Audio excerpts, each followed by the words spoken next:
Woo-hoo-hoo! Gridiron Draft Night is back. What is up? How you living? How you feeling? How you doing? Michael Felder, Mike Renner. Two mics tonight.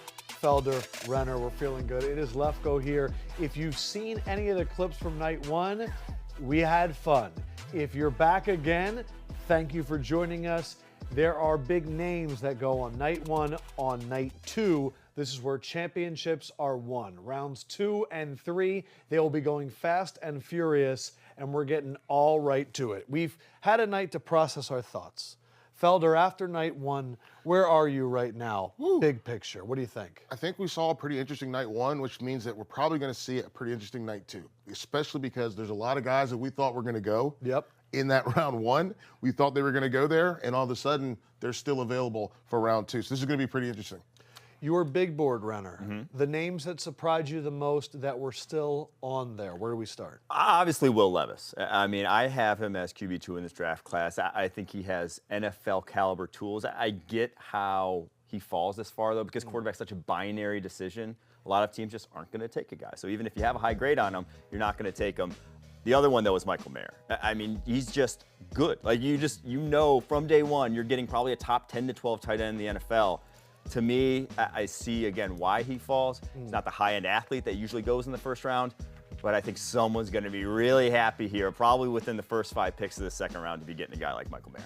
The first 5 picks, we were talking about this before the show, it always goes fast and furious because the calls are being made. Adam Schefter, if we want to throw that tweet up, we know that right now, pick 32, normally that's round 1, but the Steelers have it because the Steelers got this pick from the Chicago Bears for Chase Claypool, which now that you think about that whole move is beyond crazy, especially Chicago with DJ Moore now.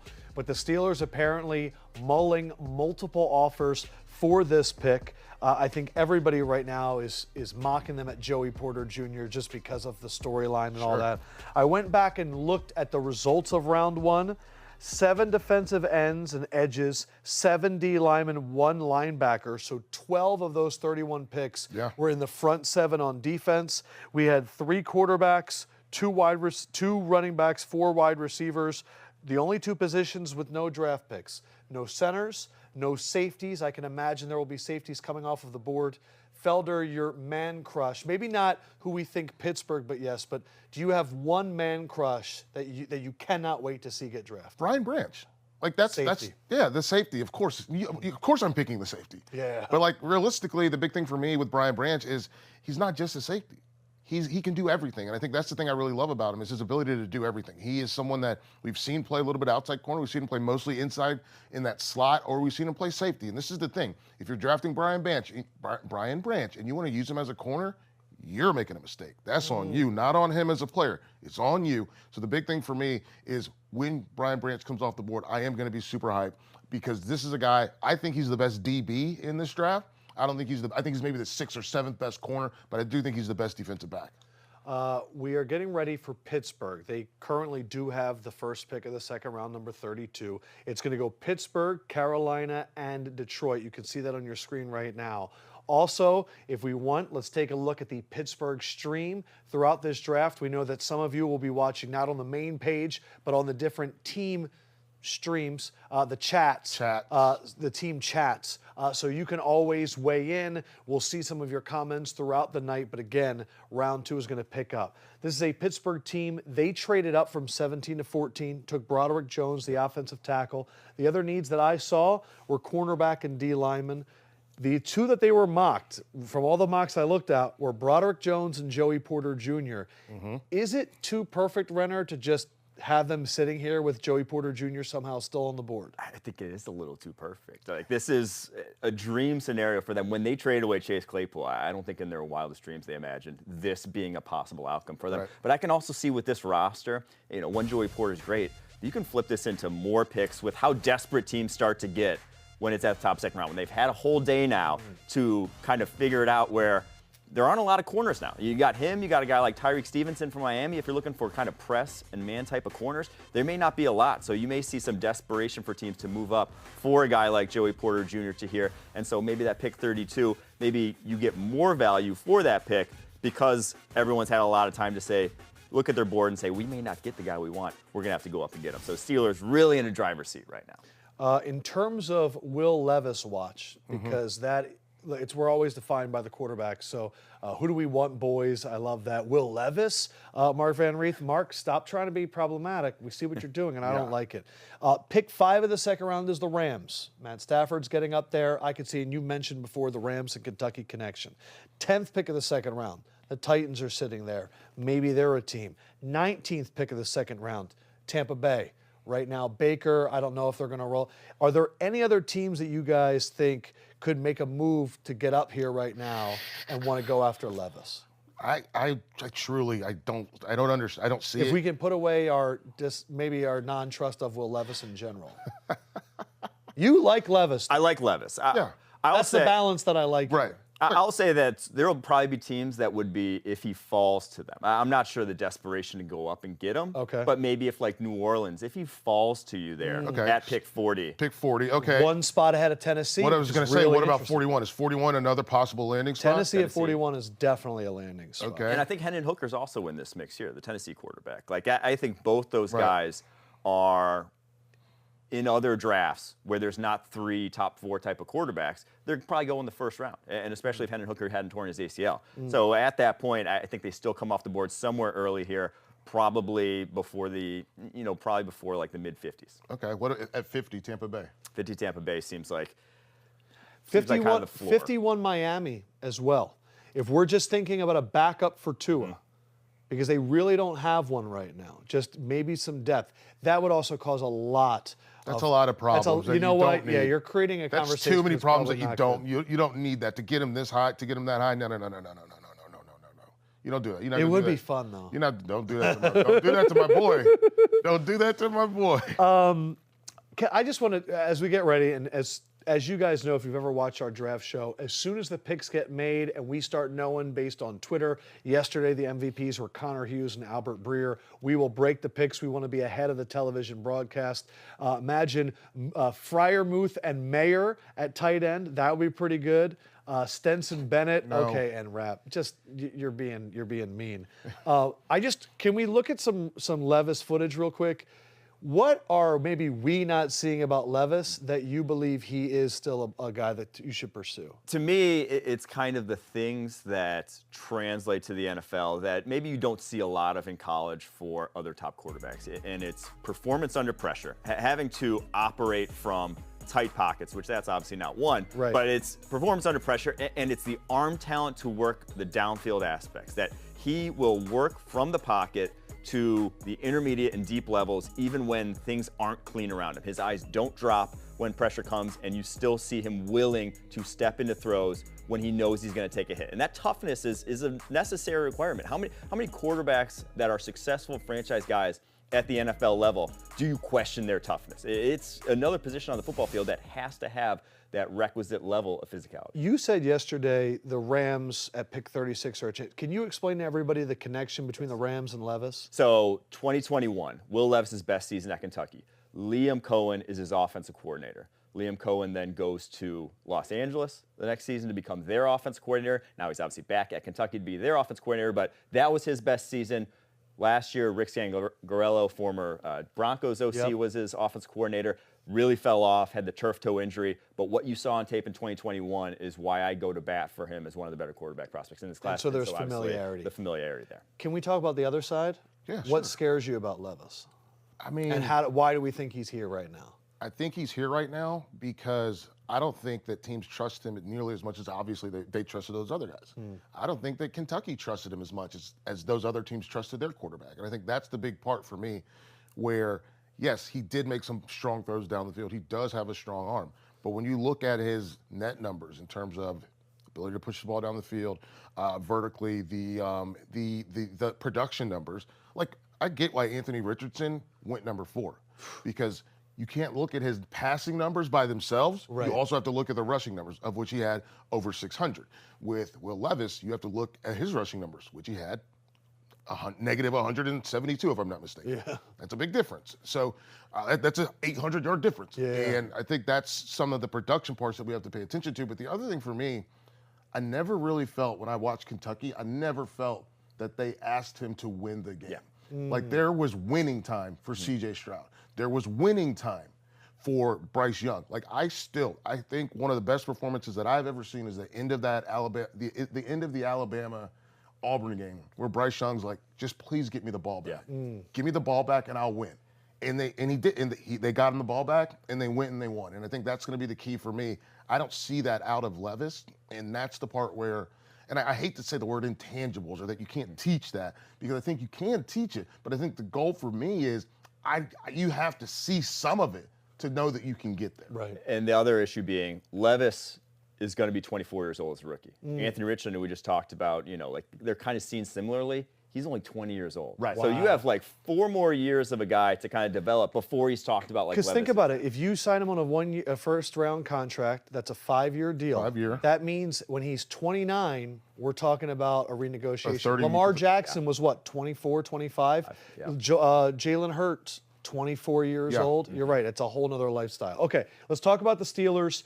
Mike Tomlin somehow guides this team to a 9-8 record last year. I don't know how he did it. Third in the AFC North. Kenny Pickett is the guy. Najee Harris. They go and they get Broderick Jones.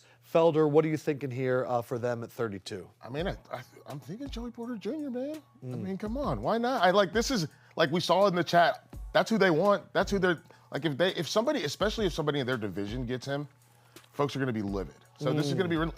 It's not just the fact that he's a legacy guy. It's also the fact that this is a guy who is good at football. He can play football. I know that Micah Parsons said yesterday you worry about if he's going to be a little bit grabby, but at the end of the day, he's going to learn. He's going to develop. He's going to you can't just keep getting penalties and stay in the game, especially when you play for Mike Tomlin. So I don't think that that's a long-term issue that I'm going to worry about. What I'm looking at is a guy who can go out and make plays, can go out and get the job done.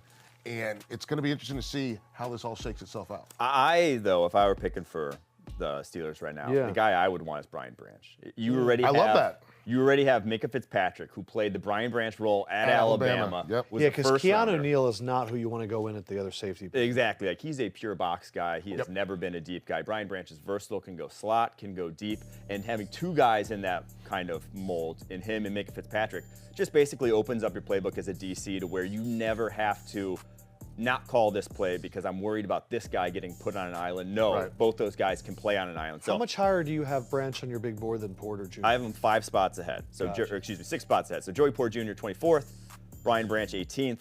I just think Brian Branch is a sure thing in a number of ways. Now, he's not the high-end athlete that maybe like a Joey Porter Jr. is or some other guys in this class are, but he is a damn good football player. Yeah. What about D linemen? Are there any D linemen at this position that have value that are worth it? I don't think so. Okay. You just talked about 14 going in the first round there. It's copycat league. The teams that were in the Super Bowl this year were first and second in sacks. Everyone's seeing that. Everyone's trying to load up on D-line. I'm looking at the roster right now. I mean, Cameron Hayward was drafted in 2011. And so we're getting to a point where we're going to have to, 12 years. Remember, they had 2 at all those years, and they've been trying to replace him. But this is a defense that, look, they somehow finished top 10 against the rush, but they definitely took a step back. As soon as this pick comes out, we will do it. It looks like the Pittsburgh Steelers have made the pick. It does not look like they trade, even though they were mulling all of those options. The pick is in, and it is. Is it Joey Porter Jr.? Joey Porter Jr.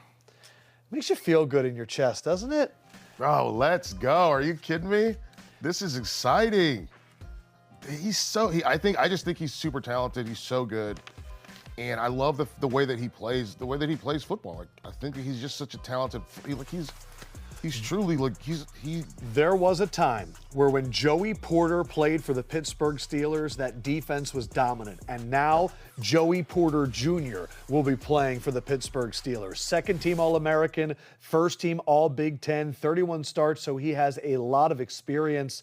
And he also, with 34-inch arms, got 17 bench reps. So like his dad, he is a dog. Renner, the value to get him first pick of the second round. Yeah, no one bats an eye if they draft this guy at 17, right? So to get him here is an absolute coup. I love the pick, love the fit. Corner's obviously a massive need for them.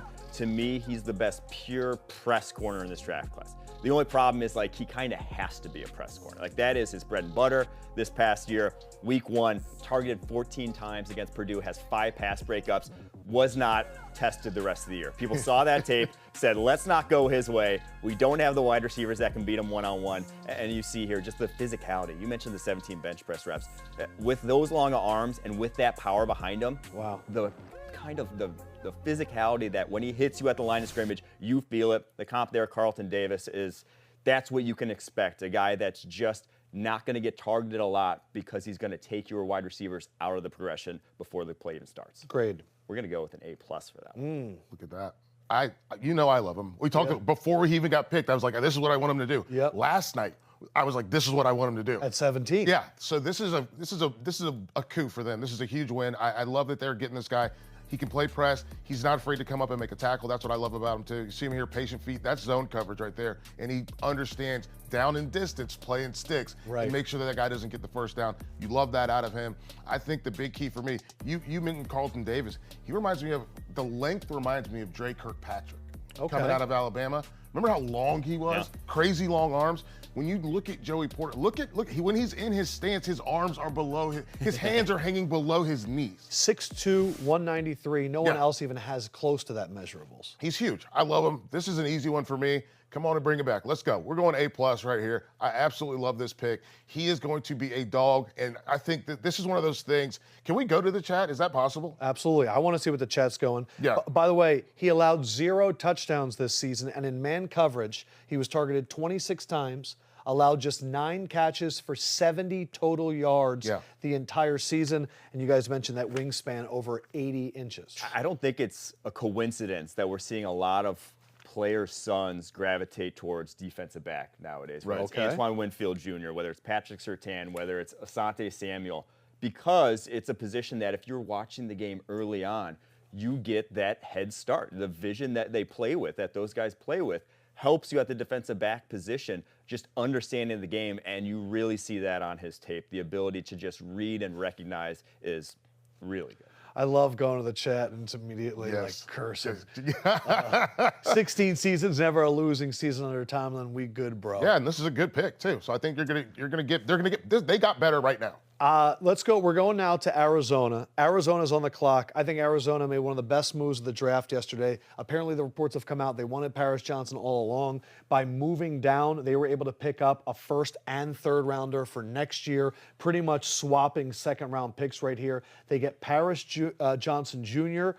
They got this one, the Will Anderson trade. What are we thinking here for Arizona?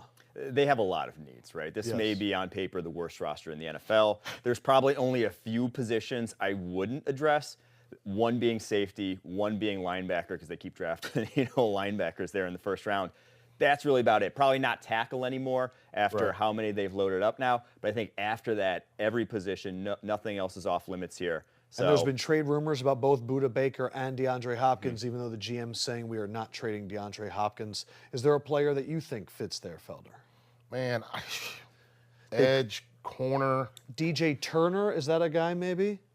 You know what? I hadn't thought about him, but yes, I like DJ Turner. I also like Cam Smith, a guy that I think has been kind of overlooked in the scenario. South Carolina. Cam Smith from South Carolina. I think he's got a good comp to J.C. Horn. That's who's been pretty good in the NFL so far. So I really like that. If I'm them, I would consider Adetomiwa Adebawore because he is a upside play. You're in a position where the window, if you're a Cardinals fan, it ain't this year. It probably is not next year. Right. It's 3 years from now. So take a guy who is a swing to where you have to develop him, sure, but in 3 years it could be an impact 3 technique that is a high-end rusher, whereas... And there it is. You know who that's going to be for? Willie. So if Arizona just traded with the Titans, what the Arizona Cardinals have done, because Kyler Murray tore his ACL, racking up picks for next season, because this is going to be a throwaway year. Right. And the fact that they got Houston's first-round pick, and now they're going to get some Titans picks. If I can get Houston and Titans picks for next year, please. If the Titans just traded up, I'm just going to say this is most likely going to be for Will Levis. Would you agree? I agree. I think with that offense, the way they attack the middle of the field, intermediate era, in breaking routes, that's if there's anything Will Levis did on tape, it was that. And a guy who, in my opinion, is a better prospect, considerably better prospect than Malik Willis was coming out last year. Obviously, he's reportedly fallen out of favor. This is the guy if they picked at 11. Have they said why he's fallen out of favor? Wow. There it is. There he goes. There we go. He waited an entire night. He don't got to wait very long on day 2. Will Levis, the future quarterback for the Tennessee Titans. Tennessee moving up 8 spots from 41 to 33.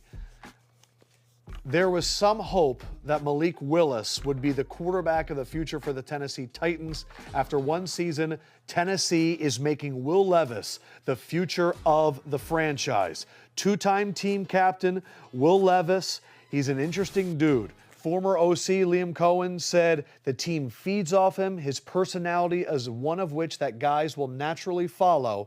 Now the future of the Titans, the thought of getting him at this point. It's a win, a huge win. No one bats an eye if they draft him at 11, right? And to get him here, now obviously they give up a little bit to move up, but not anywhere near the commitment it takes at the 11th overall pick. It doesn't put that pressure on him to start right away because you have Ryan Tannehill. And to me, life's going to get easier for him in the NFL. You watch his tape at Kentucky, his pressure rate was higher than all but 3 NFL teams this past year had. His what he had to work with at wide receiver was not what guys like C.J. Stroud, Bryce Young, even Anthony Richardson had to work with this past season. And what I love, 22 of 23 in his career on sneaks. That's a weapon nowadays. That's a big thing. He knows how to take it. He can run. He's a big dude, big athlete. Comp there is Jake Locker, obviously not a great comp. How about that? Tennessee Titans. Yeah. Tennessee Titan, but he has just got to fix his accuracy. You tell me he fixes his accuracy, I tell you he's a franchise quarterback, but his accuracy right now is a worrisome issue. So this one's got to be an A+ for me too. This is just... The accuracy was there on third downs, a completion percentage of nearly 72% on third downs in 2022, 43 touchdowns in 2 seasons, 5th most in Kentucky history. We heard the positives. Sure. Can I get some hard truths about why he went here at 33? 19 and 10. 19 and 10. I mean, it's 2023. 19, we got guys that are throwing 47 touchdowns. We got guys that are throwing 50 touchdowns. Like, it's one of those things where you check his production, you figure out what he does well, and yeah, he can throw the ball, push the ball vertically down the middle. I mean, to me, that's an amazing catch. That was on the wide receiver. That was a wide receiver making a play. That's a great play call right there. So I want to watch. I don't want him to not succeed. I do want him to succeed. I root for all these guys. But to me, like, I look at that, that's a bad ball. And so he gets stats for it, but that was a bad ball. He does need to improve his touch throws too. He is lasers only, and I think some of it's because that short arm release, but that's also like a selling point of his, is that arm strength paired with as tight a release as you'll see in this draft class. The windows get smaller at the NFL level, They do. and so you have the ability to attack windows that other guys in this class don't because of that. But again, the touch has to improve. Here's what I'm going to do. I'm going to go B+. Okay. I'm going to go B+ because the value.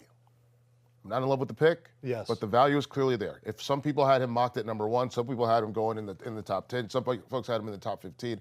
If he ends up going at number, what is this number? 33. 33? Okay, fine. I'm not nearly as bothered by that. You know what I'm saying? Here are the details. So they give up 33 and 81 for 41-72. So pretty much swapping 2nd and 3rd round picks, and then they add in a 3rd round pick for next year. Which doesn't feel like a lot. Does it feel like a lot to you? That feels like a lot to me. Break down why it feels like a lot. Because to get a 3rd, I mean, that's because they only moved up 8 spots, right? In the 2nd round. Once you move up 8 spots in the 2nd round, a normal trade, 8 spots in the 2nd round, is going to net you probably 1/3 in like this year's draft. But they move up also in the 3rd round, and then I would get a 3rd in next year's draft when Tennessee obviously may not be that good next year. I don't think anyone's expecting I guess the reason that it doesn't feel like a lot to me. me is because of the position. Yes, If you're giving up a 3rd rounder for a quarterback, it doesn't feel like a lot. If he ends up being the guy. Comparatively to like what we saw the Texans For give up Will yesterday. Anderson. Yes, absolutely. exactly. Detroit has had a wildly Here we interesting go. draft, and now they're going Sam Laporta. After they went a running back at 12, and then Let's see, Sam Laporta. The pick is in at pick number 32. All Iowa drafter. Iowa tight end Sam Laporta. They have put some prospects into the draft in recent years. Of course, Hawkinson, of course, Fant, 6'3", 245. Sam Laporta, first team All Big Ten, led the team in receiving. Only tight end in FBS with 20 or more forced missed tackles, so the dude can break some tackles. What do you think at 34? Yeah, they legitimately threw this guy screens. I think this is a good value pick. I think this is where I would have taken him. Now, he's only 6'3". He's not like the big wingspan, contested catch sort of guy. He's not a Hawkinson, you would say. But he is an athlete, 4'5'9", the ball in his hands. He can create on his own. He can get open on his own. He's just, going to be a little bit different. He's not a great inline blocker like you expect out of Iowa tight ends, but athletes like this at the tight end position are what wins. You just see him after the catch. Yeah, look at that. Power. He can win with shiftiness. Ooh. He's the guy that you're just not going to complain about at that position. And to go from T.J. Hawkinson to him, he's quite a bit more dynamic than even T.J. Hawkinson is, even if Hawkinson's more prototypical size-wise. So I'm going A with this pick. NFL scout Felder said, listen, he's not Noah Fant or Hawkinson, but he's tougher than them. And we go back to Dan Campbell.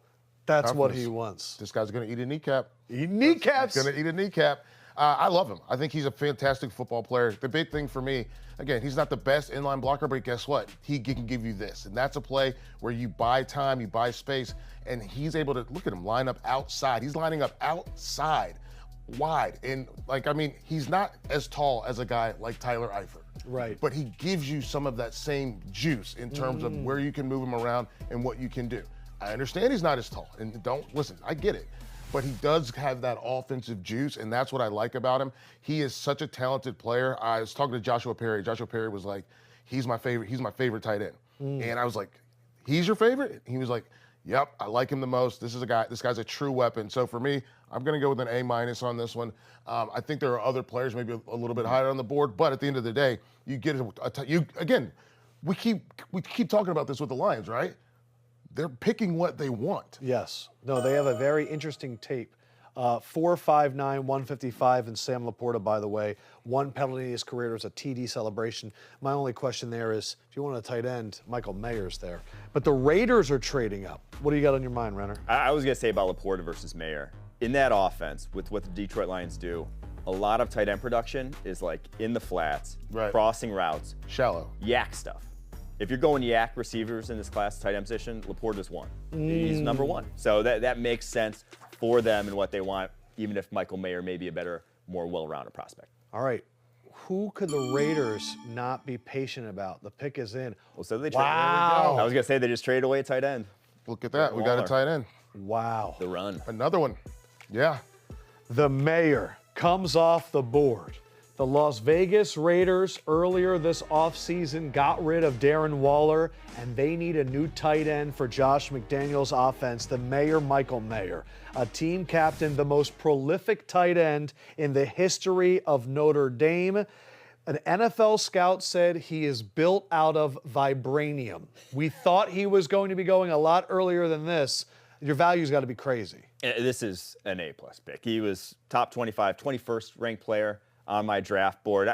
Again, it's just because of the certainty. He's already a great inline blocker. He already can separate on his own. He has that innate shiftiness. The comp is Jason Witten, and they each have the same shuffly running style. Yes. That just you can't predict which way they're going to go because their feet never really leave the ground. So to me, you're just getting a darn good football player, and in that offense now that has so many weapons on the outside, this gives you a fourth guy now alongside Jacoby Myers, alongside Hunter Renfrow, alongside Devontae Adams that Jimmy Garoppolo can just distribute. He doesn't have to get locked in anywhere. And the thing I love about Mayer, he's only a true junior coming out. There's some meat on the bone developmentally with him, whereas Laporta's a senior. Kincaid's a fifth-year guy coming out. He's not even 22 yet. That next step for Michael Mayer.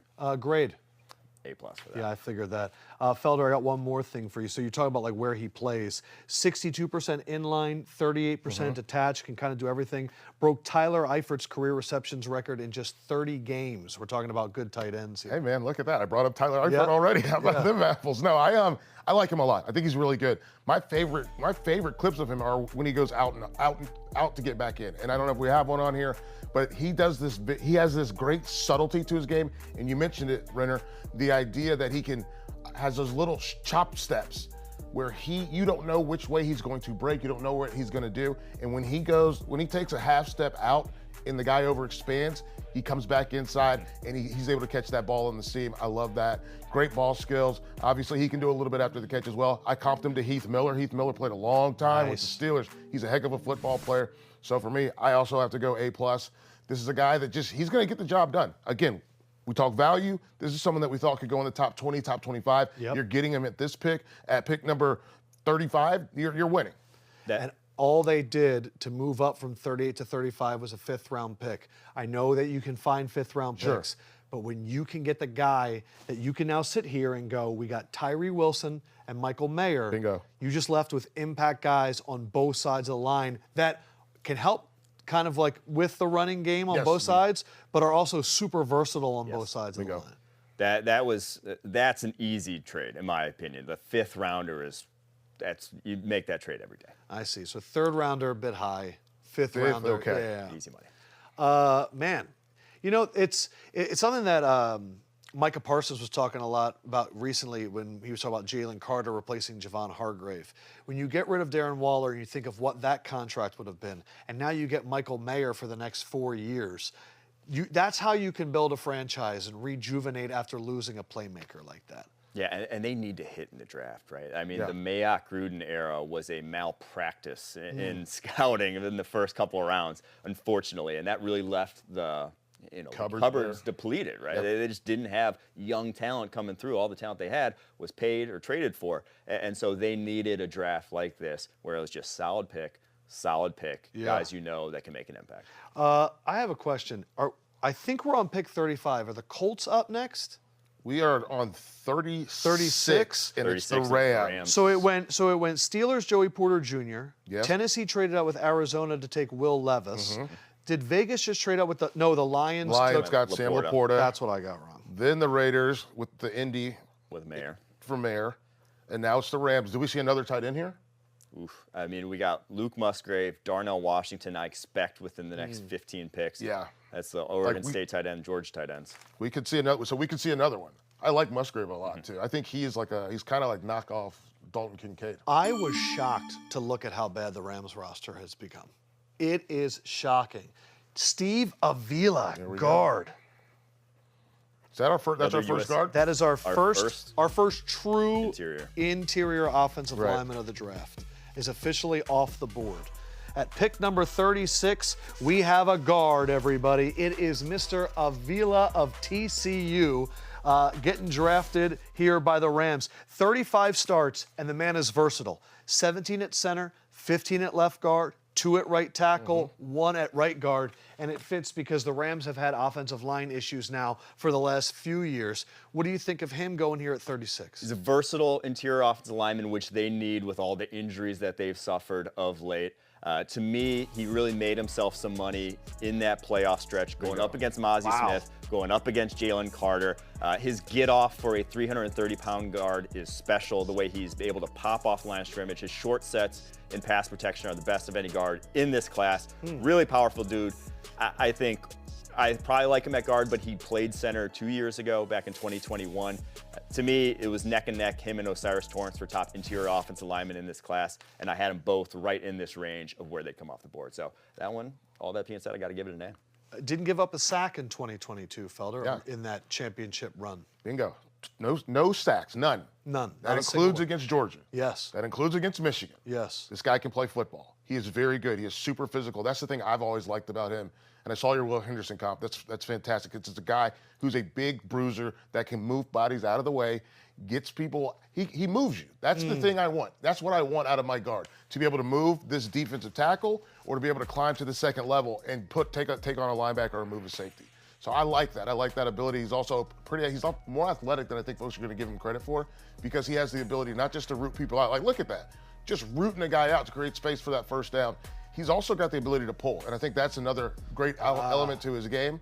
So, yeah. Especially in a McVay offense. Yes, exactly. You got to be able to move. So, for me, I am going to give this one an A. He is absolutely he's super talented. He has the ability to do everything that you want out of that position. And, again, versatility. This is a guy that can play left guard, center, right guard. So early on, he can be your swing guy, Early on, you know what he can also be?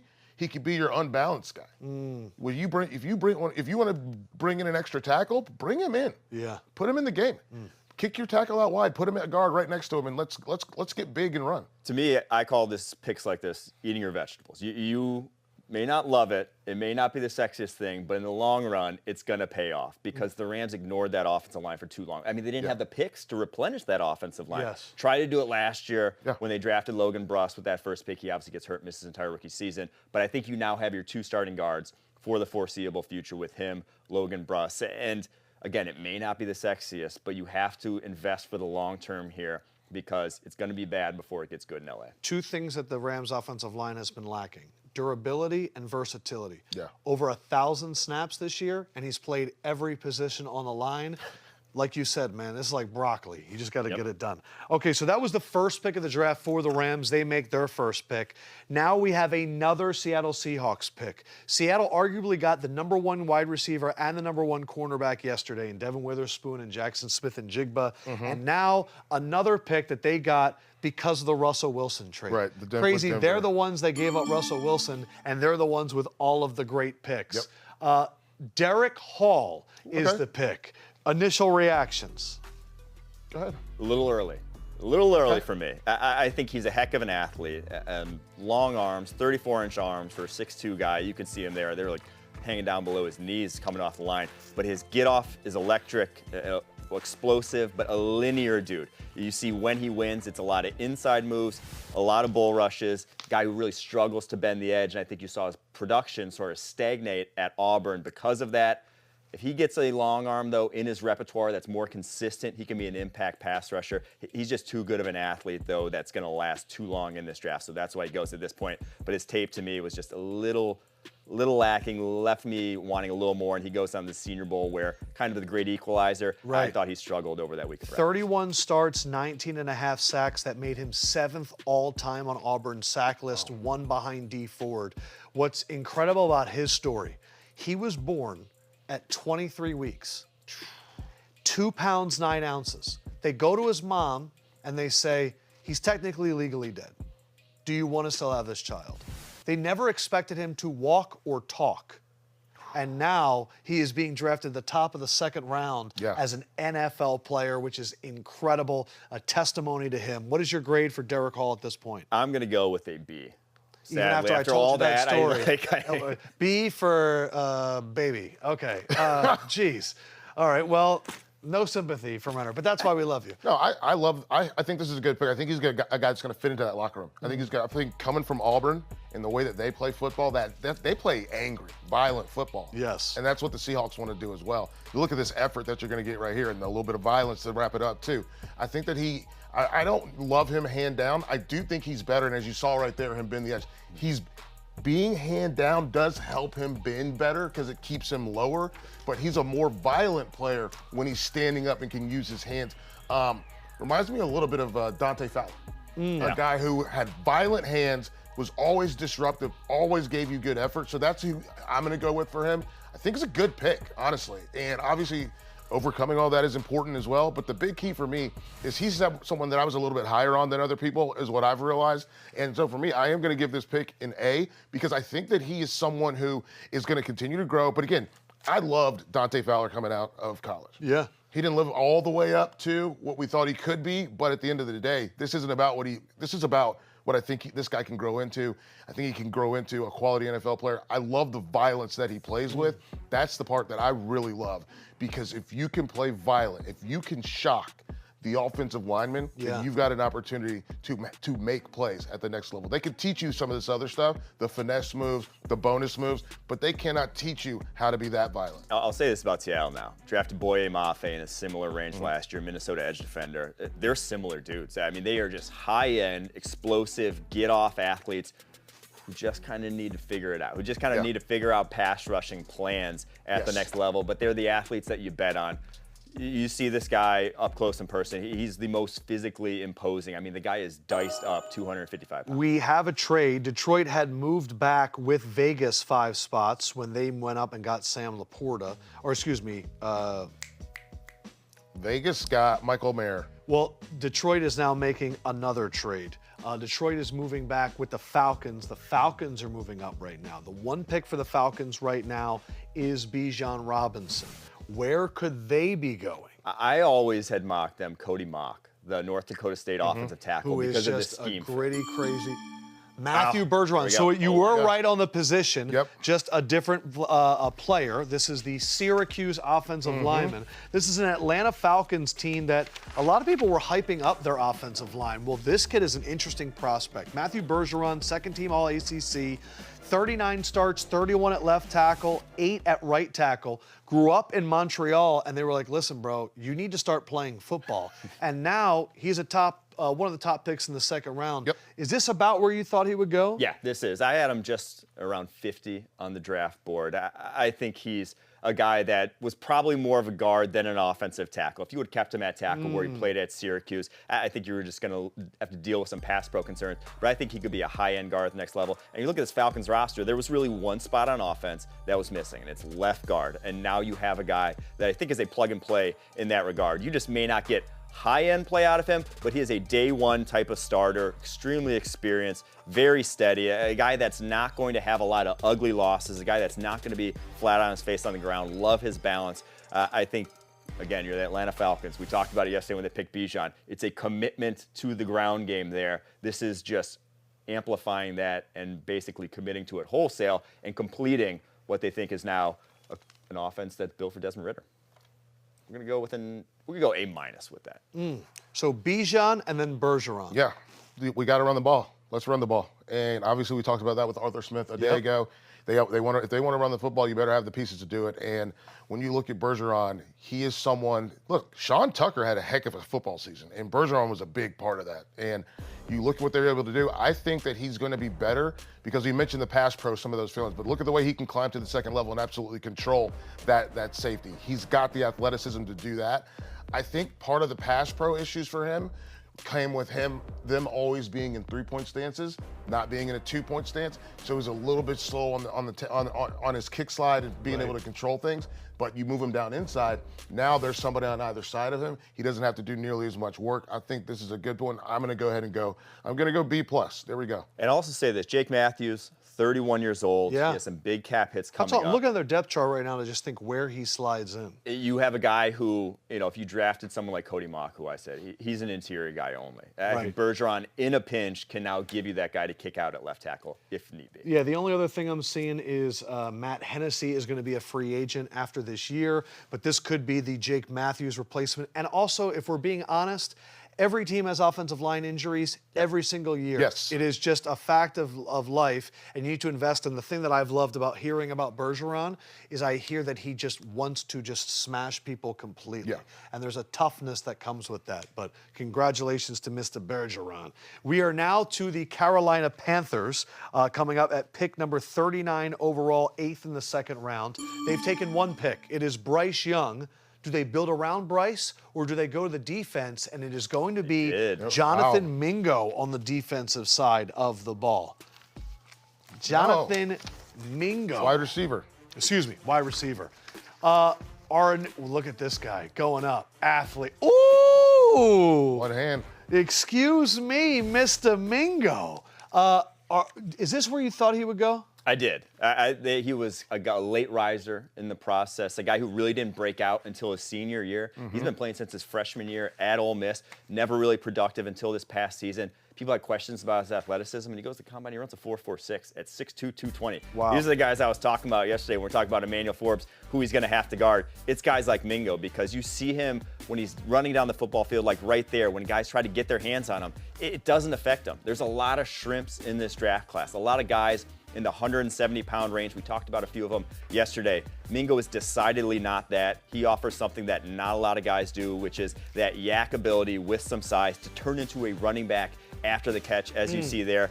Comp I have for him is Laviska Shenault. Who's on the roster of Carolina. Shenault never quite made that next step as a route runner. With Mingo, we're already starting to see that. We're already starting to see more nuance. The only question I have with him is kind of the stop-start suddenness at that size. It's difficult to be quite as quick as a lot of the receivers we're seeing come off the board here. Probably the only question I have with him, but he's a good building block type of number 2 wide receiver.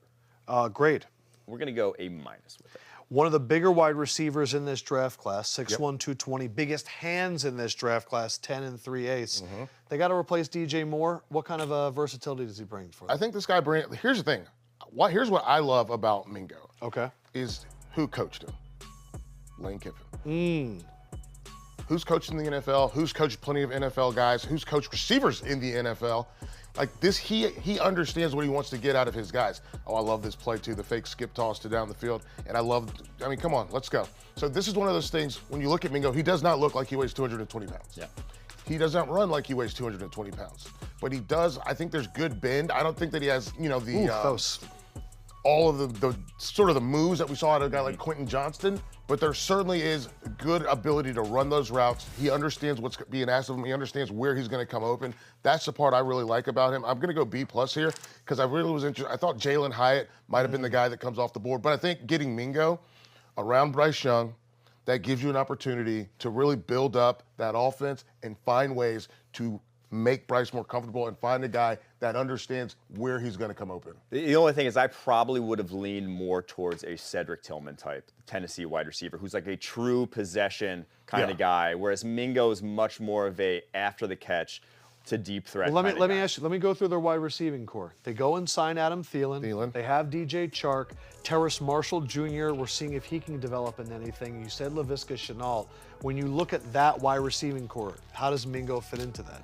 It's tough because I don't love that wide receiving core. No. Right? I think he sees the field early, though. You almost have to in that wide receiving core, but I still do think the veterans are probably outclassing them at this point in time. Okay. But they do get a wide receiver to grow with Bryce Young in their careers. New Orleans Saints are on the clock. Brian Brzee was their first pick, 29th overall. We're now sitting here at 40. There were three guys that I had mocked to them. Will McDonald, who went at 15, Michael Mayer, who just came off the board, and the other was Adebayo. Now, they did go Brian Brzee. So I don't know if they want to go back-to-back. Other needs, tight end. I don't know if there's a tight end. And then offensive linemen. There are a number of offensive linemen still on the board that I'm surprised have lasted this long. I think Osiris Torrance here, with kind of the struggles they've had at guard. Andrus Peat, Cesar Ruiz, and James Hurst are all free agents after the year for the New Orleans Saints. I think that would be a great pick for them. Great fit as well for what they want to do in their duo-heavy run game. I think that's a guy that I would love here. And he's coming from a super heavy run game. Like that's what Florida did. I mean, that's why Anthony Richardson had 600 something yards. Like they ran the football and they ran it well. And he's a guy that you can plug in right at that guard spot, and he's going to be able to give you some production. So I wonder if that is going to be the pick. So you guys like Cyborg? What? Is that his nickname? Yeah. Cyborg is his nickname? Yeah. Yeah, we like Cyborg. Cyborg, and then his mom also called him Cybo. We'll have more when we break down. He's a unique dude. Apparently, he didn't even want to walk for senior day. He's like, no, I think I might come back next year. And then he had to be told to leave to go to the NFL draft. Wow. It's like, hey, buddy, you're too good. You're too good to come back next year. Just because it seems like this pick has taken a little bit longer, why do we think now as we look at the wide receivers, it seems like Jalen Hyatt is the one that hasn't come off the board yet? I think that there's probably a question of his route running and what he can do for you. If you're not going to play that true speed and space offense, if you're not going to give him those kind of the double routes where he's able to, those option routes where he has to pick to go downfield and then he either drops it off or keeps going. If you're going to ask him to do a little bit more complex things, I think folks are worried about that. Yeah, people like to see what you're going to do at the next level. People like to see you in that role. I mean, it's why Justin Jefferson fell in the draft, right? It's because they're saying, that role, I don't know if he's going to do that at the next level. That's the same with Jalen Hyatt, is he's playing slot, off the line of scrimmage versus off coverage. Offensive line, in terms of Mickey Loomis, by the way, if you look at how they built their offensive line, Trevor Penning, first-round pick in 2022. Andrus Peat, first-rounder in 15. Eric McCoy, second-rounder in 19. Cesar Ruiz, first-rounder in 20. Ryan Ramczyk, first-rounder in 17. They take offensive linemen towards the top of the draft, and this is pick number 40. And usually they say 20 to 40 is where a lot of the meat of the draft is. Let's see if they do go offensive line here. They are going Isaiah Foskey. Initial thoughts, what are we thinking? It's a guy I put to them a lot in the second round of the draft because they have a type. Whether it's Cam Jordan, whether it was Marcus Davenport, whether it's Peyton Turner, guys they've drafted highly, it is long, 260-plus pounders who like to collapse the pocket. That's just their MO on the defensive side of the ball. Foskey, as you see right there, 6'5", 264, 4.58 40. That is built, that is tailor-made to just walk back offensive tackles. Now, the issues I had with him, he's a little bit stiff. What is he going to do when guys can match his power? When he gets to the NFL level and they can kind of just sit on that bull rush, what's his secondary move? But he's a guy that gets off blocks really well. You saw that by him setting the Notre Dame career sack record over the course of his career there. And I think just has a really high floor. I just think his ceiling may be a little bit limited. But if you're the New Orleans Saints right now, just need guys who can see the football field after losing what they've lost in recent years. Great. We're going to go with A- for that one. A- for Foskey. Here's the thing about Foskey. First team All-American. A very accomplished player with a ton of stats. He is the first player in Notre Dame history with multiple seasons of double-digit sacks. You said most sacks in Notre Dame history, more than Justin Tuck, which is pretty darn impressive. What do we think of him, though, as a prospect? I think I don't see that the 4.58 there. I don't always see it on film. Oh, gotcha. That's the thing. That's the thing for me. Like there's some guys who play faster, and he's the guy that I think it's whether it's because he's trying to make sure he's following all the rules, or he's trying to make sure he's contained, but I don't see that get up and go speed. I don't see it from his takeoff. I don't see it from I just don't like the Ohio State tape is tough. He couldn't get off those tackles. Exactly. And those are NFL tackles. Both of them are NFL tackles. We're going to see DeJuan come off the board here pretty soon, right? So for me, I look at this pick. I'm going to give it a B. I think that, yes, I love the Marcus Davenport comp, obviously, but this is a guy that he's got to go. I don't know. I want to see more. I know he's got a great motor. I know he's obviously got a knack for getting to the quarterback. I know he can collapse the pocket. But for me, I'm going B+. I think that the key for me is I need to see that 4.58 on the field, not just in your straight line speed. So Isaiah Foskey, the pick, double defensive line for the Saints with Brzee and then Foskey. It makes you wonder, are we preparing for life after Cameron Jordan, drafted in 2011? That would be the end of an era, and one of the best dudes on that team, Isaiah Foskey, the pick there for the Saints. Arizona now on the clock. They, of course, traded back from 33 when the Tennessee Titans moved up to get Will Levis. So Arizona again getting a third-round pick next year, and now they are officially on the clock. Arizona, their only pick has been Paris Johnson, the offensive tackle out of Ohio State. And I feel like there's a number of players that are available because these have all been good players, but I feel like your big board hasn't been touched other than Mayer. Yeah, I mean, so guys that just came off the board from pick 33 till now that maybe would have made sense for them. Steve Avila, you can get Osiris Torrance. I don't see them as too different of a prospect. Probably, not one of the tight ends. They just drafted one last year. Maybe Jonathan Mingo, but I don't think wide receivers that desperate of a need with what they have in place. Corners So that they are have available. options here. I even like, someone like Brian Branch to there. I know Budda Baker has been unhappy. We've only had 5 cornerbacks drafted in this draft, and I know it's a very deep corner year. Ringo, Turner, Phillips, Rush, Smith, Stevenson, a lot of options if they want to go. And, I mean, they did lose Byron Murphy last year. The pick is in. Uh-oh. And the Arizona Cardinals with their second pick of the draft. Okay. B.J. Ojulari. Okay, we're getting a little bit of a pass rusher run right now. We just had a pick, Isaiah Foskey, and now B.J. Ojulari. First team All-SEC, team captain. He was the third defensive end coming out of Georgia behind Will Anderson and Miles Murphy.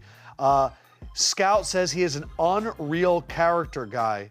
Over 4 pressures per game the last 2 seasons. He gets in the backfield, and the Arizona Cardinals able to pick him up with their second pick here at 41.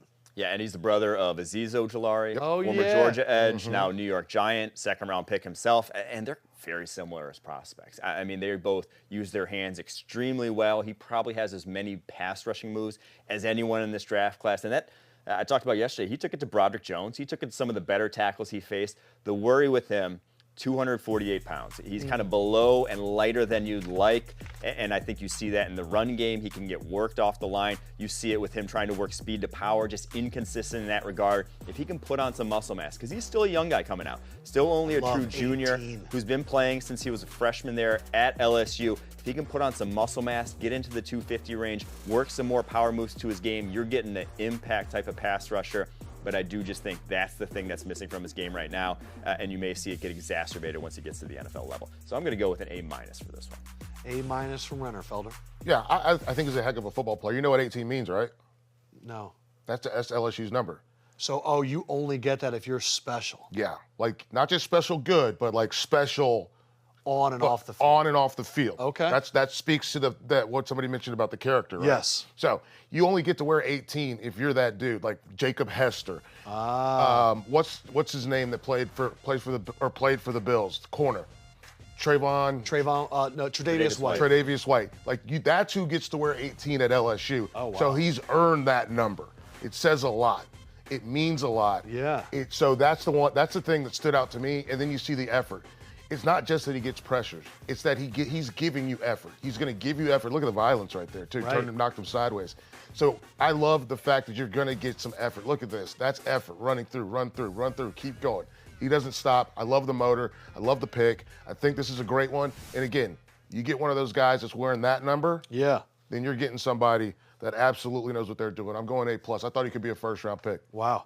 B.J. Ojulari, what's so interesting is the Cardinals traded down for the Texans to move up and take Will Anderson.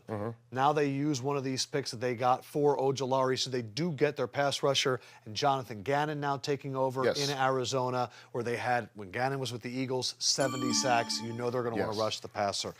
Arizona went Ojulari, and now it is the Green Bay Packers. All right. This is your team. There we go. Just let everybody know, what do you think of the Green Bay Packers, your team getting Luke Musgrave? They had to leave this draft with the tight end. I think everyone and their mother knew it was going to happen at some point in this draft.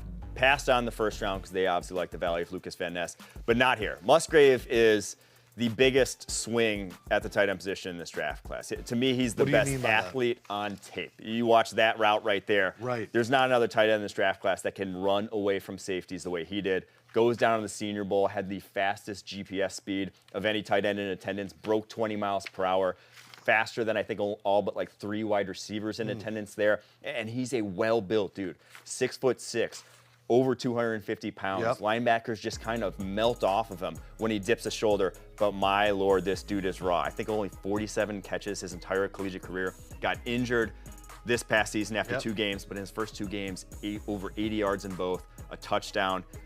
I just love his downfield ability. If you're drafting a tight end, especially in this Packers offense with how they use them, it's can you work the seams? Can you get open on over routes? This is a guy with his speed, with his sort of yak ability, which that is not speaking to whatsoever.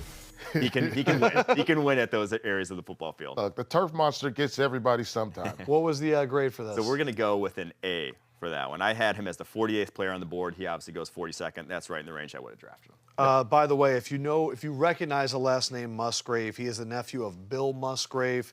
Has played 7 years in the NFL, offensive coordinator for 25 years, so football's in his blood. What do we think of him going in the top 45 here? Makes sense. He's a good football player. He is a project. Excuse me, I get some water. You can take mine. I'm good. Let me get through this, then we get some. But no, he's a good football player. I'm going to go ahead and give it a B+. I think the key for me in watching him play is he needs more reps. And he's probably going to get those in Green Bay because they need to have him.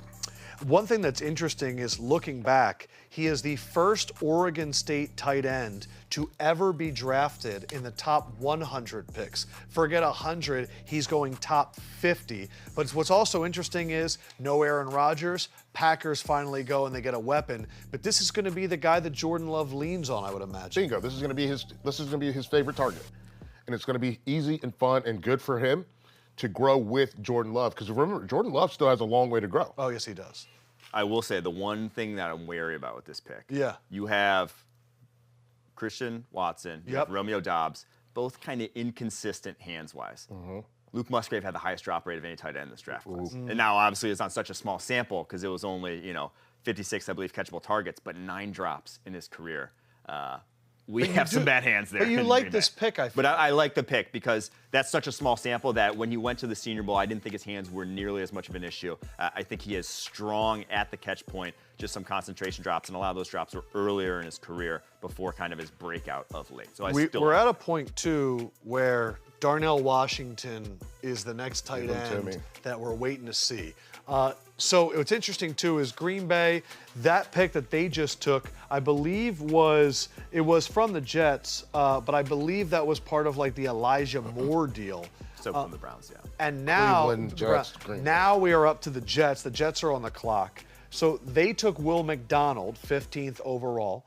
Offensive line they could use just with all the questions there, and there's a number of tackles. The chat weighing in, I'd be happy with a wide receiver here. I bet it's a cornerback. D lineman, they already went edge. The Arkansas linebacker is also still there if the Jets wanted to do that. But I think the big question for Jets fans is, are we going to get Mekhi Becton?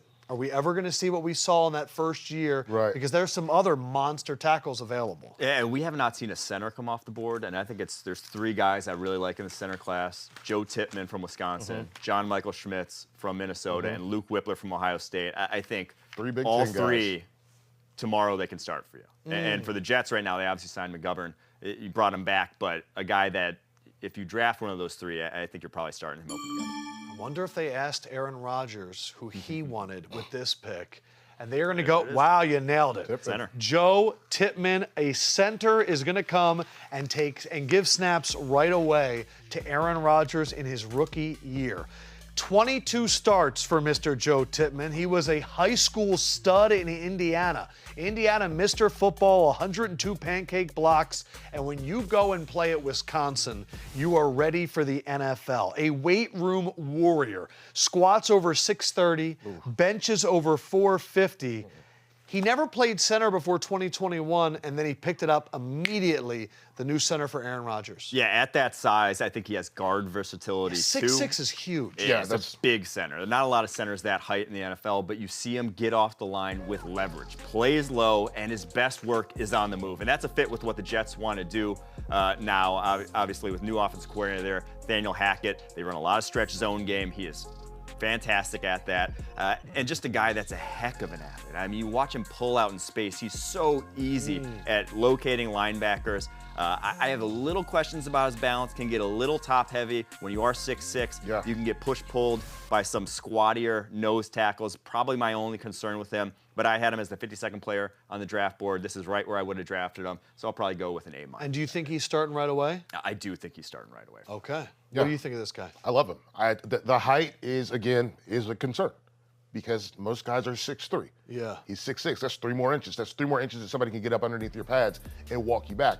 But this guy's got technique. He's got the ability. You see it right there. Like that's he got there quick. You see how he sold it though? Yes. He sold it and then went, and that's the way he triggered. I love that. Like we talk about triggering with DBs all the time. Yeah. You see him right there working up underneath, keeping that pad level low, and then being able to get the other guy stood up, and then use his superior strength to put him on his back. Here he is on the move. Renner, you talked about this. When he gets on the move, he's just clearing the path, and now all of a sudden we get a guy walking into the end zone. For me, the big key for me, it's not just the value of where this guy gets picked, it's also that you're getting a starter day one. Boom. A+. Joe Tippmann, and I think I agree with both of you. 6'6", 313, and having that Wisconsin pedigree, whether it's center, whether it's guard, they're going to be able to play him wherever it is as the season progresses for an offensive line that has a lot of questions in New York, but insurance for Mr. Aaron Rodgers for at least the next 2 years while Aaron is playing. Indianapolis Colts are now on the clock. This was part of the trade from 35, I believe, back to 44. I believe that's where we're at. My draft board, is that That's correct? where we're at. What was that trade? What did Detroit went up there? That was Sam Laporta? Yes. So they've traded up for Sam Laporta, and now Indy, they're looking for their second pick since Anthony Richardson. So what are we thinking here? They could go guard. I mean, they have that right guard position burning a hole in the middle of that offensive line. They could get his teammate. They can get Anthony Richardson's teammate. Oh, I thought you were saying Joe Tippmann. I was like, No, Cyborg. No. Yeah, Osiris. Yeah, they could get Osiris. Osiris sounds like a guy that was on Con Air. Cyrus the Virus. Cyrus the Virus. Cyrus the Virus, yes, sir. I knew I wasn't crazy.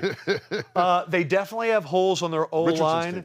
They also have holes at cornerback, if we're being honest. This is a team right now starting Isaiah Rodgers and Dallas Flowers at corner. We know their nickelback, Kenny Moore, one of the better nickelbacks in the league. And there's a number of corners here that I think are pretty spicy and available that haven't come off the board. Yeah, I'd be intrigued by someone like Julius Brents here, too, the Kansas State corner. We'll see who it is. Ooh.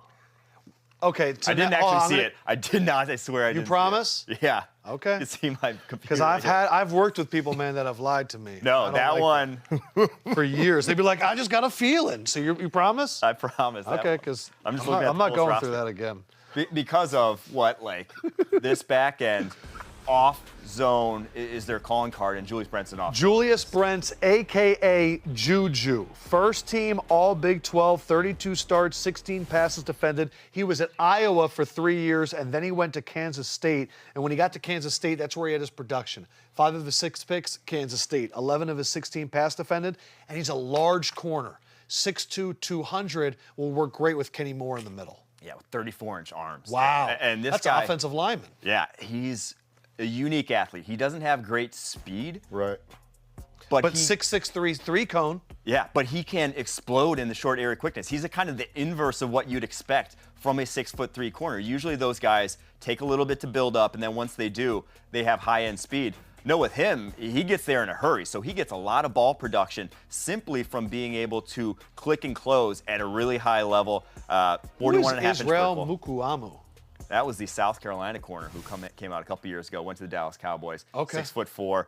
Not a lot of guys that big, though, at the cornerback position. So not a lot to choose from when you're thinking of guys with 34-inch arms at corner. But again, for this scheme, he's going to be able to play through wide receiver to the ball, and that's when he was at his best. He really wasn't that great in press coverage. Okay. You watch him against Quentin Johnston, against the 2 matchups they had this past season, and Johnston kind of ate his lunch a little bit at the line of scrimmage.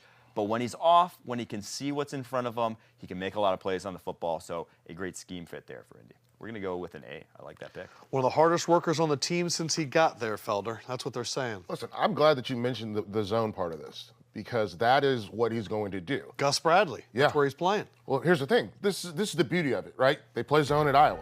3 years of playing zone at Iowa. They play zone at Kansas State because they don't have the horses to match up with guys. But I love the way he triggered there.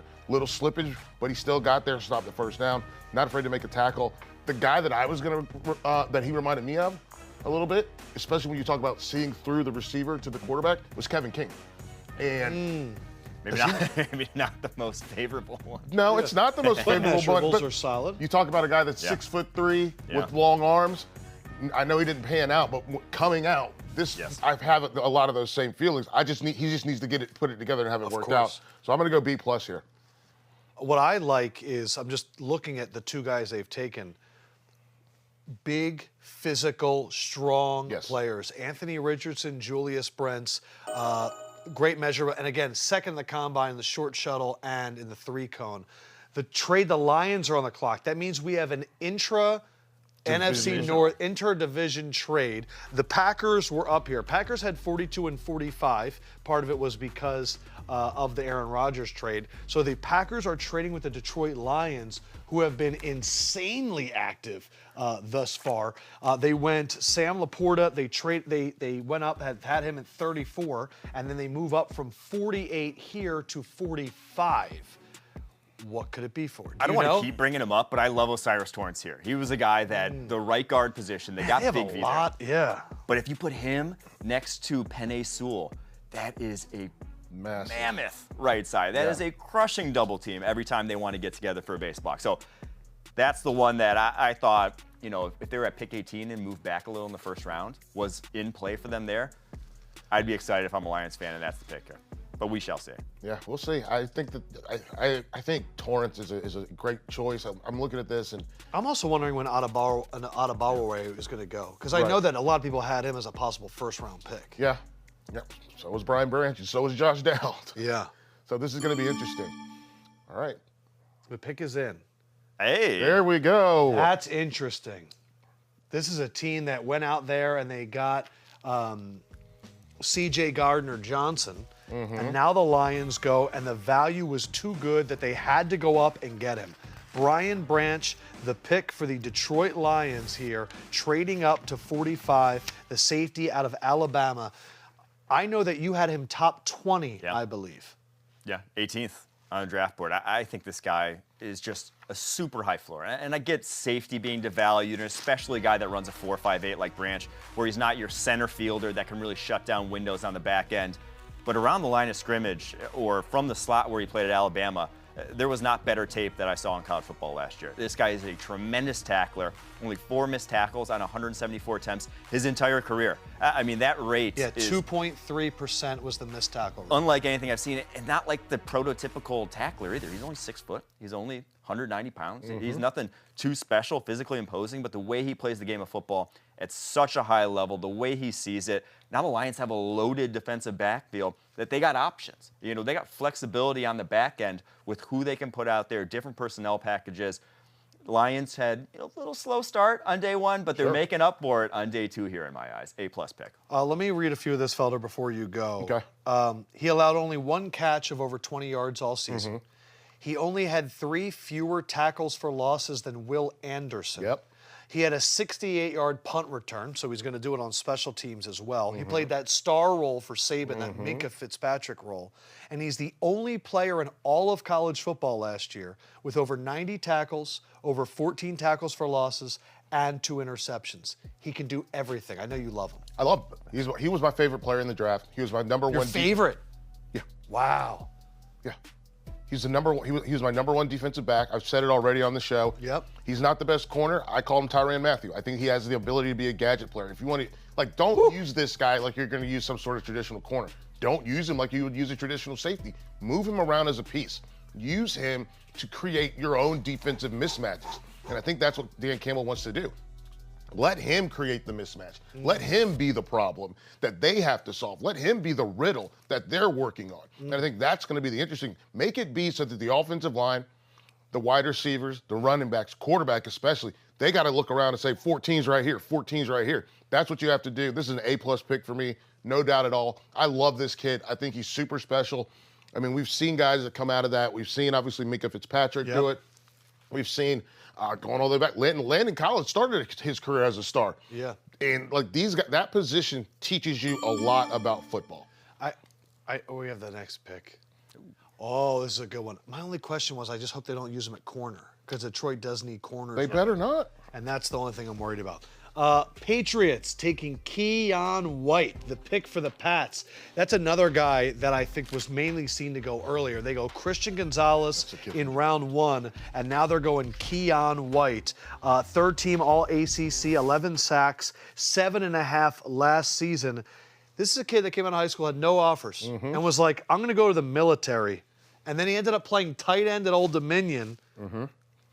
And now he's going to the Patriots. Yeah, a unique prospect in a number of ways, like you said. A few years at Old Dominion, transfers, pandemic year, comes back, hurts his foot in 2021. So you really only got like 1 year of major college ball from him, and he's up and down. I mean, his production was just okay. He is a power player, though, 285 pounds. Oh, that's the New England way. He brings it every snap, high motor, physical dude.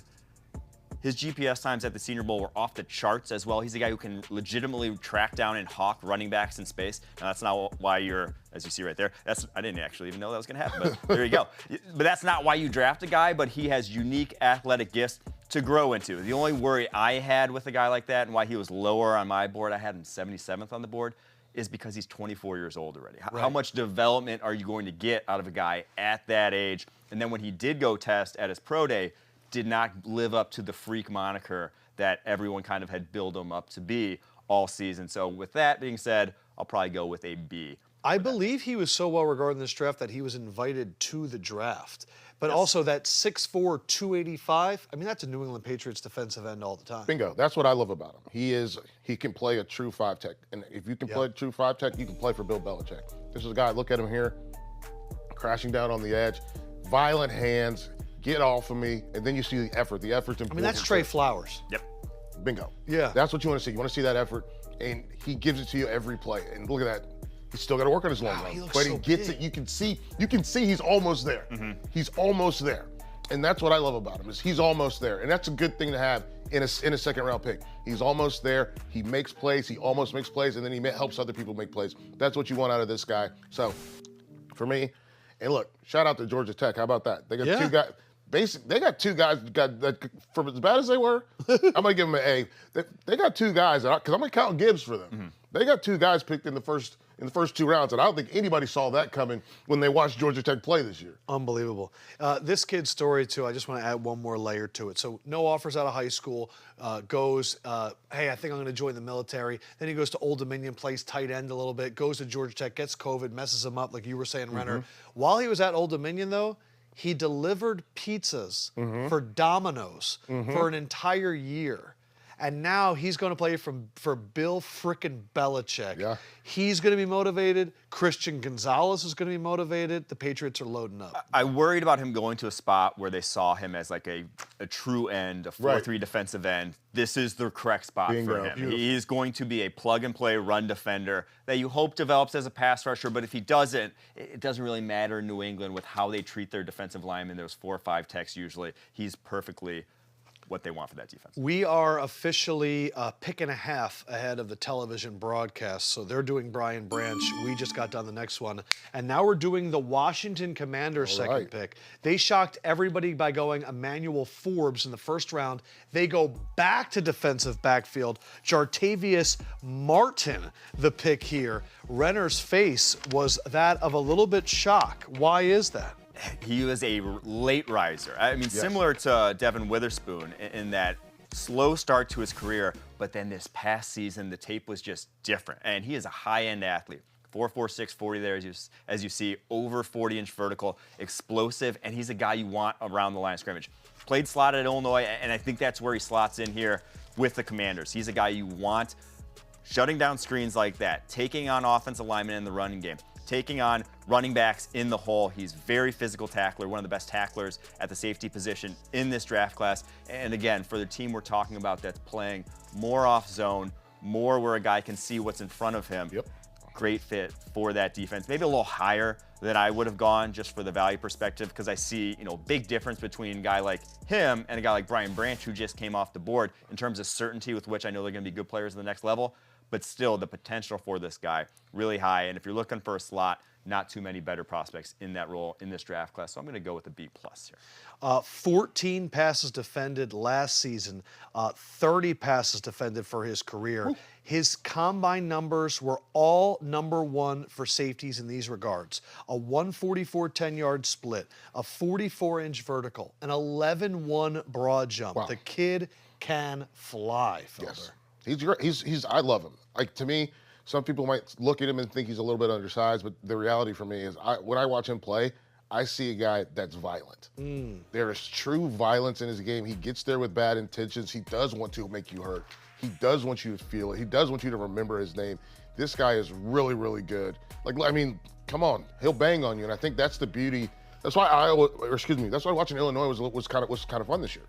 Because this is a team that, hey, they figured something out. And what they figured out was we got some good guys in the secondary that can make plays. Look at those ball skills that we saw right there. That's hard to do. For me, I'm giving it an A. I like this player. I like the way that he plays.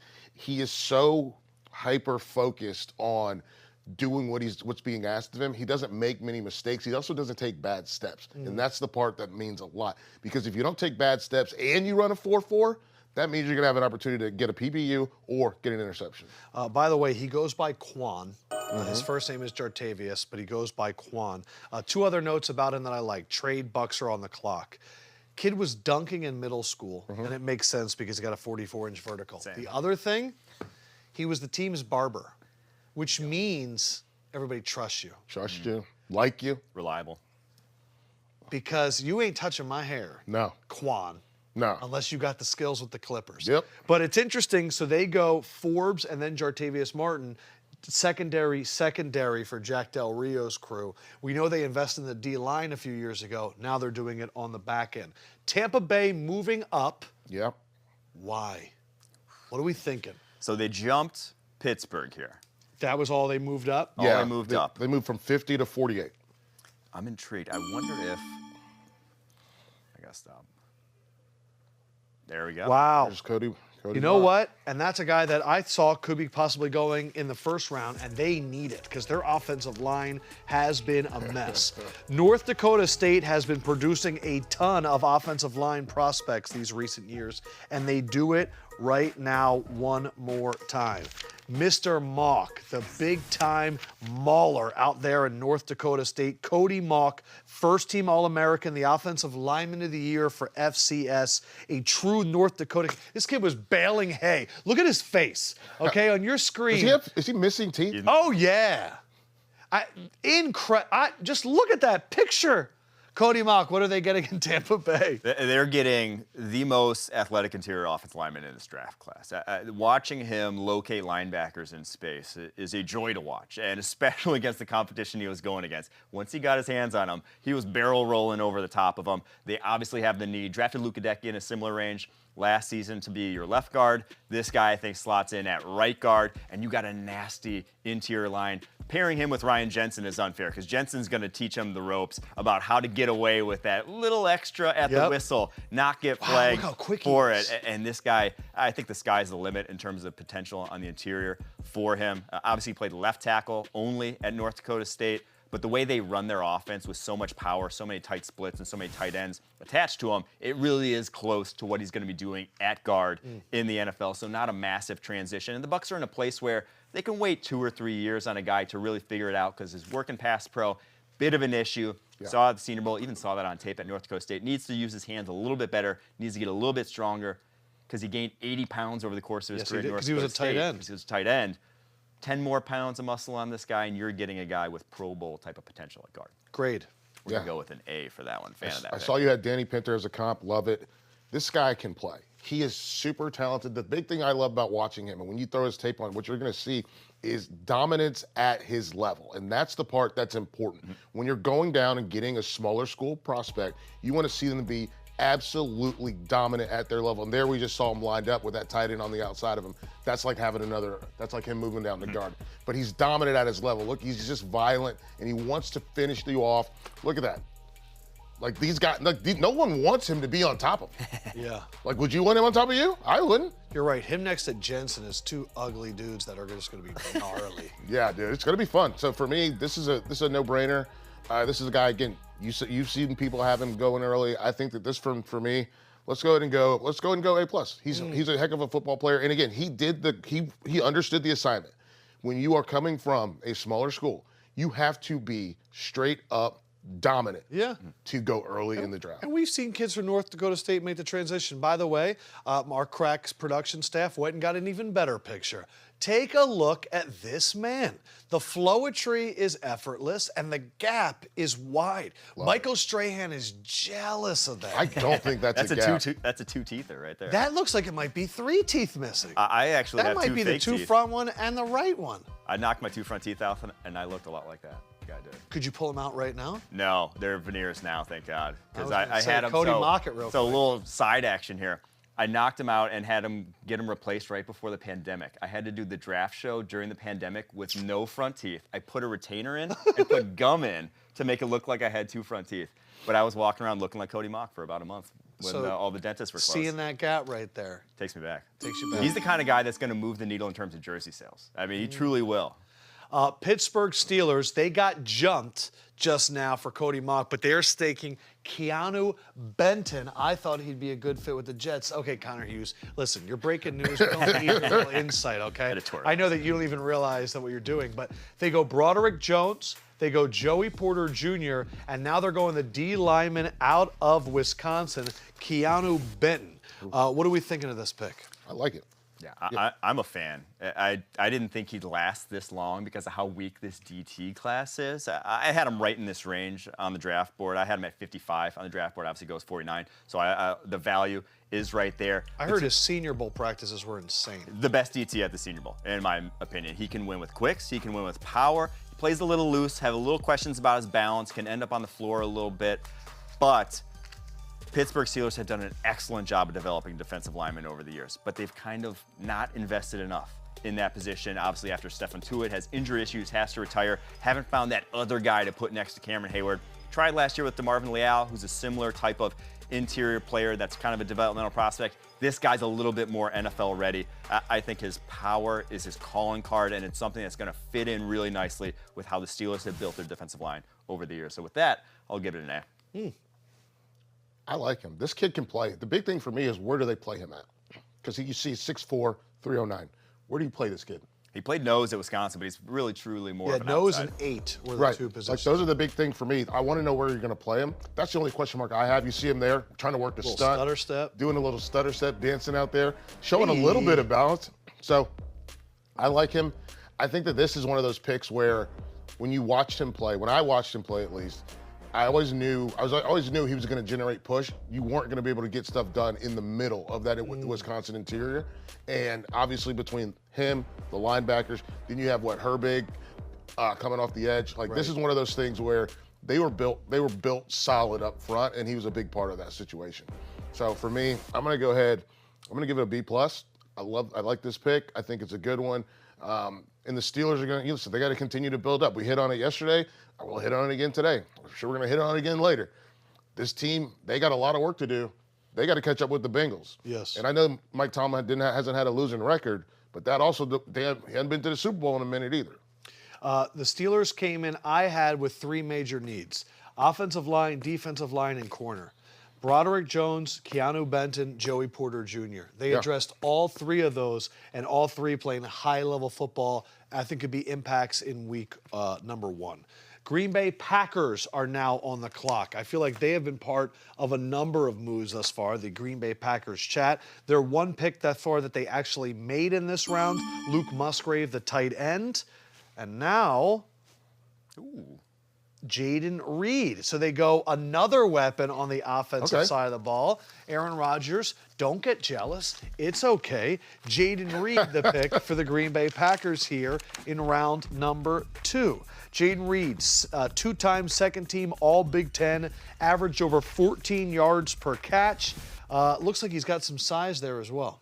Yeah, so Jaden Reed, 5'11", 187. He's one of the best route runners in this draft class. He's been productive ever since early on in his career. Was a freshman starting at, I believe, Central Michigan, and their leading receiver that season. Transfers obviously to Michigan State, which probably wasn't the best spot for him considering Michigan State's quarterback situation. He was missed a lot on tape, had to adjust to a lot of off-target passes, but at that size, he's great in contested situations, as you see right there. His ball skills are tremendous, but does have some concentration drops on tape that I worry a little bit about, as we're talking about last pick with Luke Musgrave being concentration drops kind of guy. Damn. Not a lot of reliable wide receivers there, but a guy who can separate on his own. I think he was a better slot probably prospect than he was outside where he worked at Michigan State. And considering now what the Packers have all around, I think that's where he goes. I think that's where he goes. Still the value for me, I had him more as a borderline day 2 guy. So because of that, we're going to go a little bit of a B- here. But they give weapons to Jordan Love. Had to do it, and they go ahead and do it. I watched a lot of Michigan State football. My wife went to Michigan State. Her cousin was a starting left tackle at Michigan State. I've seen this kid play a lot of football. I like him. He reminds me a little bit of Steve Smith. Plays with the chip on his shoulder. Listen, he's a shorter guy at 5'11", but look at these catches. Up in traffic, no big deal. I can do it. He plays with a little violence in his game. Don't worry about me. I got this over you against Ohio State. Yeah. Like, this is good against Maryland's defense. He gets an open. Finally gets a good ball. Tap, tap, tap. But this is one of those guys that, for me, great body control. The reason I say Steve Smith is because when you watch him play, and I'm gonna go ahead and give this an A. But the big thing for me, when I watch him play, I see a guy that plays bigger than he is, plays with a little bit of violence, plays with a chip on his shoulder. And that's the thing that made Agent 89 so good, was playing with that chip on his shoulder. And I see some of that in Jaden Reed.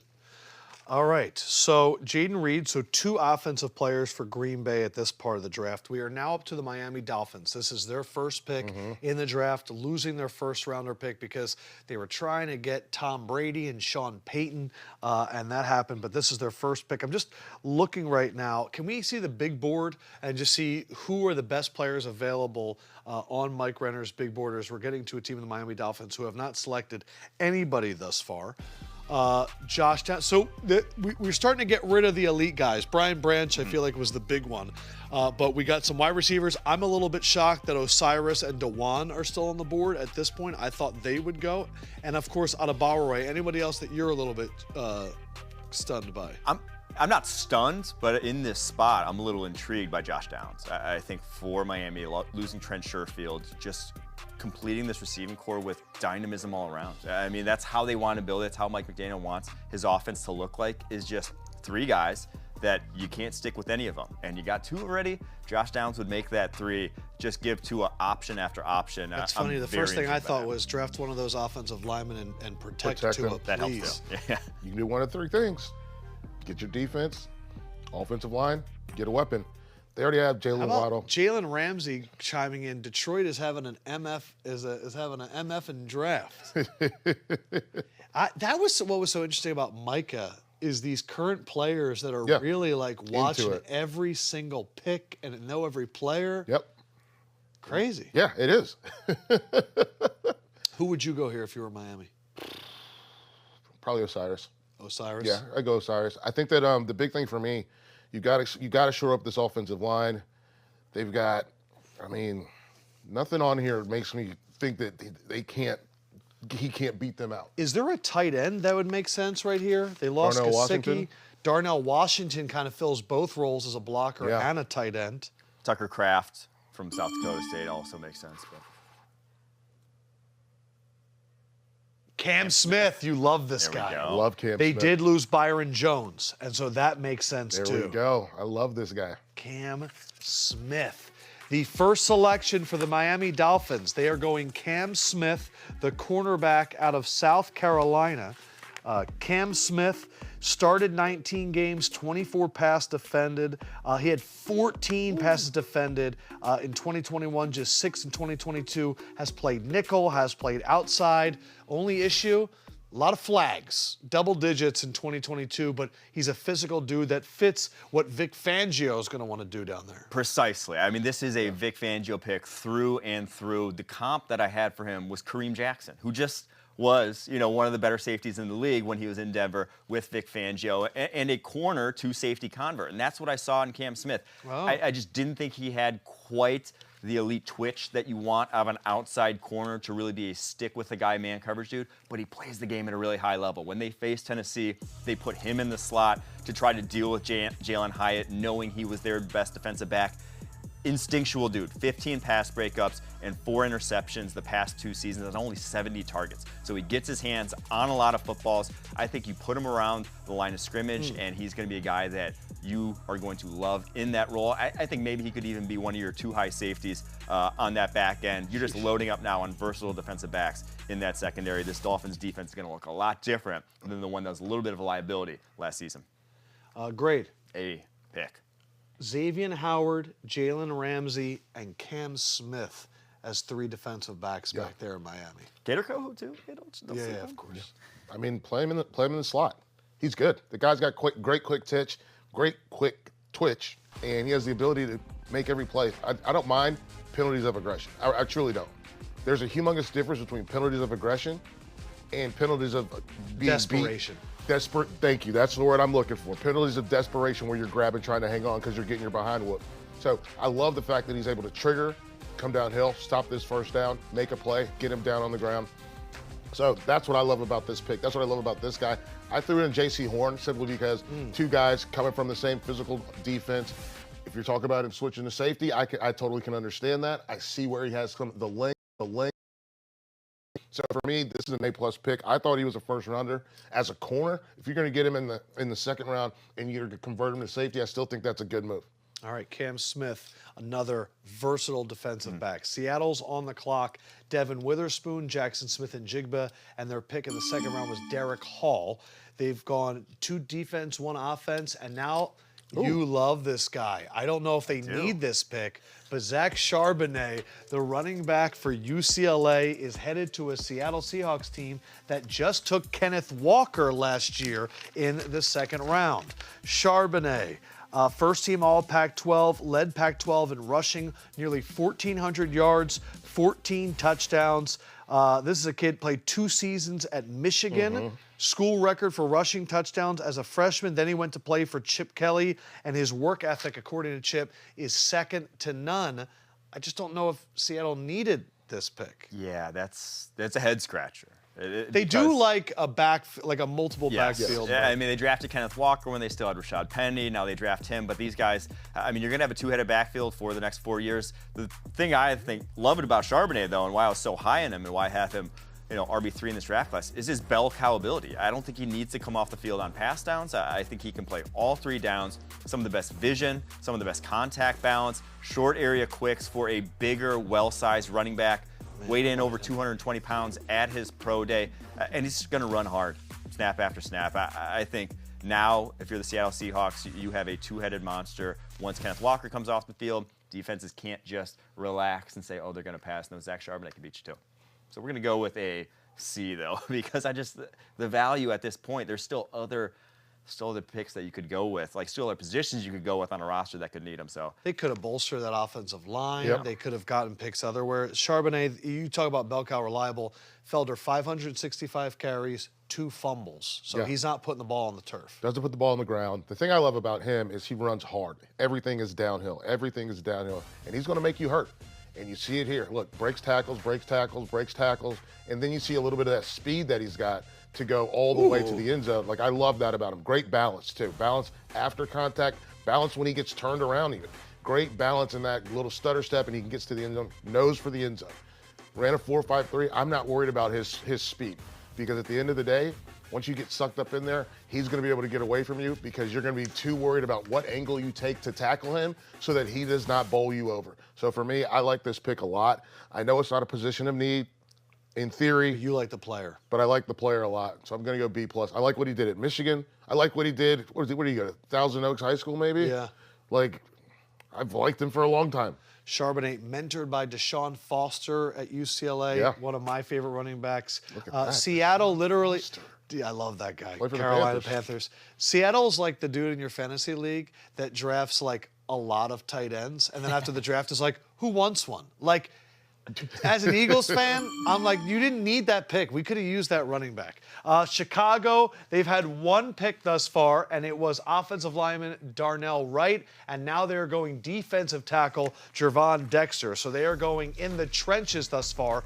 This was the pick that they got as part of the Roquan Smith trade. And my guy here, Mr. Dexter, higher ranked recruit out of high school than Jalen Carter, which is insane because he didn't start playing football until his junior year of high school. Very durable, 38 games in the last 3 years for the Florida Gators. It makes sense for Chicago given their needs. They need a 3-tech desperately for that defensive line. They need anything on the defensive line, truthfully. And he has the potential to be an impact dude in that regard. He's 6'6". 310. You see the 4.88. 4.8 at that size. Moving, and he can get off the line. When he gets off the line of scrimmage, he has dominant reps. He was a guy who a year ago, when you do those way too early mock drafts, he was a first rounder. His sophomore tape was pretty darn good. Junior tape, not nearly as good. His get off the line of scrimmage is probably the worst get off I saw in this defensive line class. It truly, like you see there. Just waiting. He just does not time the snap well at all. There was a rep against Kentucky where they didn't even block him, and he still didn't even get to Will Levis holding the ball 3 seconds. He just does not have that killer instinct that I like. That's why I had him a lot lower down the board. But the potential in this athlete is high. And if you're Chicago, you got to take some swings like this, some swings for the fences. So I don't hate it, but I'm going to go with a B- just because I really don't think his tape this past year warranted this high. Is he run stopper? What is his best ability? I want him to be a run stopper. Because they were 31st against the run last year and 32nd in sacks. How is he going to help fix that? I think he can do both. Here's the thing. This is what I wrote. I want to make sure I get this right. He's a quality late pick as a guy with an athletic enough to kick to 5, but I want him to play a 2 or a 3. That's what I want him to be, 2 or 3, inside. He's so tall. He is, but he reminds me a little bit of A'Shaun Robinson, a guy that could go out and make plays. He could play the 5, for sure. He could play the 5. But he has to get stronger at the point of attack. As you mentioned, his get-off has to get better. And we see him right here. Like, you can't have your feet stop that long when the ball is snapped. And that's the thing that makes this a little bit of a lower value pick for me, even though the ceiling is so high. The potential for what he can be is so high. We've seen flashes of it. Now we need to see it all the time because he's got the ability to really go out and make plays. So for me, when I look at this and it's time for me to give this pick a grade, I'm going to go C+. Because you're betting on potential, But at the end of the day, the reality is you got to see it more. You got to see it flash more. You got to see it more often. And that's what we're waiting to see out of our guy, Dexter. And he also has a weird build. So he's so tall, 6'6". When you're playing as, close to the ball as he does, it's hard to hold up against double teams when you're that tall. But then he has short arms. He has 32.25-inch arms. So he's not like a 6'6", and I can just keep you at bay. He's like a 6'6", and I got to get under you or else I'm in trouble. So that's why I have worries about him, that even if he does improve his get off, even if he does improve some stuff, you still could see issues with him and his size. Yeah, Gervon Dexter, by the way, I was looking, his 10-yard split, just that get off, a 1.7. And the elite athletes are in that 1.5, 1.6, so 1.7 goes to what you guys were saying. But part of that Roquan Smith trade, here is the recent picks. I'm seeing 2D linemen and an edge. So again, we're still seeing that run on front seven. A safety and a corner. Cody Mock, I think, was the one there that we were waiting for. But Charbonnet, I believe, is the shock of these right here, mainly because the team. I think the value makes a little bit of sense. The team is the shock. Yeah, not a lot of guys where it's like, oh, they all have a role immediately. All these guys, until you get to Charbonnet, and it's just like, wow, he might get like 50 carries next year, Just what we saw out of Walker, I mean, especially in the playoffs, was unbelievable. Chargers are up. Their first round pick was Quentin Johnson, the big wide receiver, one of your favorites from TCU. They have needs at defensive line. They still have needs at tight end. Do they go with the big man out of Georgia here, which would fit some offensive line blocking needs as well as a pass catcher? What are we thinking here for the Chargers? Doesn't matter. Don't think. It's coming at you live. The pick is in. USC defensive tackle Tuli Tuipulotu. I'm going to have to get that right on the second try. Tuipulotu. There you go. Defensive lineman, USC, going to a Chargers team that has really needed to add size up front for years. Tuipulotu, what do we think here, Renner? He is very productive at a young age already. 13.5 sacks last season, going kind of on the outside to the interior. Right. Only 266 pounds, though, is kind of the problem there, because a lot of his interior reps at 266 pounds just aren't going to come to fruition in the NFL. He has to be an edge, and he's not a super high-end athlete, but the guy gets rushing the passer. As you see right here, he knows how to set up offensive linemen, knows how to pace his rush, and then when he gets into contact, knows how to use his hands to give him a little space to get to the quarterbacks, and he finishes so well. Love his bend for a big dude. You see him there walking guys back in the pocket because he can sink into contact the way he does. And a note on him, won't turn 21 until September, one of the youngest players in the entire draft class. I think he's ascending. I do just think he gets to this point in draft because he's not a high-end athlete, but a guy who probably has a high floor because of the way he plays the game of football. He, a grade?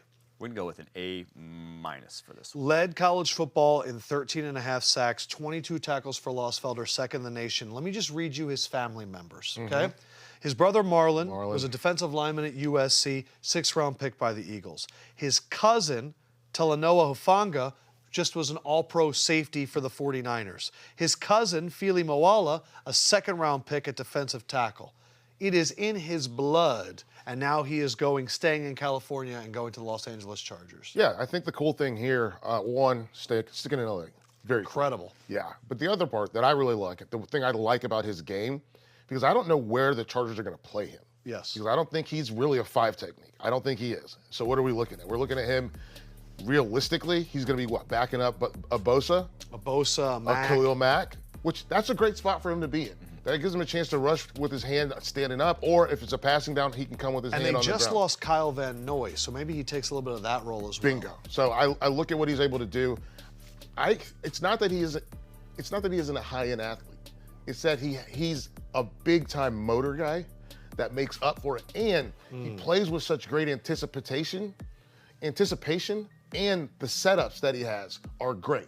So what he's doing, and we saw it when they rolled the B-roll for years, we saw him set up that Washington State guy. Guess what? He doesn't have to be the best athlete if what he's going to do is set that guy up and then make him look silly with his head down in the dirt like he's an ostrich. So for me, I look at this, I think it's a B+, a little bit early, but certainly someone that at the end of the day, he's going to be a contributor. Like 3rd down, 3rd and 7+, 3rd and 8+, put him in the game with the rest of those guys in your little racer package, and let's go. All right, so Thule the pick there. I believe Detroit had the next pick. They've traded it to Kansas City. The Chiefs are on the clock right now. Kansas City, their one pick was Felix, the pass rusher, and now they are going, is it Rashee Rice? Yeah. Rashee Rice out of SMU. They lost a lot of wide receivers in Kansas City this offseason, and Rashee Rice is going to have to come in, a second-team All-American, first-team All-AAC, and a team captain for SMU. You said, oh, yeah, Felder with the fist pump. What do we know about this guy? He's productive. A little bigger dude. You know, I'm talking about a class that's a lot of small guys. He's 6'1", over 200 pounds, with a 6'5" wingspan, and his body control is his calling card trait. The guy can make plays outside of his frame with ease. He can run after the catch for a bigger wide receiver, go up and get it, 41-inch vertical, 10'8" broad jump. Doesn't have great straight line speed, not a pure separator at the position, but there are high-end reps on his tape that I'm just like, this guy can be a dude at the next level. It's just the consistency aspect. You see reps where he'll get locked down at the line of scrimmage by some, Army corners there, some lower level of competition corners that I just wanted a little bit more consistency from him, but he has the traits, he has the physical ability of a number 1 or number 2 type of wide receiver. He can start in the NFL, and especially for the Chiefs team that's really kind of piecemealing it, kind of going, a bunch of different options in that offense, no real number 1 guy outside of Kelsey. I think he fits right in that rotation and what they've done in recent years. So I'm going to go with an A- for that. Yeah, Felder, that was going to be my question for you. They lose Juju, they lose Mecole, and right now the starting 3 wide receivers are Valdez-Scantling, Kadarius Toney, and Sky Moore. Is this kid going to see the field right away? Yeah, absolutely. He's incredibly productive, huge numbers, and he has the ability to I think he can run every route. He has the ability to get separation. He has the ability to realistically make contested catches. And I just think that, yes, the system helped him get open. Yes, the comeback routes to the back shoulder fades and all those things, they're not going to work as well in the NFL. He's not going to be wide open like that, like he is against North Texas. But at the end of the day, what I see in Rashee Rice is a guy I see a guy who understands the assignment, who knows what he's supposed to be doing, who worked to carry that team at SMU. He was most of the offense with what he was able to do from a number standpoint, from an ability standpoint. I'm going to go with an A- here. He was one of my receivers that I really liked a lot, and he was one of my guys that I thought had an opportunity to really be to show up huge as a big part of your team early. I don't know if I'm allowed to say this, so I'm texting with Mahomes right now, and it's like, you like this guy. And he says, I threw with him in Dallas. And he said, I put my input on all offensive guys. And I was like, I know you do. That's part of the reason why I love Mahomes is he's not one of these quarterbacks that's like I'll see in the offseason. Yeah. He's in there talking to Veach going, this is the guy that I want. Similar thing that happened with Sky Moore, if you remember that. Yeah. Probably also why he was thrown around with Zay.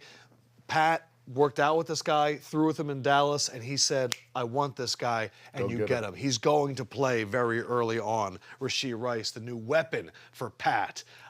Chicago, who did Chicago just trade with? I believe Jacksonville. So Chicago moving up about 5 spots, 6 spots with Jacksonville.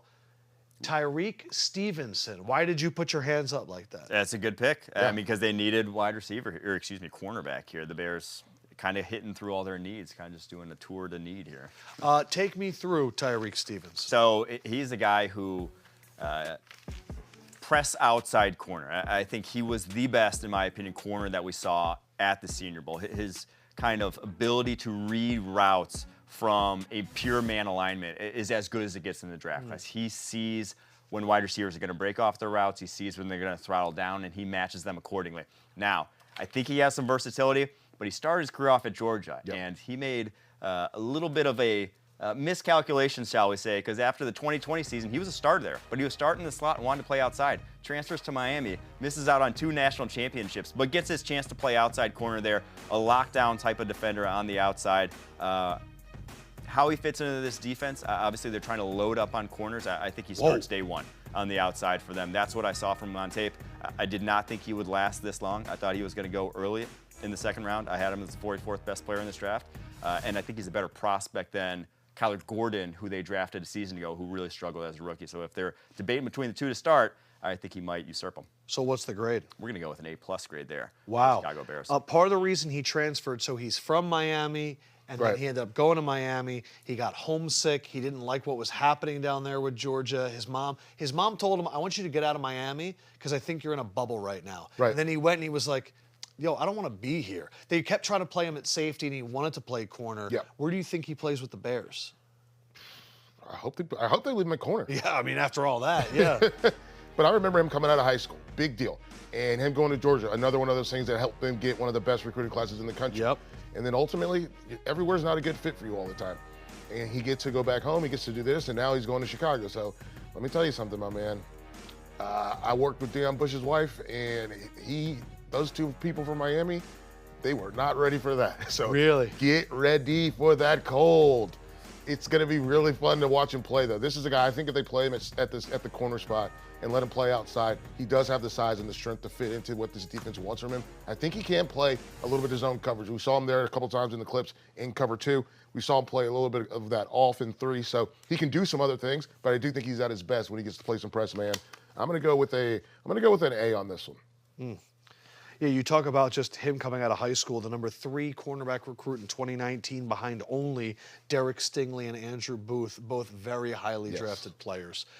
Now, the G-men. Speaking of corners, they went Deonte Banks in the first round.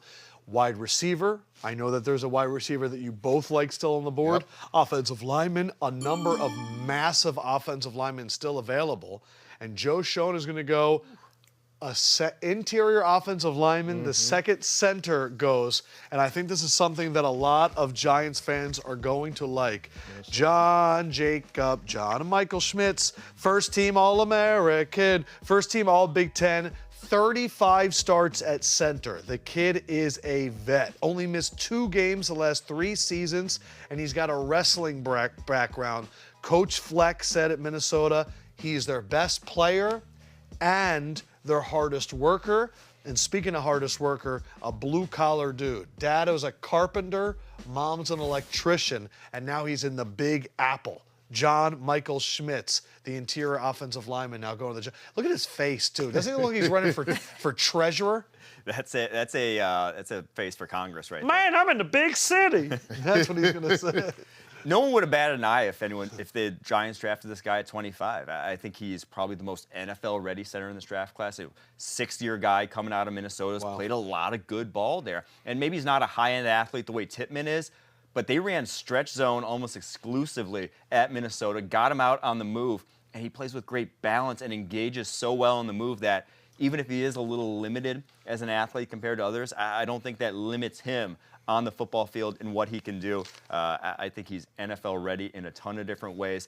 I would like him to get a little stronger. I think at the point of attack, maybe the only thing I would worry about with him, but at this point in the draft, you're getting a day 1 starter at center at a position of need. We're going to give that one an A+. And you just gave Daniel Jones all that money. Yes. And you were 27th in the NFL in sacks allowed, 49. You got to improve the interior. Yeah, I can be quick on this one, man. I like this guy as a player. I'm a big Tanner Morgan guy, so I got to watch the guy he was getting the ball from. And he was always, even you mentioned the stretch zone, but what I'm going to mention is a lot of those quick RPOs that they ran, he was able to make sure that he got to the tackle, protected it to help clear a lane so that Tanner Morgan can make that throw because he's not a tall man. So he helped clear that lane to make that throw. I'm going to give it an A. This is a great pick. He's going to come right in. He's going to make a play. He's gonna make the plays that you have to have to make an offense function in the NFL. He touches the ball every single play.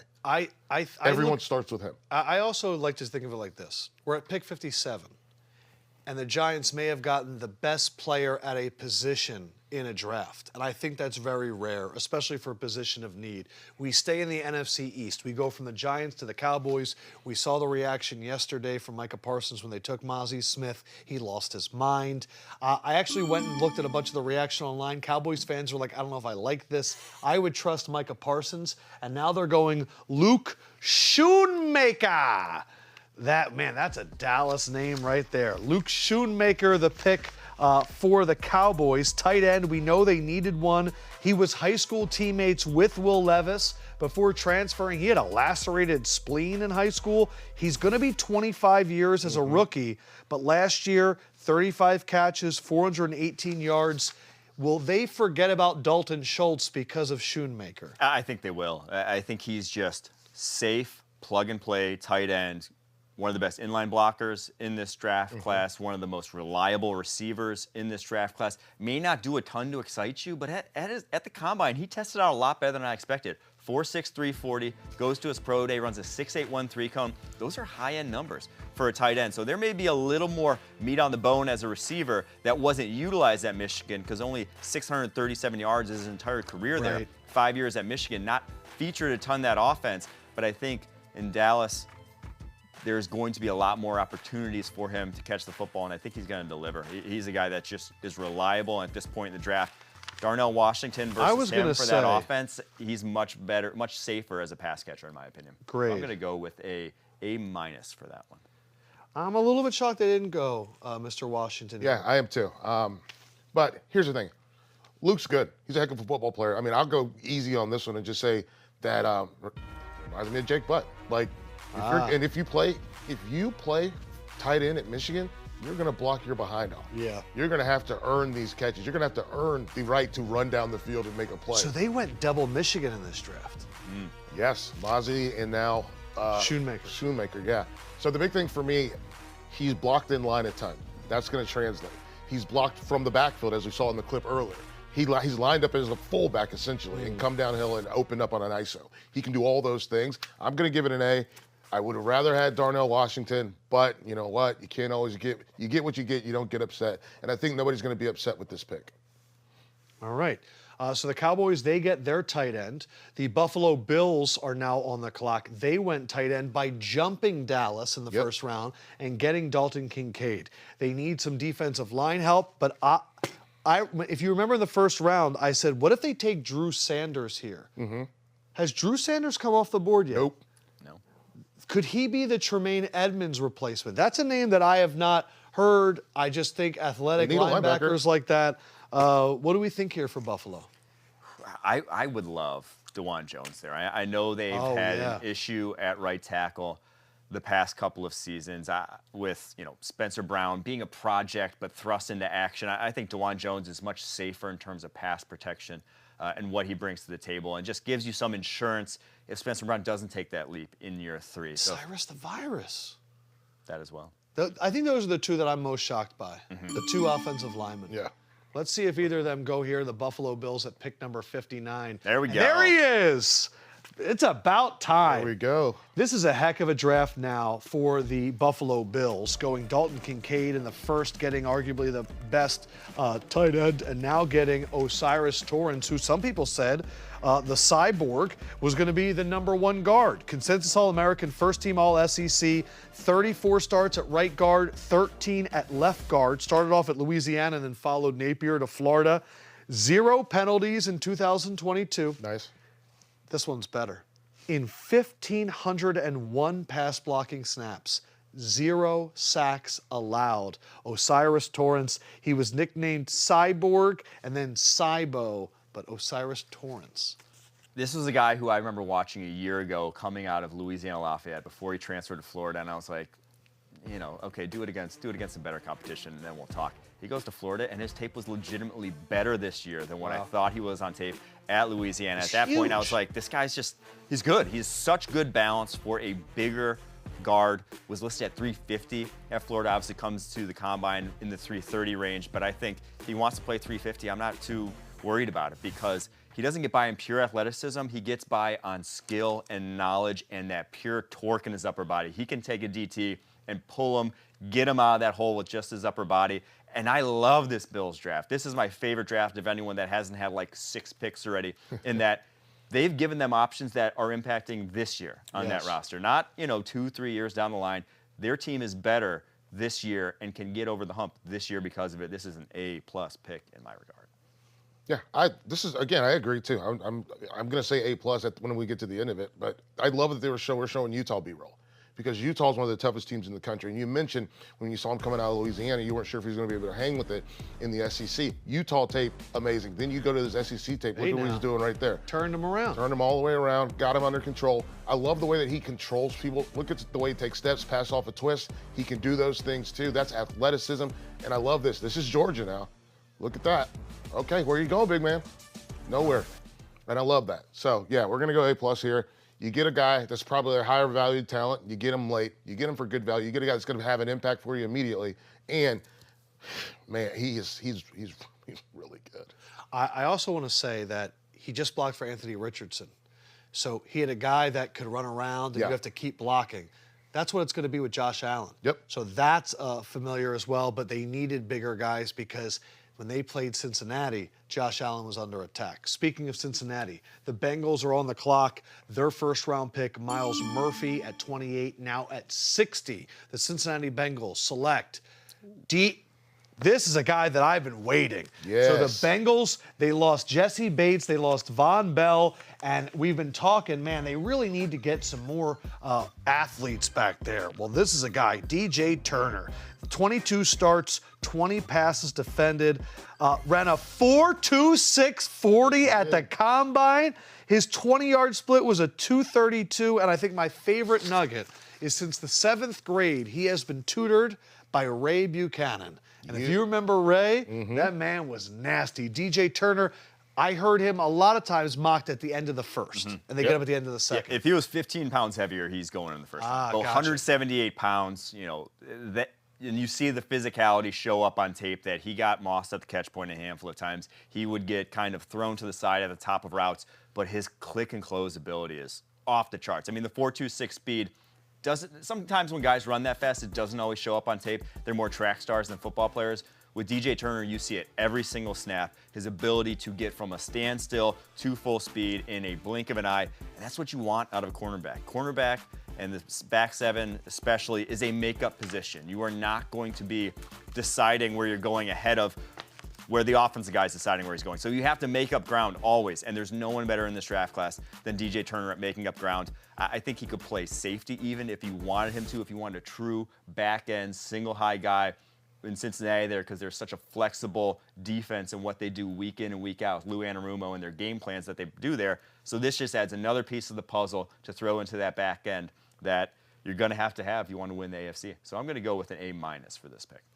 Yeah, I like him. He's a heck of a football player. Obviously, you know I love defensive backs. The thing that, and I'm glad you mentioned the safety part, because when I watched him play, even on those plays, you know, I thought about Earl Thomas. And I thought about a guy who could fly in the back end, and guess what? If you're going to take that 4.2, put it in the middle of the high, up high in the middle, bring some more pressure from your defense, let him patrol the entire back end. He's fully capable of doing it. We saw him play inside. We saw him play outside. I think he could absolutely get the job done. Also, he's fearless.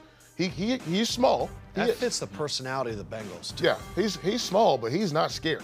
And I think that's an interesting component when you add in the possible safety element, because that frees up your defense to do a lot if you got a guy like that just holding it down. So, yeah, for me, this is a guy I absolutely love. Love the scheme versatility. Love what he brings to the table. I'm going to go ahead. I'm going to drop that A+ on it because I thought he had the possibility to be an earlier draft pick. So this is going to be really interesting. All right, Turner, the pick there for the Bengals. They're trying to make a run to the Super Bowl, and he will be a part of that. Jacksonville is coming to the clock. They were originally picking at 56. They moved back to 61 because Chicago moved up to get Tyreek Stevenson, and now Jacksonville is on the clock. DJ Turner going to Cincinnati. The pick is in, and the Jaguars are selecting Brenton Strange, the tight end. If we can get program back on the monitor. Brenton Strange, the tight end for Jacksonville. Take a look at him here. This is a position that of need. I mean, I guess you balance him out with Evan Ingram. What do you think here? To me, he's still just an athlete playing tight end, but it's a developmental type of pick. You have Evan Ingram there already, a guy who himself is an athlete who kind of had to figure out how to play the tight end position, but I love the high-end plays from him as a receiver on tape. Only runs a 4.7, maybe not thinking like that dynamic. Once he gets the ball in his hands, he turns into, you know, a glorified running back with his after-the-catch ability. You're going to have to be a work in progress as an inline blocker. To me, I had him a little lower on the board because of that, but you're definitely shooting for a little more upside here when you can as the Jaguars, right? Because you don't have any open real spots for starters available. So we're going to go ahead and get a guy who's a weapon potentially for the future for Trevor Lawrence. Still going to go with a B- though. Felder, I will add this. So he's very much an H-back, right?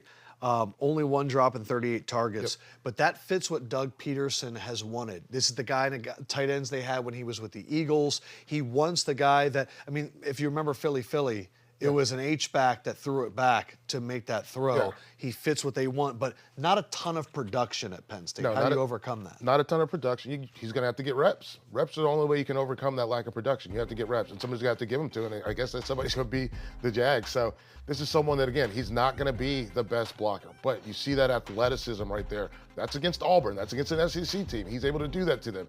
Here you get, he's coming out of the backfield. Okay, let's do it. See what you got here. Get off me, okay? He can do these things. He's got a very limited sort of route tree, which has also limited his production. And then the other thing that you're going to notice is he doesn't really block that well. And so this is going to be, you got to develop all those things. I mean, this is great. He's getting a pancake, but I think that was a defensive back. Yeah. So that's not the same thing as when you're playing against an NFL defensive end. Right. It's going to be interesting to see how it shakes itself out. For me, I'm gonna go C+. It feels like a stretch. Okay. He's gonna be around later. But if you like him, and hopefully he becomes an A+ player for you. To me, tight ends in that mold, I would have gone Tucker Kraft, the South Dakota State tight end. Like This is Doug Peterson's new Trey Burton. Yeah, there you Is go. who he's trying to be. Please do not, if you have the pick, I just want to think about this really quick. The Eagles are up right now. I'm just looking at who I would want them to take. Yeah. So please give me a second. So the Eagles are up. Again, I would love Drew Sanders. They never address linebacker, so I don't know if that's going to be a thing. How would Jalen Hyatt fit in as a third wide receiver, maybe replacing Quez Watkins? Is that a possibility? Hyatt, Downs, both those guys could fit right in there. Osiris is up. He's gone. Any offensive line? What about the big Ohio State kid? DeJuan Jones. Just as could he be the Lane Johnson replacement? That's not crazy. Okay, so is the pick in? You can get it in my ear. I'm nervous. I really thought they could have gone Charbonnet. It's a what? Trade. It's a trade. All that. Wah, wah. Okay, so they trade with the Texans, but you know what? You had enough excitement yesterday. You can't win them all here. Come on. They got some third-round picks. They have a third-round pick. I think they have the third pick in the third round because the Cardinals decided to tamper with our defensive coordinator the week before the Super Bowl, and so we got their early third-round pick. But the Texans are back on the clock, and they take. Ooh, Juice. What a name. Juice Scruggs. So C.J. Stroud, Will Anderson, and now Juice Scruggs. The pick here as the Houston Texans move up 3 spots to get Juice Scruggs, offensive lineman. What do we think about this selection? To me, I'm a fan of this pick. Now, I had him a little lower on the board just positional value-wise, but I think if you want a center, there really aren't too many better in this draft class in terms of what they could be. An ascending player, he goes to the Shrine Bowl. Best week of pass protection there of anyone I saw in attendance. I think he's a heck of an athlete. I think he has great balance for the position. I just worry about his play strength. You see right there, 301 pounds. Right. It's a little on the small side, but you think about their offense they're bringing in. It's not a downhill, punch you in the mouth running game. It is a wide stretch zone, and in that sort of scheme, I think he can excel. So I'm going to go with a B+ for this pick for the Houston Texans. Kind of the missing piece. The last piece of that offensive line that they needed was center. You get that guy. I think he can be your long-term starter there. All right, so it'll be Juice Scruggs likely snapping to C.J. Stroud. Is that something you'd like as a Houston fan? Yeah, I think I'd like it. I'm worried about his injury history. He had a major back injury, and that's the thing that he was out for the year. Had to wear a back brace. This wasn't just he slipped a disc. It was a bad injury. So that's what I'm worried about. I wonder why him instead of the kid from Ohio State. What is it, Whippler? Luke Whippler. Yep. Yeah, I wonder why not him. Especially when you draft the quarterback from Ohio Bingo. State. So for me, I'm going to go ahead and I'm going to go B- on this one. I'm worried about the injury history for sure. And then I'm also wondering why you didn't get the guy who I thought was just a little bit better. Not a lot better, just a little better. Okay. Juice Scruggs, the pick there for the Houston Texans.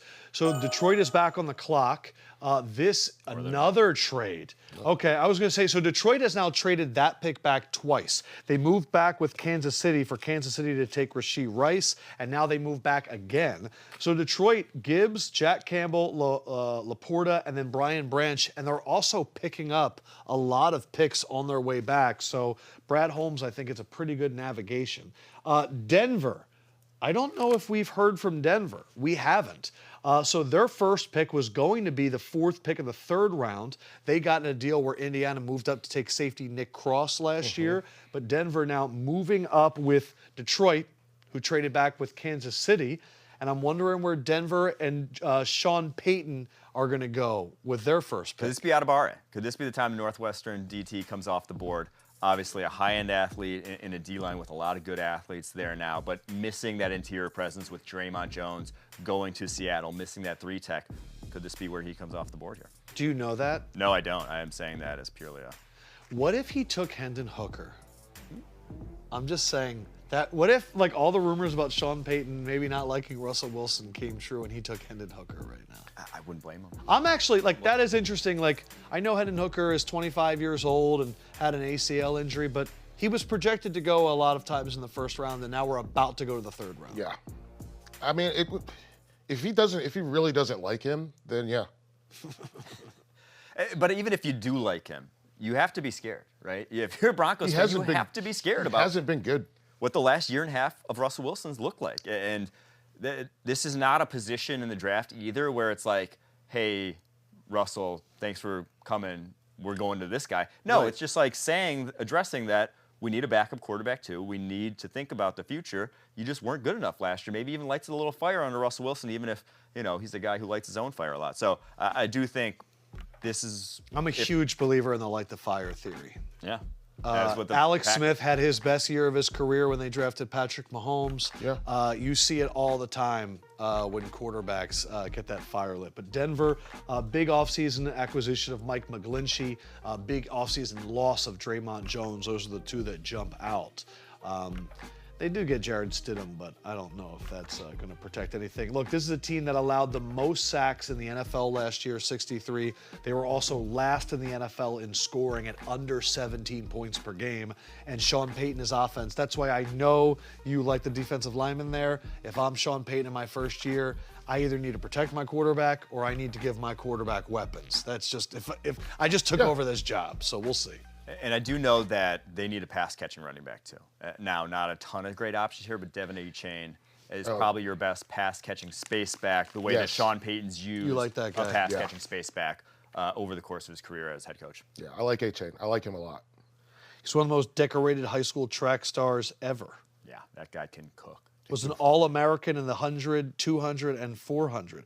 He ran a 10.14 in the 100. Yeah, he can fly. That's what's so incredible about doing the research is you see their 100 scores, and they're incredible. They're 10.88, they're 10.7. But when you see a 10.14, you're like, oh, that's another level. Oh, like if he worked at this. That's all he did. Yeah. Let's see what Denver does. And they are going a wide receiver. They are going Marvin Mims. So they are getting a wide receiver for Russell Wilson and another wide receiver for the weapons for Sean Payton. Marvin Mims Jr., first team all Big 12. His career average is kind of nuts. 19.5 yards per reception, probably because he caught wide open bombs like that. Marvin Mims, the new wideout in Denver. Yeah, he's got legit deep threat speed. 4.38 40. They mentioned that yards per reception figure, the highest in the entire draft class. Been productive ever since his true freshman year there. Really the only concern, the biggest concern I have is just play strength. You see him easily knocked off his route a little too much. You see him not win a ton of plays at the catch point despite that highlight right there. But I just worry about what's it going to look like when he has to face NFL caliber strength at corner because as we know, KJ Hamler. And they already have KJ Hamler in a similar mold who really hasn't worked out. But as we know, Big 12 corners, not quite what you're going to see once you get to the NFL. As that rep showed you, that was an absolute poor rep by the corner there. But he's got a lot of fans. He's still young, still a guy who just turned 21 in March that came out early because quite frankly, he produced enough to do so. He earned that right. And so I think they have a loaded wide receiving core now there in Denver. Would not surprise me if they move a guy out of that. You know, with Jerry Jeudy, with KJ Hamler, with Tim Patrick, Cortland Sutton. Like there's a lot of mouths to feed now. Factor all that in your grade. So I'm going to go with a B because he is a little redundant to KJ Hamler. That's like they are similar types of wide receivers. So unless you're willing to move on from one of the guys, well, you're kind of giving up on him. I like him. I like the TJ Graham comp as well, but I like Marvin Mims. This is a guy kind of stepped up into that Hollywood Brown mold that they had out there at Oklahoma. A guy that he can kill you across the field. He can also beat you deep, as we saw in all the highlights. I love this ability right here on a play action. Guess what? Look at me. I'm way back here, way behind you. You got sucked up against the run, huh? Okay, what are you doing now? I make a contested catch. I don't make them all the time, but I can make some. So this is going to be really interesting to see how they use him, if they move somebody, but they're getting him in at the end of the second round. Maybe they want to see how, as you mentioned, put your feet to the fire. Yeah. You're getting him in the second round. He's going to make the roster. Yes. Something's going to have to give. And so we'll see what that somebody is, because if somebody someone in that room doesn't produce, goodbye. I'll say this about Mims. He is an analytics darling between his production profile, between his age, and between his combine testing. So that could be a factor. Did you give a grade as well? Oh, sorry. No, it's all good. Boom. There we go. A+. Woo! Okay. That's a big fan. Wow. You really undersold it with the lead up there. I love this kid. Yeah. Like I think he's super special. I think that I'm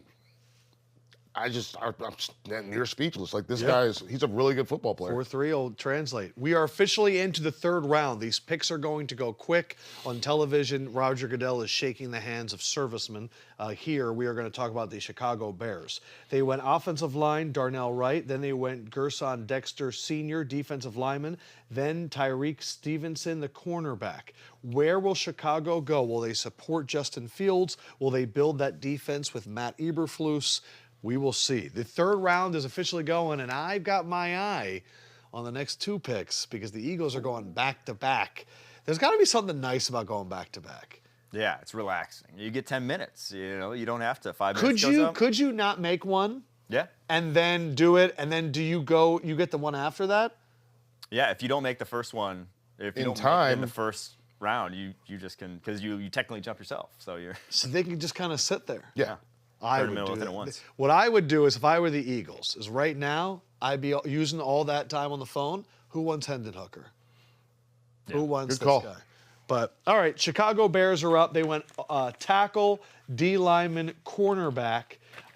Which, you know what? Those were their three needs coming into this draft, and they addressed all of them. Yeah. They were 32nd in terms of passing in the NFL. Are there any other wide receivers maybe that you would like for Jones is still on the board, right? Yeah, Cedric Tillman still on the board. Yeah. Maybe a little something they don't have. They don't have a true possession guy. Did Jalen Hyatt get drafted? No. No, Jalen Hyatt off the board just yet. But truthfully, that's where I had him. I had 78th on the draft board. I was worried about the route running. So this is where I thought, Is it crazy for them to double down, go Darnell Wright and then DeJuan Jones and just add a ton of huge people? That probably is a little crazy, but I do think interior line, they're not good enough. They're not good. That would make more sense to me. That you go Gervon Dexter thinking maybe he grows into your nose tackle of the future, and then Adebawore thinking he grows into your 3-tech of the future, two just high-end athletes. Because everyone's talking about DJ Moore, but to get Tremaine Edmonds, DeMarcus Walker, and TJ Edwards, you added a lot of veteran size and speed to the front seven. Mm-hmm. They still need that edge rusher, though, and there really isn't, unfortunately, at this point in the draft, a great fit at edge, so they may have to reach on one if they do go that route. What they do.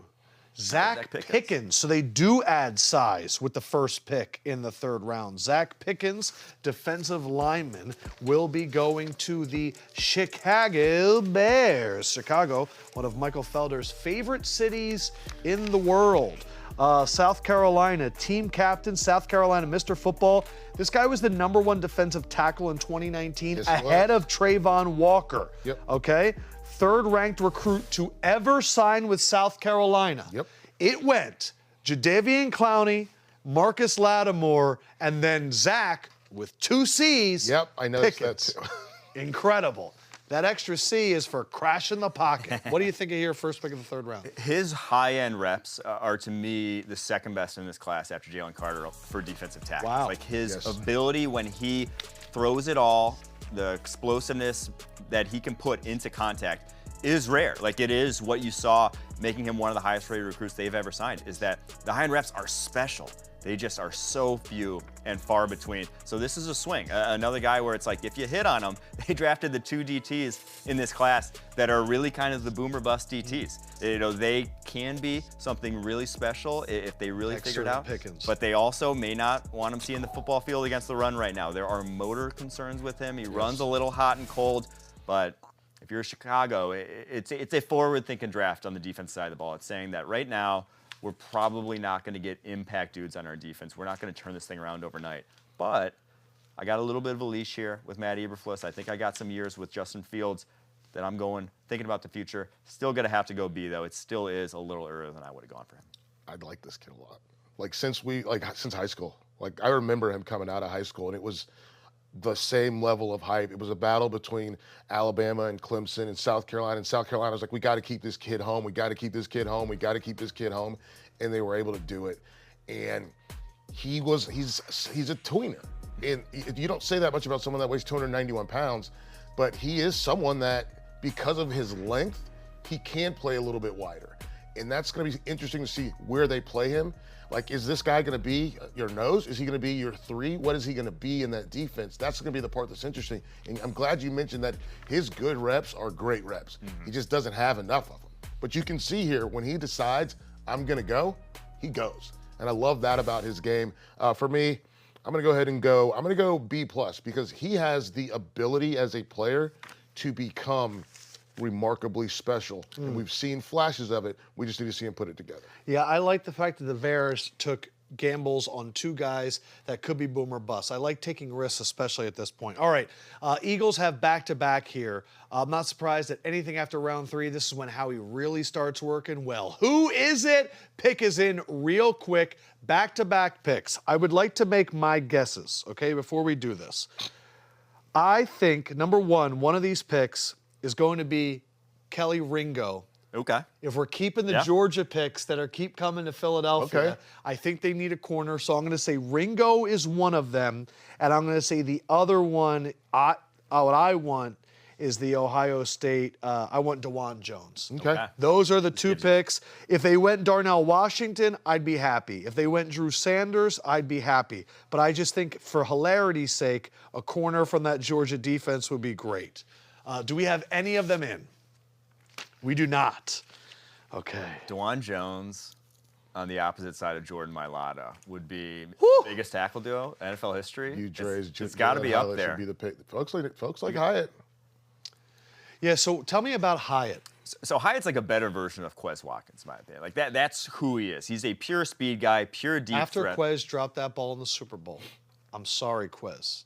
We need another guy. But Hyatt's got very reliable hands. Tracks the ball extremely well. Like I said, I didn't love him as a first rounder. This was the range I had him going in.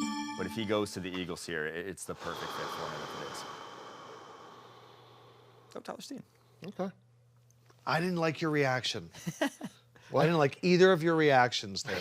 I wanted DeJuan Jones, and they go Tyler Steen. Okay. Guy's played a lot of football. Okay. All right, Tyler Steen. Philadelphia Eagles, they do go tackle, and there is a chance that, look, we don't know where he's going to play. This guy is versatile. Tyler Steen, 34 starts at left tackle, 12 starts at right tackle. Oh, my gosh. I forgot about this kid. Okay, 4 years at Vanderbilt before he goes to Alabama, was originally a defensive lineman, but here's why I love this kid, okay? His dad was a Marine. Mm-hmm. That is a Marine. His grandfather won the Medal of Honor for jumping on a grenade. Yep. That is the kind of character that I want on the Philadelphia Eagles. Tyler Steen. Could he be the guy that replaces Lane Johnson? What do we think of the value here? I think they end up kicking him side to guard, actually. I think he's probably So he goes in the right guard spot. Yes. He's probably your, Brandon Brooks replacement from him, obviously, a couple of years ago. But left tackle at Alabama, I thought this was easily his best year. It was not really a top prospect by any means before he transfers from Vanderbilt, but quick feet for a guy like that. But shorter arms, probably why he's going on the interior. I think he's a great developmental prospect on the interior. You really see him mirror so well. Little bit of balance concerns, gets out over his skis a little too often for my money, but he's going to a place that develops O-linemen better than anyone else. Better than anybody. And so as far as guard prospects at this point in time, in terms of pass protection, who am I looking at? This guy can profile to a high-end pass protector at the next level. So not a lot of spots, on this Eagles roster where you're even going to see playing time. Guard could easily be one of them. Great. We're going to go with an A grade. I like his tape. I truly do. And I will say this. We had Jason Kelsey on the show last year. He helps them scout. Eagles have Jeff Stoutland, the #1 offensive line coach in the NFL. If he picked this, he found Jordan Mailata in a rugby scrum. If he thinks this is the guy, I instantly have confidence. I got to calm down. I got to let you do your video. Okay, it's hey, no problem for me. I think Steen's really good too. And the big thing for me, you wonder about, okay, you started at Vanderbilt, and then he goes over to Alabama and he was dominant. This is a guy that plays strong. I love the fact that he does play pretty low, and he does that pretty routinely. Play with a low center of gravity, even coming out of that 2-point stance. You see him get down, get low, and get up underneath and push. So I think this is a great pick. I think this is a pick where you have an opportunity to develop this guy. If you develop him as a guard, fantastic. He's probably going to need to get a little bit bigger. Okay. But if you develop him as a tackle, I think you have to worry about those arms, but maybe it is a guy that you kick over to the other side or you figure out what you're going to do. So this is going to be an interesting one for me. I'm going to go A because I do like Steen. Steen, for me, he's one of those guys where can you do it? You can start at Vandy? Okay, cool. But can you start at Alabama? Yeah. Like if Nick Saban is calling you on the phone after playing against you, after watching you play, I think you're doing something right. No doubt. Look at that dude's legs, too. I mean, those highlight reels. That's a guard. That's how you put together a guard is the two, so this trunks. is the situation for the Eagles. They lost Samelo. Cam Jurgens, who will eventually replace Jason Kelsey, they were thinking maybe he goes over to right guard. Now you can put Steen in there. If he's not ready, Jurgens could start. And then if this really is the end of Lane, maybe he could go over to right tackle. He's 6'6", 320. Yeah. I know those arms aren't 34, 35. I got the pick. I know they're 33. Okay, you know it? I got it. Am I going to be happy? Oh, I see it. It is a safety. Sorry, I'm sorry. They go safety. This is another position that the Eagles really needed, and they are going to that super aggressive secondary of Illinois that has now put 3 prospects into this draft. 3 in the first 2 rounds. It is Sidney Brown. I'm having a little bit of PTSD because of Sidney Jones. That didn't work out that well, but Sidney Brown is the pick from Illinois. I don't know anything about this guy. Renner, tell me about him. I love Sidney Brown. You do? I do. Okay. For my money, he's the best pure deep safety in this draft class. Now, he didn't play deep safety, though, is the only thing. He played box safety at Illinois, extremely well built, 5'10", 211. The guy is brick wall, built out of granite over there with how much work he's put in the weight room. Tackler, he wants to get after it, gets a little over-aggressive. Reminds me a lot of a guy like Talanoa Hufanga in that once he sees something, he is not going to stop until he goes and gets it. That works to his detriment at times, but I think he'd turn into a different player this year from what we had seen in years past. He's so smooth as an athlete, and his ability to cover the slot really shined at the Senior Bowl. So why is he available now? I think it's one part the size. 5'10" is on the shorter end for a safety and not everyone loves. Other part is just safety position.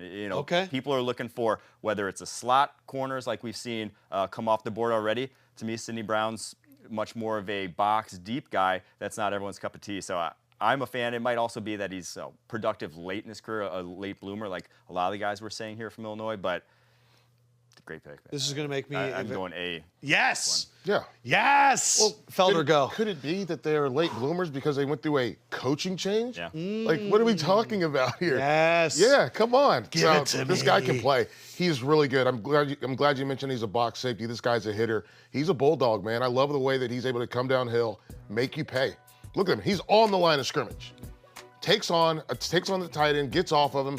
And it's just one of those things that you can do. Like, I think this is fantastic. Look at the way he's going to track this cope up. Bang. Ooh! Go make him pay.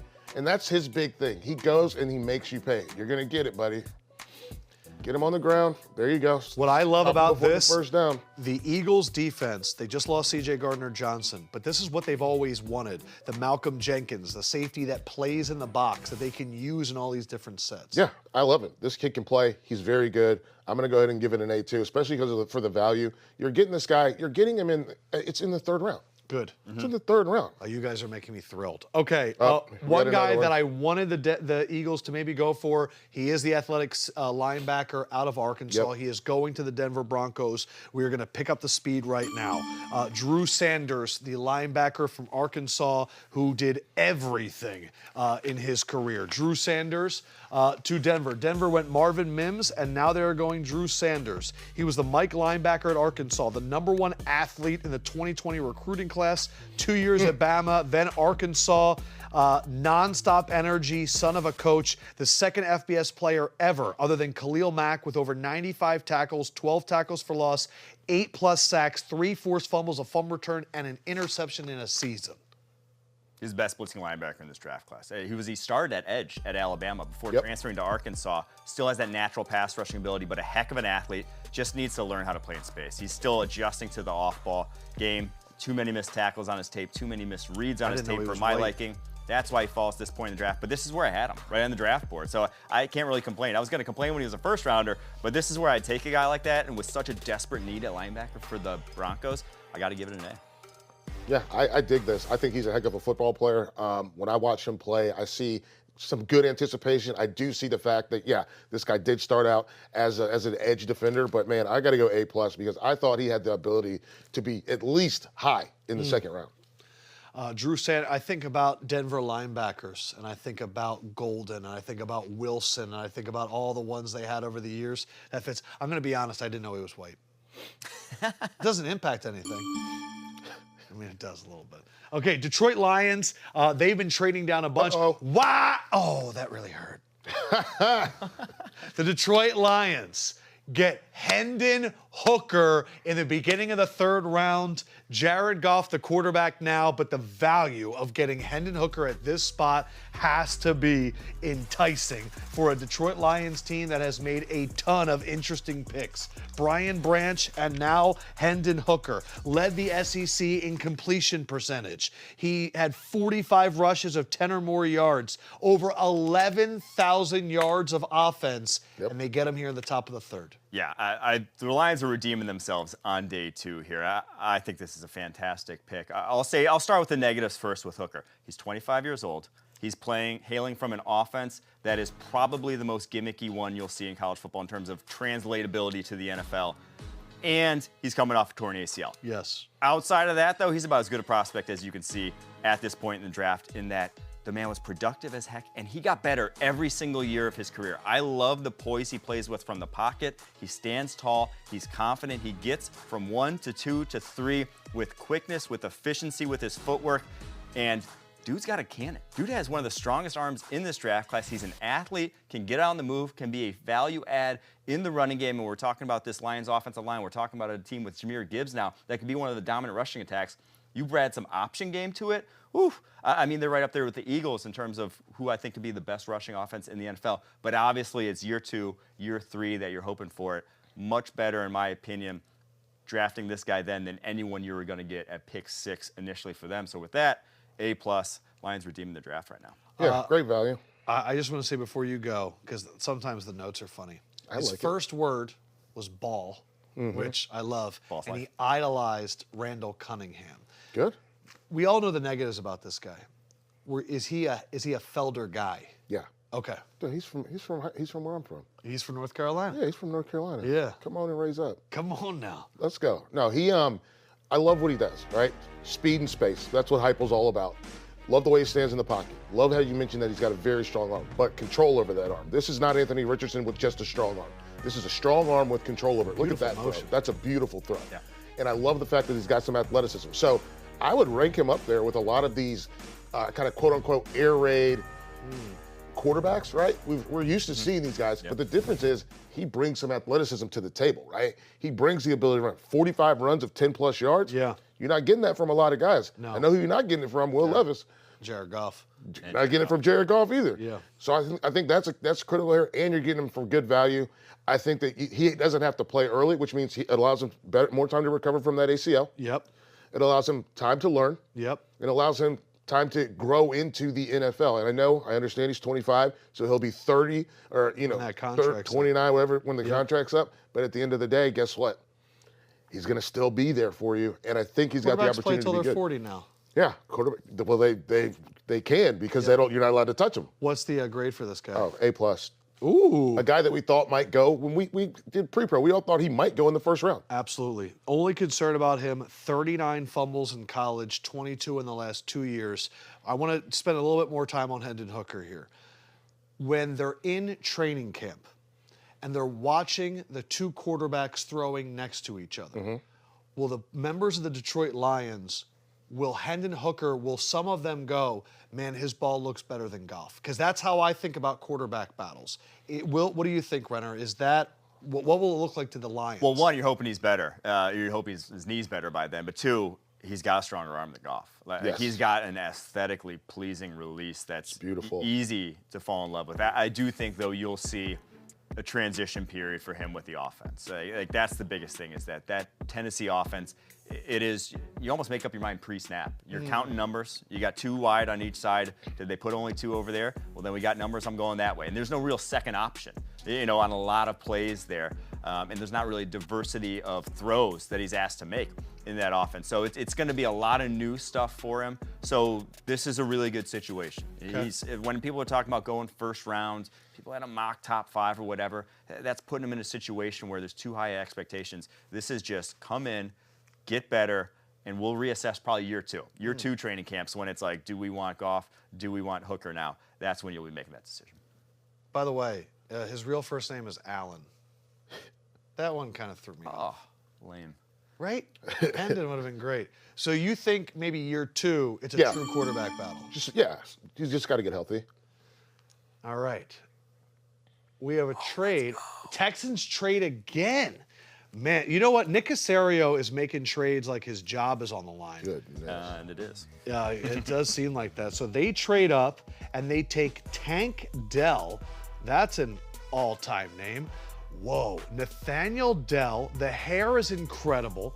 Houston wide receiver, 4'9", little guy, 5'8". But this will be a wide receiver. So they went and they got Juice Scruggs for C.J. Stroud. And now they drafted Juice and then Tank. Yeah. All name team here for the Houston Texans. Tank Dell, I love this dude. He led the FBS in receptions, receiving yards last season. He had 10 career punt returns at Houston. 3 of them ended up with him in the end zone. Yes. He is electric. He has the best footwork of anyone in the entire draft class, in my opinion. The quickest feet. He is impossible to stick with on an entire route tree. We saw at Senior Bowl. He didn't lose a rep in the one-on-ones the entire week. The only problem is he looks like a soccer player. He's 5'8", 165. Yeah, right. What's that going to look like when he gets to the NFL? We've been talking about that size all draft long. But the thing I love with him, he's small. He doesn't play small. Right. At the catch point, he is acting like it's his every single time. He comes back to footballs. He attacks it in the air you want it to. So all that, I had him as a top 50 player. I love this. It's something that the Houston Texans don't have, especially after trading away Brandon Cooks. And I think he starts right away for them. And you pair him with C.J. Stroud, and you profit, and it's an A+ pick. Wow. He's good. This guy, just a production machine. Everybody knew he was going to get the football, and he still caught the football. That's what you want to have happen. Right. So for me, when I look at Tank Dell, he is someone that, you mentioned the footwork. I love that footwork also translates to his route running, because he's able to look at that. You can't put hands on him. He's coming out of that slot. You can't put hands on him. If you can't put hands on him, he's going to show you some speed with that 4.4. So I love that. Obviously, boom. And he's running to the interior. I like that. It's not just all outside. Right. He's also still running to the interior to make plays, catching the ball in traffic, catching the ball through the rip, holding on to the football, securing the feet inbounds, as you mentioned, the footwork again. So yeah, for me, this is an A pick, a guy that we all thought was going to go in the second round, ends up in the what are we in the middle, top of the third? Yeah. So that's a good one. They have Nico Collins. They have some size, so he will be the speedy wide receiver. But those numbers is right Nico now, Collins good? I don't know. Not really. but none of their receivers are good. I just wasn't a huge fan of his when he was at Michigan. Yeah. By the way, so this is becoming an all-name team. Forget Will, okay? Yeah. You have Juice, you have Tank, and C.J. Stroud's real first name is Coleridge. So Coleridge, Juice, and Tank. There we go. Love it. That's the Coleridge juice tank. It's the old Coleridge Juice Tank. The Raiders are now on the clock. Raiders, if you look at their draft so far, studs. Tyree Wilson, Michael Mayer. They really have had some studs. If I'm going Dewan. I don't know why he hasn't been drafted. Yeah. You can get a true Dewan right now feels like Josh Jones when he fell to Arizona in the 3rd round a few years ago. An offensive lineman where you're like, he could slip in the end of the 1st round, but we'll see. I can see that horror. Love it. Raider Nation. What do we have? Do we have the pick? We do not. Okay. Wow, for the first time, we're lockstep with the broadcast. Don't like that. The Raiders. Josh Downs is still on the board. Wow. Rough one for him. And I'm most shocked, I think, by Adebayo, even more than Thule got picked, right? Thule did get picked. Thule did get picked. And Nick Herbig's not from Florida, but the rest. If I were them, the Dewan pick makes the most sense to me. I'm not sure if that is it, but. Ooh. Byron Young is the pick. Let's make sure we get the right one. There's 2 Byron Youngs? There are 2 Byron Youngs. There are 2. They didn't both go to Alabama, did they? No, one went to Tennessee. Okay, so that is a note for everyone back there. Byron Young from Alabama. We know that Vegas loves to take Alabama players. Byron Young is the player here, 2nd-team All-American, played in 54 games in the last 4 years. Scouts say he has the drive needed to be successful in the NFL. Last year, he had 28 pressures. Yes. In the 3 seasons before, he had 28 pressures, and he was a 3-4 end for Saban. Yes. Does that fit that Patrick Graham defense? Yeah, this feels like, it feels like a Belichick pick, right? Okay. Is sort of Josh McDaniels coming over. It feels like the kind of guy you would plug into Bill Belichick's defense, and that he's a pure 2-gapper, over 34-inch arms. You love him against the run. High floor, low ceiling, though. This, to me, was the biggest reach on my board so far, just because I don't think he's ever going to be an impact pass rusher. So because of that, we're going to go with a C on this one. Man, I love this player, honestly. I wish we had Calais on again to talk about him, because he plays kind of in a similar style where he's someone that absolutely can be a 2-gapper. This is someone that really does. He'll get both hands on guys, and he's ready to rock and roll. Look at that. Get off, disengage, and go make a tackle. He's amazing against the run. I love the way that he's able to squeeze the pocket. So for me, this guy, you can't. I see nothing, especially with how much football he played at Alabama, and at a high level. And when when his number got called finally, after they lost some guys, his number got called this year to really step up a little bit more. He did it. So for me, I look at this pick, and I'm ready to give my grade. We can shut the B-roll off now. I'm ready to get to the next one. Let's go. I'm good. This dude is a really good player. So I am going to give it an A. This is the thing for me. Like, he is someone who I love watching him play. I love the fact that he rose to the occasion. So I think this is a really interesting pick for them. It's a really interesting piece, and someone that can be, as we saw at Alabama from his freshman year, he can be an early contributor. Saints on the clock, and they've made their pick. We know that they've had some issues with Alvin Kamara. They are going running back Kendre Miller. Ooh, yeah. He did miss that national title game with an MCL surgery, so we'll see how he's doing health-wise.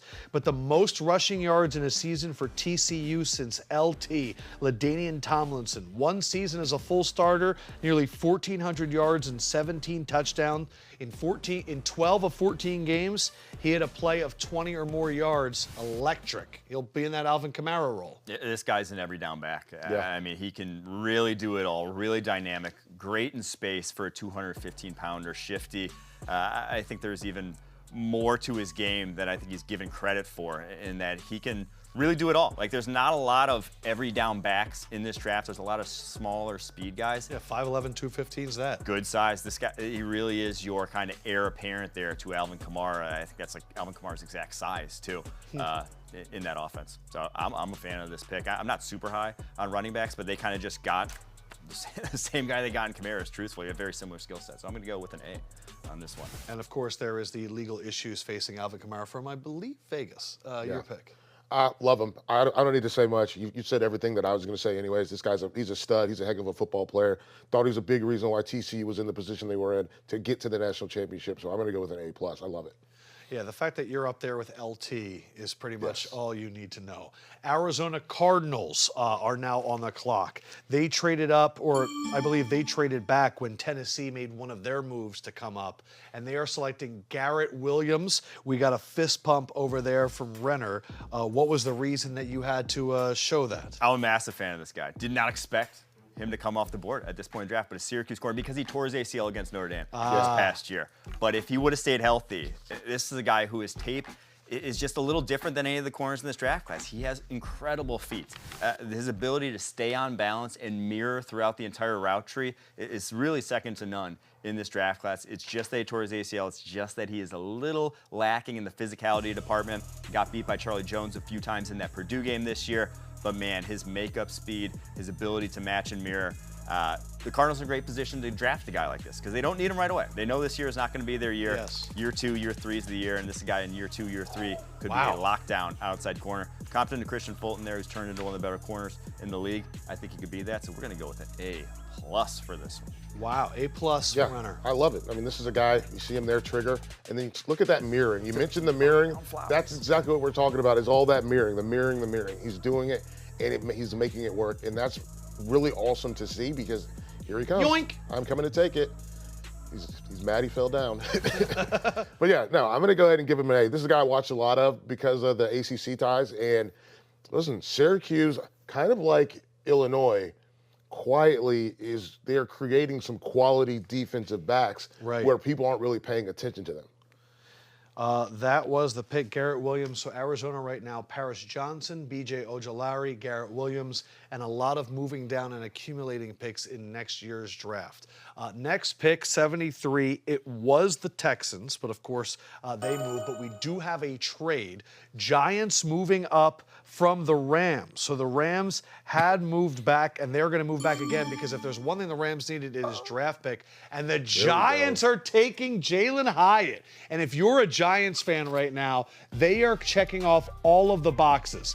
Corner, Deonte Banks. Center, John Michael Schmidt. And now the wide receiver that has fallen, Jalen Hyatt, the pick out of Tennessee, who was catching all those passes from Hendon Hooker, the speedster, going to a New York team where he might play right away, Renner. Yeah, they got gas in this Giants receiving core now. Paris Campbell, Darius Slayton, Jalen Hyatt, those are legit 4.3 guys, even though I know Jalen Hyatt ran a 4.4 flat at the combine. But his speed on tape, fastest GPS times of anyone in this draft class. When he got behind guys, no one was catching him. He tracks the ball extremely well. Something you don't say a lot about speed wide receivers is that he knew where to get it. His hands plucked it out of the air. You're never going to have to worry about those drops on those big plays that are so infrequent in the NFL nowadays. He's going to capitalize on them. It's just, are you getting a complete wide receiver? Right. And that's the question with him. But in that offense, it's a lot of crossers. It's a lot of overs. They're not asking full route tree to be successful. It is a speed route tree that they run there, why they're stocking up on speed this offseason. And obviously, if you're stocking up on speed in this draft, you're not going to find any more of it than what Jalen Hyatt has. So at this point in the draft, that's where I would have taken him. So A- for me. His stats this year are staggering.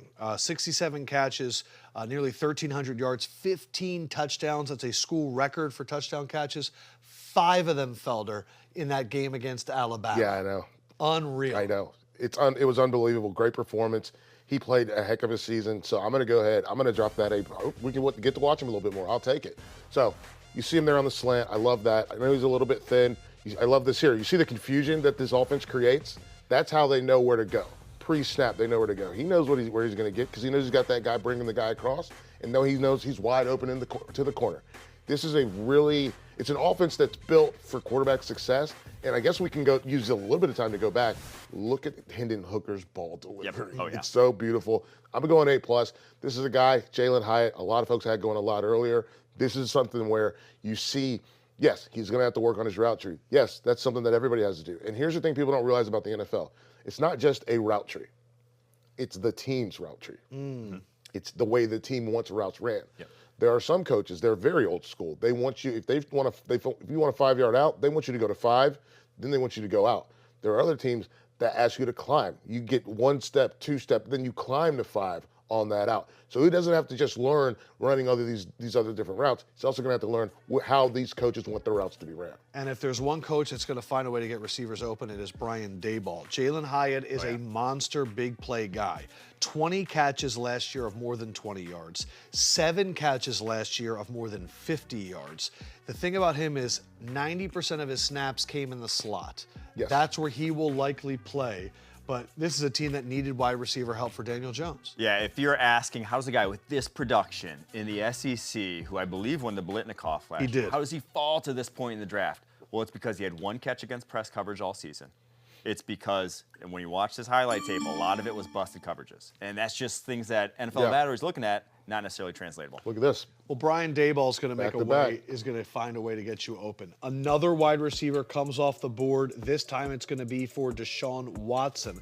Cedric Tillman, the pick here. 4 seasons in the NFL for his father, who played college with Steve McNair.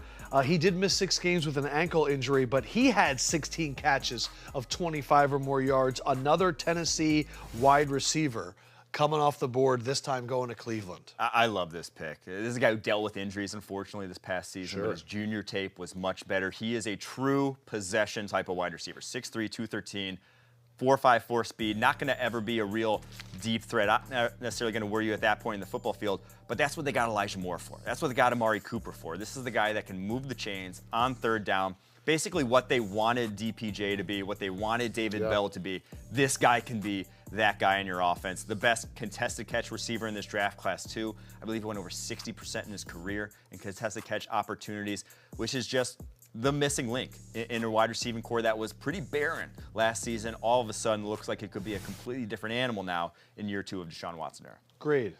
We're going to go A for that one. Yeah, I know you like Tillman a lot, and I do too. This is the thing for me with him. When I watch him play, I did see a guy, he reminded me a little bit of Jahan Dotson. A guy that could make some big plays, but when he's at his best, making sure that they got a 1st down. And that's what you see with him. He makes sure they get 1st down. There's our Joel Milton play now, huh? Wow, look at that ball. Contested catch. Let's go up and get it. Up and over him. So I love that about him. This is someone, again, contested catch. There we go. Yeah. That's what he's good at. That's what he's there for. He can catch the jump ball. He can catch the run. He runs good routes, and he's someone I think probably has a little better route tree than Jalen Hyatt. So when you look at this and look at what you're getting and look at when you're getting it, I certainly think Cedric Tillman, great value, A+. He is someone that you're going to love because he can step right in and be a target and help you get 1st downs. 1st downs turn into touchdowns. Yeah, and the difference in that Tennessee offense, Hyatt playing the slot, Tillman on the outside, the way teams played Tennessee, they would press the outside guy, not press the slot guy, which meant he had to do things you're going to do in the NFL from a press coverage perspective, where Hyatt was not necessarily doing that. Deshaun Watson came into this offseason, had the highest contract in the NFL, but he had Amari Cooper and Donovan Peoples-Jones. They make the trade for Elijah Moore. Now they go out and get Tillman. You have a full wide receiving core in Cleveland.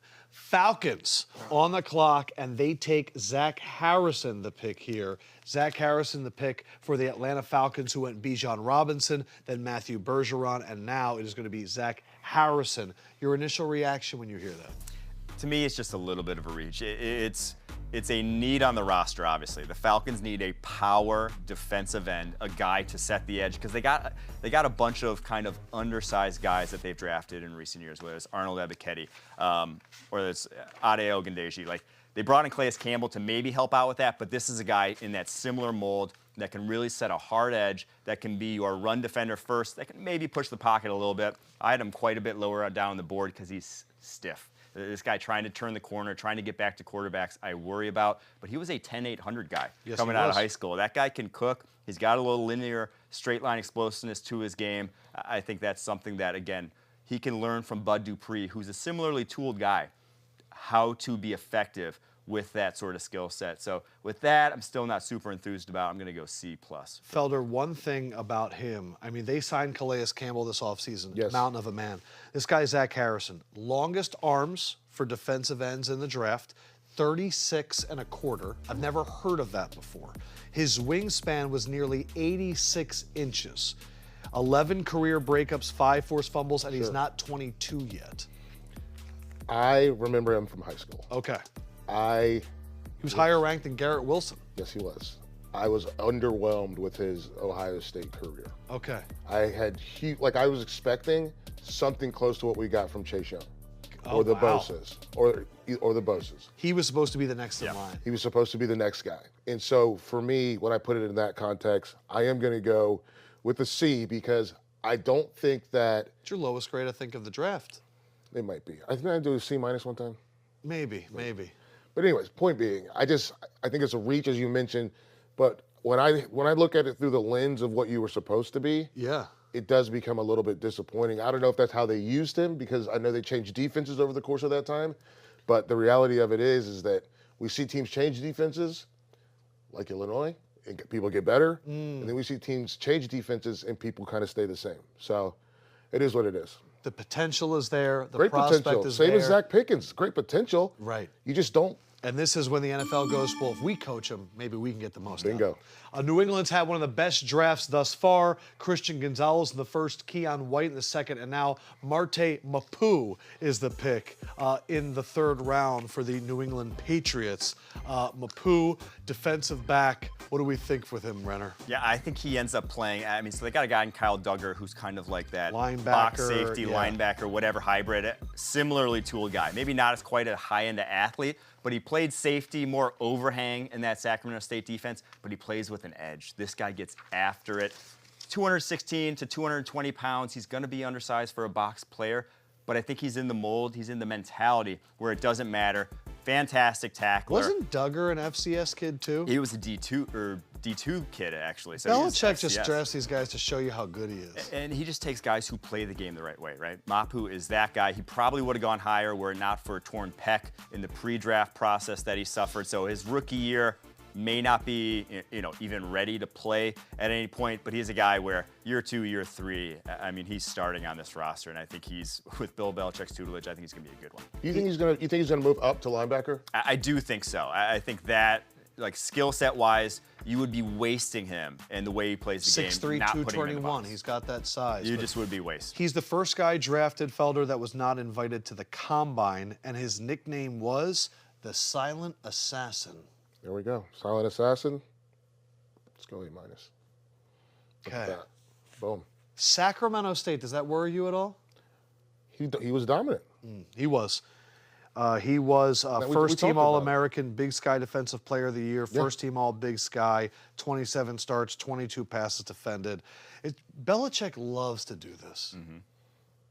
Those are his kind of guys. Yeah, I mean, he doesn't draft the way anyone else drafts, right? No. Like, he is not looking at the Strange last same year, things. yeah. He is looking at how they play more so than who they are, what they do.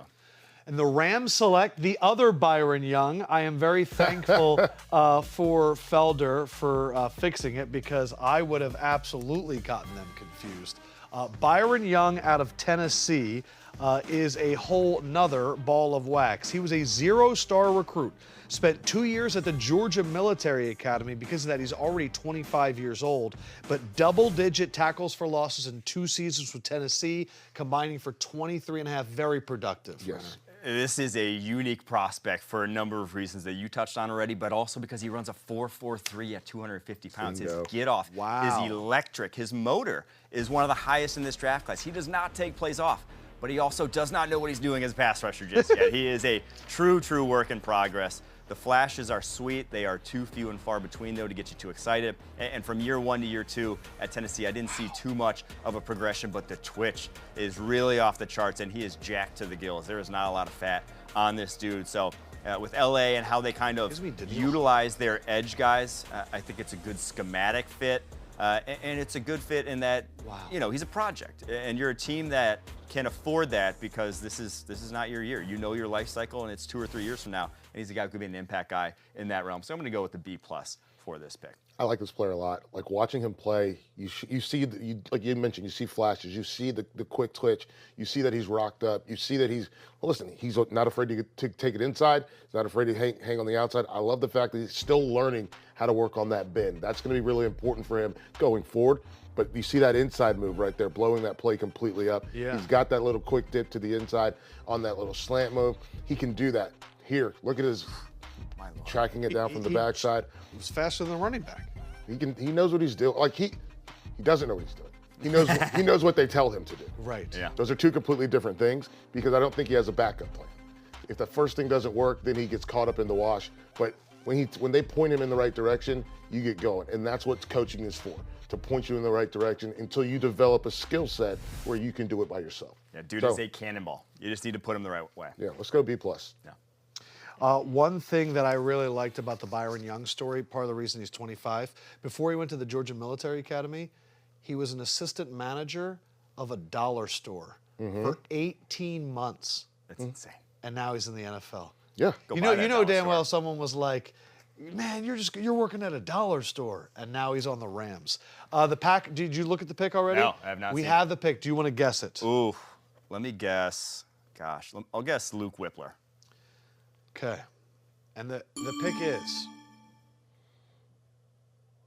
Tucker Kraft. Oh, they double dip at You tight want him, end. I tight love end. Tucker Kraft. I mean, Maybe they took the wrong guy earlier, and they were like, Regretted hey, it. let's fix this. We don't know about this Oregon State kid, so we're going to go with Tucker Kraft just to be safe. But, hey, they didn't draft weapons for Aaron Rodgers, but they sure are for Jordan Love. Third-team All-American, born in South Dakota, population 500. We have seen kids from this school, from the Jackrabbits. Dallas Goedert was taken at 49. He was the last San Diego State tight end to get drafted, and now Tucker Kraft. great size for the position, 255 pounds, and just smooth. He reminds me a lot of Dallas Goedert in that, he's not a high end, 4.69 there, 40 is nothing to write home about. But when he gets on the football field, he consistently plays a little bit faster than that, and he's tremendous after the catch. Broke tackles left and right on his tape. Now, obviously, FCS competition, but still knows what he's doing and how to evade tackles. To me, he's much more NFL ready than Luke Musgrave. I think this is a guy who starts right away, and honestly, he got injured this past season. Ankle injury. We didn't get to see a next step from him. There could be more development to his game. I'm a big fan. I'm going to go 8 with this pick. I like the back-to-back tight ends. I really do. Oh, I think it's cool. I think Tucker Kraft is a heck of a football player. The times that I've got to watch him, what I see is a wide body. Yeah. And that's something that, we're looking at tight ends as they get a little smaller and get a little smaller. We're looking at that happen. And I'm telling you, this is a wide body guy who's able to go out and make plays. He's able consistently, Lefkoe, to go up and high point the football away from people. And he plays faster than he ran. And I think that's going to be really interesting to see how this takes shape. So I'm looking forward to watching him play, looking forward to watching his growth. But this is a wide body guy. This is one of those guys where I say this as a defensive back. Yeah. If he's in the seam and you're closing in on him and you hit him in the back, you're going to hurt yourself. And I like that. I like tight ends like that. This guy's almost 260 pounds. I'm going to go ahead and give it my grade. I'm going to go ahead and give it a B+. I don't know if you should be going tight end back to back, but I think it's a good. I think he's going to be a good football So player. they went Musgrave, then Jaden Reed, and then Tucker Kraft. Right. So a lot of weapons right now for Jordan Love after going Lucas Van Ness in the first round. Colts are on the clock right now. All they have done, by the way, Renner's taken a dump. No, that's unconfirmed. I don't have sources. We've been waiting for this guy to go off. The Colts take Josh Downs. We can start looking at it, but I kind of want to wait for Renner for the video. Man, that's tough. This was the pick, by the way, that the Colts got from the Carson Wentz trade. So you trade Carson Wentz and you get Josh Downs, wide receiver from North Carolina, a guy that we've been waiting to come off the board. Second team All-ACC, UNC season record for catches and yards in 21. Went 101 for 1335, 90% of his snaps in the slot. Normally I go to Renner first. But the kid took a piss, and I got to make a punishment, and this is North Carolina. Yeah. Talk about Downs. I love Downs. This kid can play. Great body control. I mean, he played with Sam Howell, and that was crazy productive. And then obviously Drake Mayhem's on the scene, and he remains productive. This is a player that, when you mentioned he played 90% of his snaps in the slot, that's where he's going to have to be. He's not a big guy, but 94 catches. Come on, crazy numbers. Over 1,000 yards. He can get the job done. Obviously, he's one of the best that we've ever had. And I look at him and the way that he runs, both his routes are crisp, and I love his body control at the back of the end zone. Constantly watching him catch the ball at the back of the end zone. Great throws from the quarterbacks, but watching him catch at the back of the end zone has been beautiful. He doesn't drop the ball. 3 drops on 116 targets. What's the grade for this? Oh, let's go. Man, you get this guy? Yeah. Let's go A+. Wow. Now the wide receiving core for Anthony Richardson, big ol' Alec Pierce, big ol' Michael Pittman, and now Downs right in the middle, Renner. To me, he is the anti-Paris Campbell. And I say that in the best way possible. In that he knows how to run routes like it's his job. Because, it technically is his job. But I mean, not just I'm fast. Exactly. You see it right there. He has that ability love a good zig route. To set up guys at a really high level. On tape, they just gave him that freedom. They just said, hey, just get open. And when it did, it was at will. I mean, he had over 2,300 yards over the past like 2 seasons, 19 touchdowns. And yeah, he's 5'9", 171. He's a little on the smaller end. But he has a bigger wingspan than Chris Olave. Like, he has long arms for a guy that's 5'9". You saw him consistently make plays outside his frame. This is what was missing from that wide receiver core. It was a guy that could separate on the interior. They were so predominant on the outside, had to target outside the numbers. Now this gives you a guy that can work inside the numbers that you can be consistent with. And I think he's NFL ready. I think it's year one. I love this guy makes an impact. That's an A+ pick to give to Anthony Richardson. I love that all of these teams that drafted a rookie quarterback are drafting a rookie wide receiver to grow with them. The Steelers were on the clock at 80. They have traded the pick to the Carolina Panthers. Speaking of another rookie quarterback. Bryce Young, Jonathan Mingo, the 2 picks for the Carolina Panthers. The Panthers were recently sitting at around 93. And that was the pick they got in the CMC trade. So they must have given up a little bit to move up here, to move up 13 spots. There's someone that they must want to get. Who do we want in Carolina? Let's see. They got their quarterback. They got Mingo. Got quarterback. They got Mingo. Do we have a chance to look at the big board real quick? We're watching a Safe-like commercial on TV, but the pick is in, and it is DJ Johnson. Ooh. DJ Johnson, the linebacker from Oregon, is the pick. Felder, your response? Okay. Okay. Let me ask you something. Is Noah Sewell in this draft? Yeah, Noah Sewell's in this draft. They went with him. Yeah, Interesting. I had DJ Johnson outside my top 200 players. I'll just say it right now. I mean, he is a guy who was top 10 freaks list. Bruce Feldman. Really? He is an explosive, large athlete who just did not know what he was doing on the football field, in my opinion. This is a reach. He's a linebacker? He's an edge rusher. Edge linebacker. 260, runs a 4.49. But you know, I said when DJ Turner 4.26, you saw it on tape consistently. As you see here, you don't see it on tape too consistently with DJ Johnson. That is not what Byron Young even looked like running a 4.4. It's just the hesitancy to his game, what he's doing with his hands. They just didn't block him. He's not. Is a pure project, and like a project that I wouldn't even put on a football field right now if I'm the Carolina Panthers. Kind of looks like the dude that was the Power Ranger. Zach. So what's the grade? I feel like you're disappointed. This is to me the biggest reach yet of anything that I've seen. And now we're deep in the draft. It's not like you're passing up awesome players at this point in the draft, but I'm going to go C- here. I thought you were going to go D for the first time. I got you. Don't worry. Thank you. So you're upset by this pick? Not upset. I don't like. Here's the thing.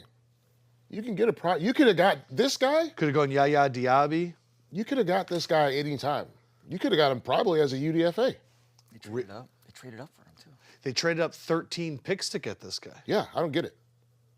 You really think he could have gone undrafted? That's a very real how bad the tape was? He just did. There was a lot of things. I had a UDF grade. A grade on him. Wow. Yeah. Like there's a lot of stuff left to be desired. I'm not a knock on. Because look, I'm the guy that hasn't watched, and I see 6'4", 260 with a 4.49, and I go, that looks pretty darn good. But then you guys watch the tape and you go, he doesn't do anything. Again, we can watch it again. Yeah, let's take a look. Watch this. I mean, that was nice. Okay, let's keep watching. Roll it. This is Eastern Washington tape. Oh, that was a little slow. Oh no. Oh no. That's a highlight. Yeah. I'd love to know how long Canvasser had to look for this. Yeah, that's a change. Okay. All right, so right now, at this point, at pick number 80, this is easily the biggest reach of the draft. Yes. Okay. Just as a pure number I'd rather have Noah Sewell. That's why I asked if he. I was like, is he not in? I think what's really interesting in this Scott Fitterer draft is obviously everybody likes Bryce Young. I think you guys kind of thought Mingo was a little bit of a reach as well, and now DJ Johnson is a huge reach. Yes. This draft will always be judged on Bryce Young. Yes. But right now we're also seeing a lot with Fitterer in terms of the other picks in this draft. Mm-hmm. Okay. All right. 81. I believe the Tennessee Titans have traded up with the Arizona Cardinals. So the Tennessee Titans are making the pick. Here you go. Okay. Tennessee Titans, they have gone Peter Skoronski, and then they went Will Levis. So They're having a draft. if you're looking at value, it's a pretty good draft if Levis ends up being a guy from where he was projected to go. They also could use a wide receiver to help Will Levis out as well, as their wide receivers are Traylon Burks, Westbrook Akine, and Kyle Phillips. I love Diane Henley here. I know they lost David Long this offseason. Right. Could use a off-ball linebacker to be, basically fill his shoes. And to me, he's the best cover linebacker in this. I also say, why not load up a more offensive lineman for an offensive line that allowed 49 sacks and the scoring was under 18 points a game, and you want to have a rookie. Who's their center? I think Luke Whipple would make a lot of sense. Their center right now is Aaron Brewer. He's super undersized. I mean, he's a liability in pass pro. He's like 270, right? So small center in the NFL. I would Whippler would be an upgrade for sure there. Okay. So. Let's see who the Titans rebuild go with. The O-line in one draft would be with Whippler and Skoronski would be quite the draft in my opinion. I mean, that was what Tennessee was for all those years too. Was just an offensive line that was maulers. And I'm still kind of floored about that DJ Johnson pick. That reminded me of, what was it, a couple of years ago when the Cowboys drafted Nahshon Wright in the 3rd round. I was just like, whoa. That guy was just not even, didn't even think until the 6th round I even expect to hear his name called. And then it comes off pick 80. Whew. And pick 80 is a big, you were upset that the Titans gave up a 3rd round pick for Will Levis, and they're using one for that guy. Exactly. And it's not, it's not just me, right? I mean, it's Felder. You look at the consensus draft board of just like media, and he's outside the top 150, which is just the amount of guys who teams have drafted that have been kind of like that and succeeded. There's just none. When you're that big of a reach, it rarely do you know more than everyone else about one prospect. Maybe they owed a favor to the Johnson family. All right, Tennessee Titans on the clock, 7-10.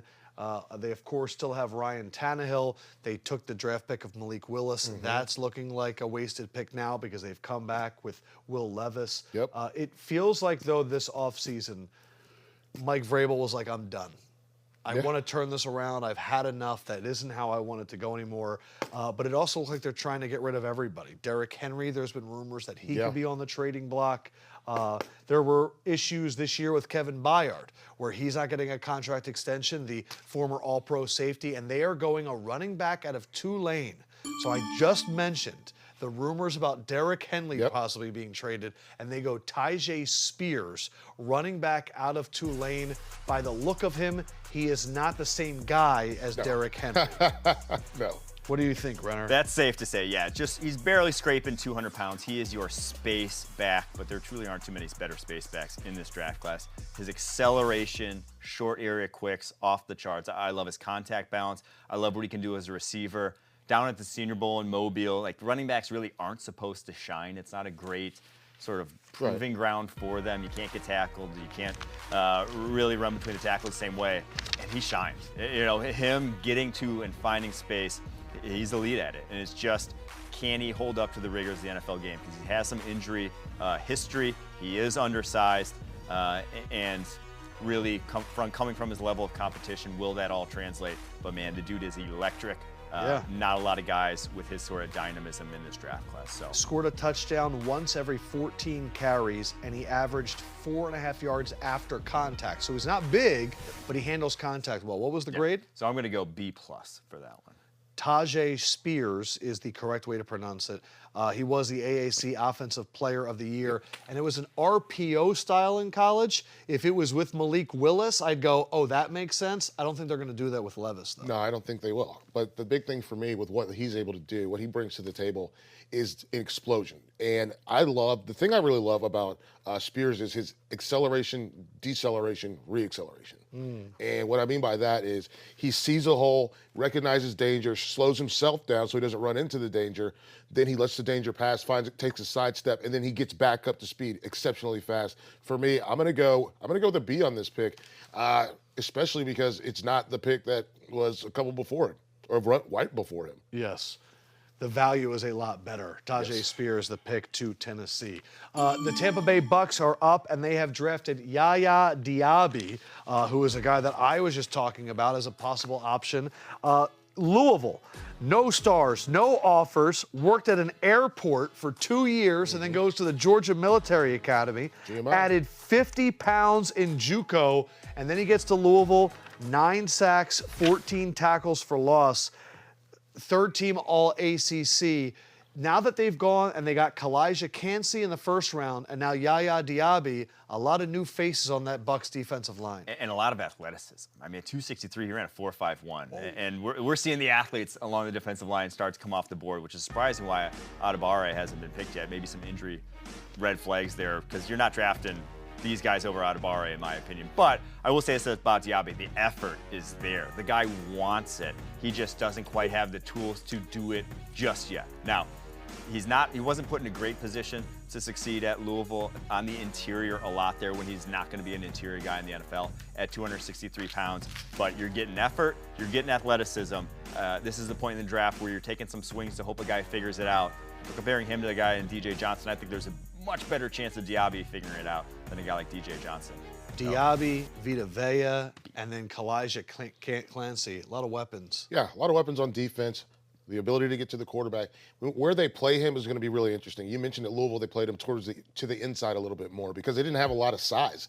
And here you see him playing more as a true 5 technique, and you see him work that slow twist.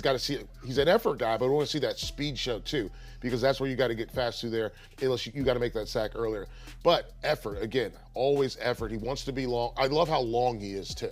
With that length, playing on the edge, you've got the ability to hold guys off and keep your outside arm free.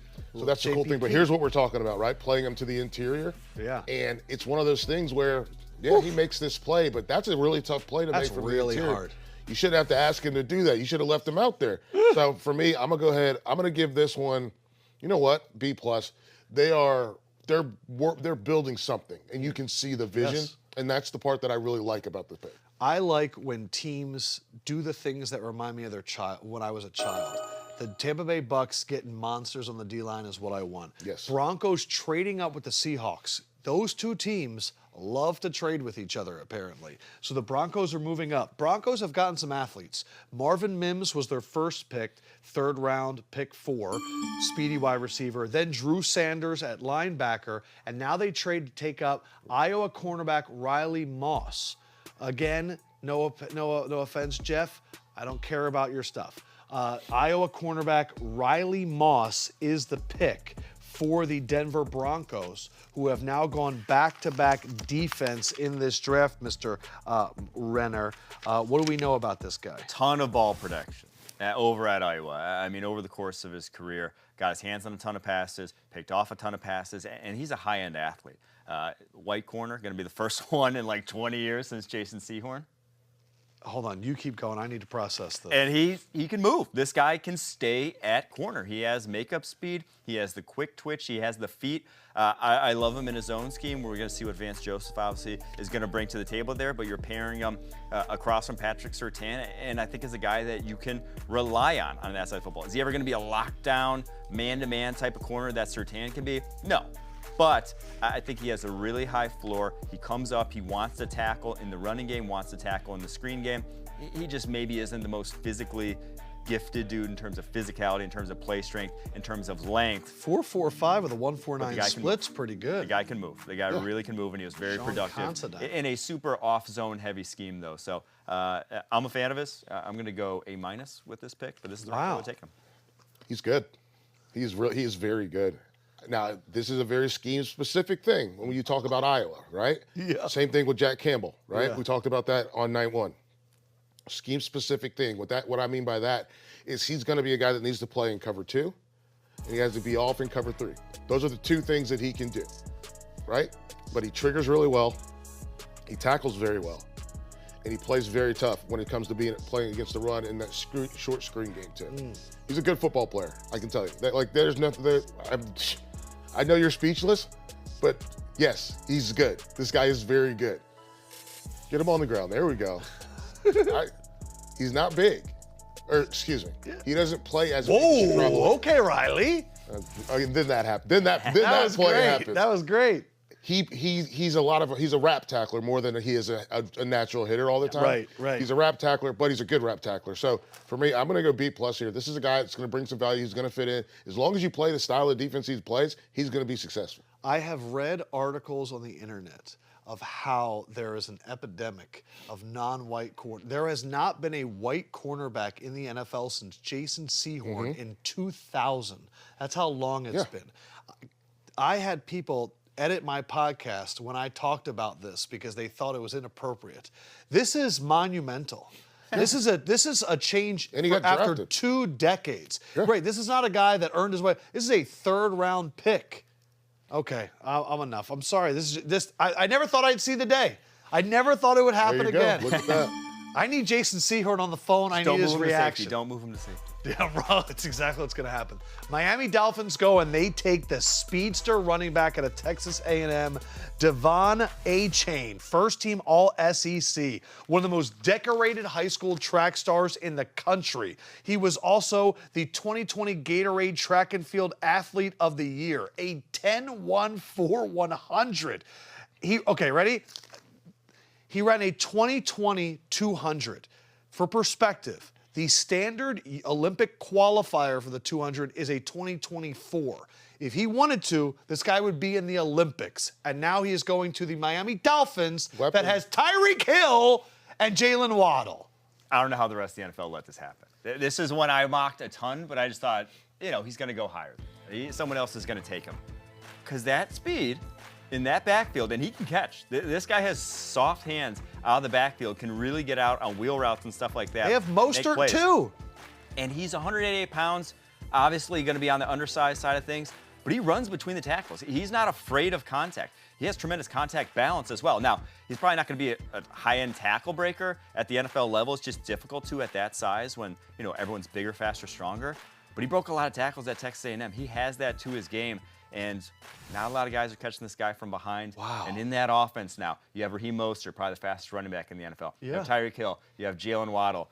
If you're trying to face that, wow, you just have no options if they want to really throw all that speed on the field at once. So this is an A+ pick, in my opinion. Mike McDaniel, kid in a candy store right now. Yeah, I love Achane. He's so good. I remember not this past season ago, they had Aeneas Smith and him, and I had to try to figure out which one was the running back and which one was the wide receiver because he catches the ball so well out of the backfield and he catches it well from the slot, so you can move him around. This is a gadget piece. This is a pick where they have decided that they are going to put the pressure, put the onus on the defense to find ways to slow them down. Now they got to make sure that they can keep Tua upright. Wow. You got to make sure yes, that's him for real. Like he is really him for real. This guy he's not a joke. 4.32, Felder. 4.32, and it shows. We talked about play speed. We talked about guys not being able to get it done. His speed shows. You give this kid a crease, he's going to take it from you. A+.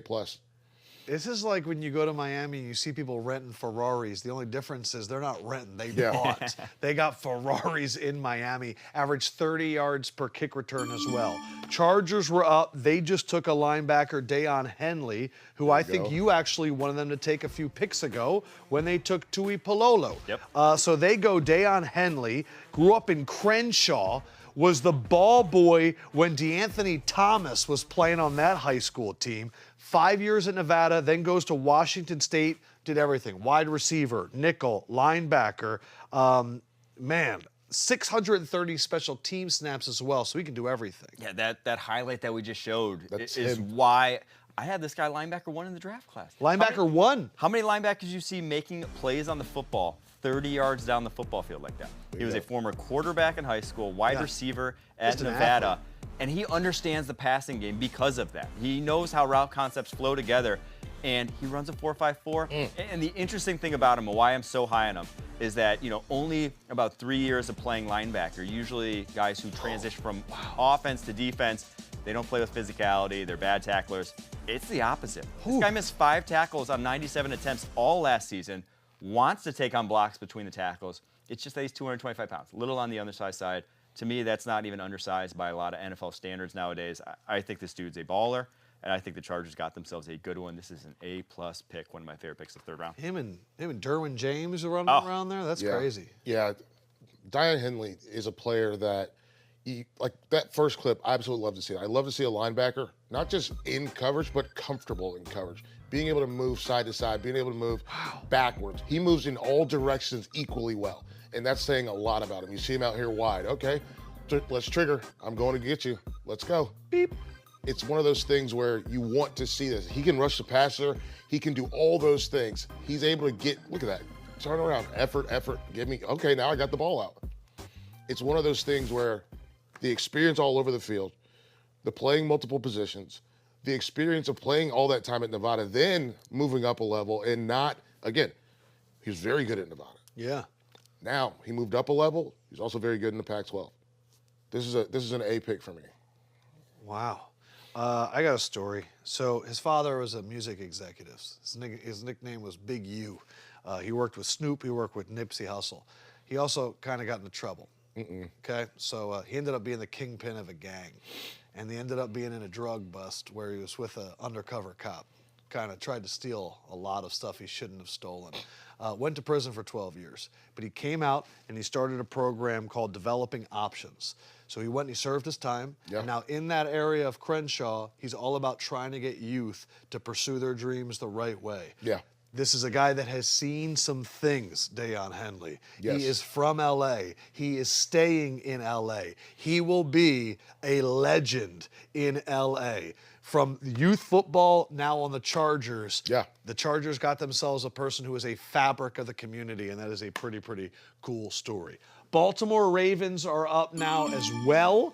The Baltimore Ravens have had some interesting picks. Zay Flowers, and now they go Trenton Simpson, the inside linebacker from Clemson is the pick. So back-to-back linebacker, Trenton Simpson, a.k.a. Trent.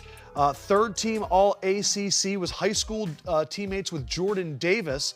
Kid ran a 4.43 40-yard dash. He's got burners, can play nickel on one play and then go to edge on the next. And his dad, an Army Ranger. So the discipline is there, as you can tell by him wearing a bow tie, Renner. Yeah, Simpson is it's truly all there. This guy could be the best linebacker in the NFL someday. He has that level of physicality. Yep. He has that level of athleticism. So him and Roquan together. But now he gets to learn from some of the best linebackers in the NFL. He gets to learn from similarly tooled guys like Roquan Smith, like Patrick Queen, when you're a project like Simpson is, because he played in the slot back in 2021 as a sophomore, was utilized as a blitzer. That's probably his best thing he's put on tape so far. When he was between the tackles linebacker this past year, the game moved too fast for him. I think he's only broken up 2 passes his entire career, which with that kind of athleticism is always kind of a sticking point, always kind of worrisome. But he doesn't have to go in and start right away. When you're a project, he gets to have that learning curve. And it's a great forward-thinking play for the Baltimore Ravens because of what he could be, but he's not forced to be that right away like they found out the hard way with Patrick Queen and his struggles early on in his career. You get to kind of bypass those by not forcing him out on the football field, or maybe just utilizing him as a blitzer where he's comfortable early on and then flourishing into a full-time role once maybe, Patrick Queen's contract gets re-up for negotiation. So I'm a big fan of this pick. I thought he was going to go a lot higher than this. Falls to here. A-plus pick, in my opinion. Yeah, you took the words right out of my mouth. I thought he was going to go a lot higher than here. I thought he was probably the second best linebacker. I thought Daiyan was probably the third best, behind obviously Drew Sanders. We've seen all 3 of them get picked. This is someone, you mentioned the game was a little bit too fast for him between the tackles, but when he sees it, he can go. And here he is as a blitzer. Come on, let's go, because you ain't getting away from him. That 4.4, he shows that on film. And he's got the ability to run backwards as well. That's the thing I like about him. And then he can come off that and go make a play. And that is not a slow person. That quarterback is not slow. So we can watch this. Like, here he comes all the way around the formation. Ooh! Oh, nice. got to wrap up. But that was he put the pause on it. I'm gonna go A+. This is a guy I absolutely like. Pick's not in yet. I will tell you something. Do you know who the resource officer is at my mom's school? No. Jordan Davis's dad. Really? Yeah. Man. So like my mom knew Jordan Davis like way before. Man. 49ers, by the way, they have not made a pick. They have 3 of the comp picks, so they've used one of them to trade up with the Vikings to 87. One other thing on Trent Simpson, if I was a linebacker, go for it. If I was a linebacker that could attack, and then I got drafted by the Baltimore Ravens, that's like the dream scenario. There's something about like putting on the Baltimore Ravens helmet. But they are going the San Francisco 49ers with a safety from Penn State. Jair Brown is the pick, the only FBS player with 4 more sacks and 4 more interceptions. We knew that there were some special players on this Penn State team. We had Micah Parsons in here yesterday, and I asked about Jair Brown, and he said that's a guy that you want on your football team. He's not going to go on day 1, but on day 2 he's a stud, and he's going to San Francisco, and they got some studs in the safety room already. Yeah, he plays the game the way like kind of those other 49er safeties play the game. Like Talanoa Hufanga, he plays with no fear. And now he's not, again, the most physically gifted. Only a 4.65 40, only a 32.5-inch vertical at the combine. Just not really a high-end athlete that's going to range on the back end. But he's versatile. He wants to hit you. He wants to make plays. He is not going to hesitate when he sees something. And they lost Jimmy Ward this offseason. They have kind of a need at safety for a versatile dude. I don't know if he steps in right away and starts for them, but he's a guy that I think in time can be a starter, and I think can be a plus starter. I think instincts at a position like safety is at paramount. It is a processing position first and then a traits position second. I'm going to go B. This is I love Calvin Pryor. I covered Calvin Pryor at Louisville. Jair Brown's nickname was Tig. He's the only player in this draft with double-digit interceptions over the last 2 years. He had 10. He won the Iron Lion Award at Penn State, which you get for being the hardest worker in the weight room. And Manny Diaz said this is the type of guy that you only get once every 5 years, and he called him an absolute warrior. Again, Micah Parsons was in here, and he's like, this is the guy you want on your team. He just fits the style of San Francisco, doesn't he? Yeah. Him next to Talanoa Hufanga, they're like carbon copies to a degree in terms of just like how they play the game. And obviously Talanoa Hufanga took that all the way to an all-pro season this past year. Hopefully you're getting that same sort of potential from a guy like Jair Brown. So interesting that they traded up this point in the draft. With all those picks at the back end, though, they're probably getting a little antsy. You've seen everyone else get in the mix. 49ers get the first guy off the board. I think they still need O-line, though. I think Jacksonville with the pick now. And, of course, we know that they have Travis Etienne. They are going a running back in Tank Bigsby. The running back from Auburn is the pick. So Anton Harrison was their pick in the first round at tackle. Tight end then Brenton Strange. And now Tank Bigsby is the pick. We've seen a lot of running backs come off the board in this 3rd round. Where does this guy stack up, Renner? To me, he was just outside my top 5 backs in this class. I think his real name is Cartavius. Oh man, why doesn't he go by Cartavius? Because he can go by Tank. I mean, they're both hot nicknames. 2 tanks today. I'll say this. At Auburn, that offensive line was a nightmare. He had the toughest sledding of any of the backs we've talked about so far. So for him to average even 5.4 yards per carry was an uphill climb. He's got a unique running style. He's kind of got a little shifty shimmy shake to him, and he puts his foot in the ground, and he changes directions real quickly, in a hurry. I question his top-end speed. He's not a true burner, as you see there.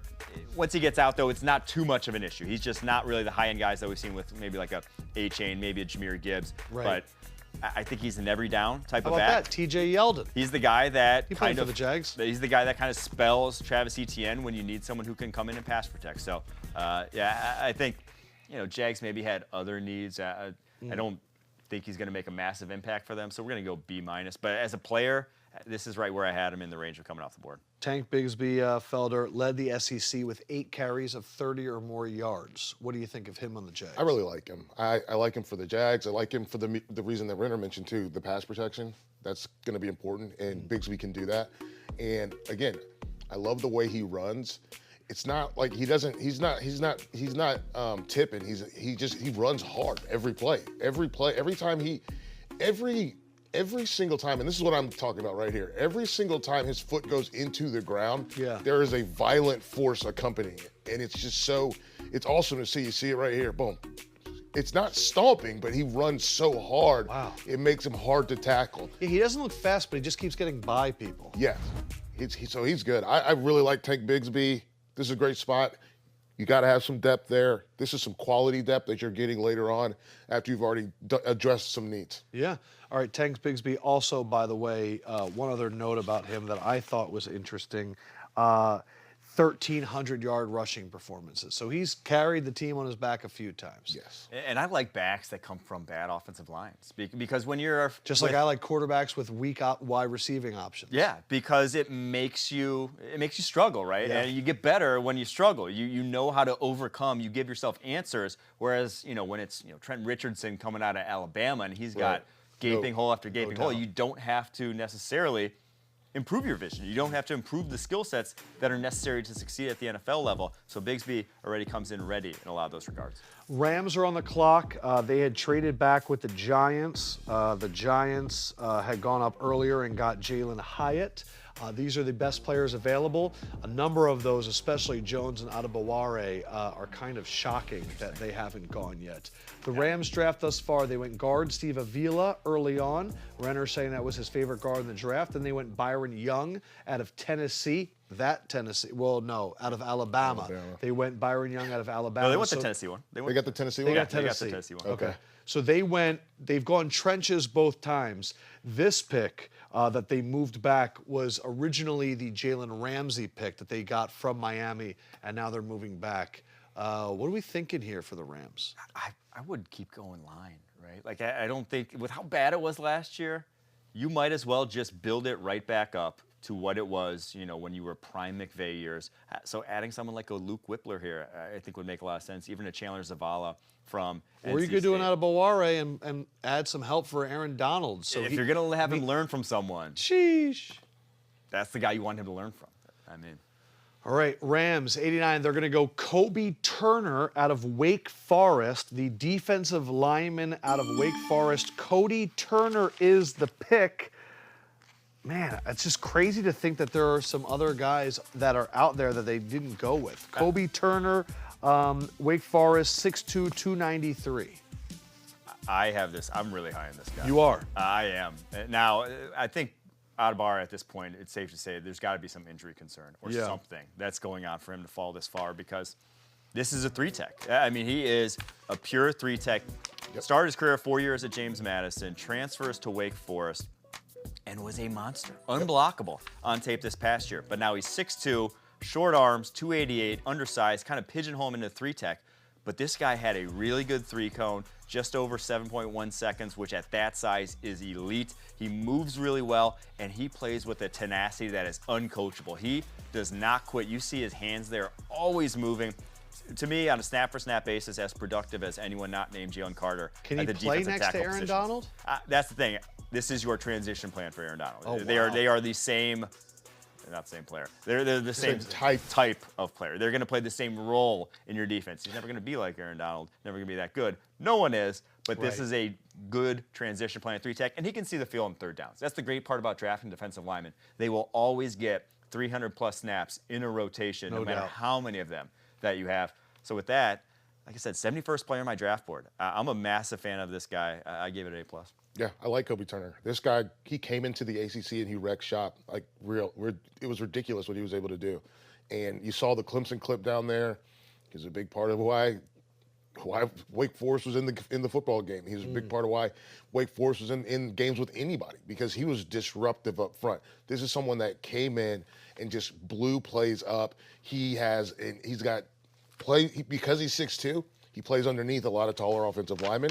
He's able to go out and make plays. So I dig him. I'm going to go with an A. All right, so that is the pick for the LA Rams. The Cowboys have just selected, and they went linebacker out of Texas, DeMarvion Overshown. 50 games, 33 starts. Wow, 30 and a half tackles for loss in 33 starts, and he defended 20 passes. But one of my favorite names, DeMarvion, the pick right here.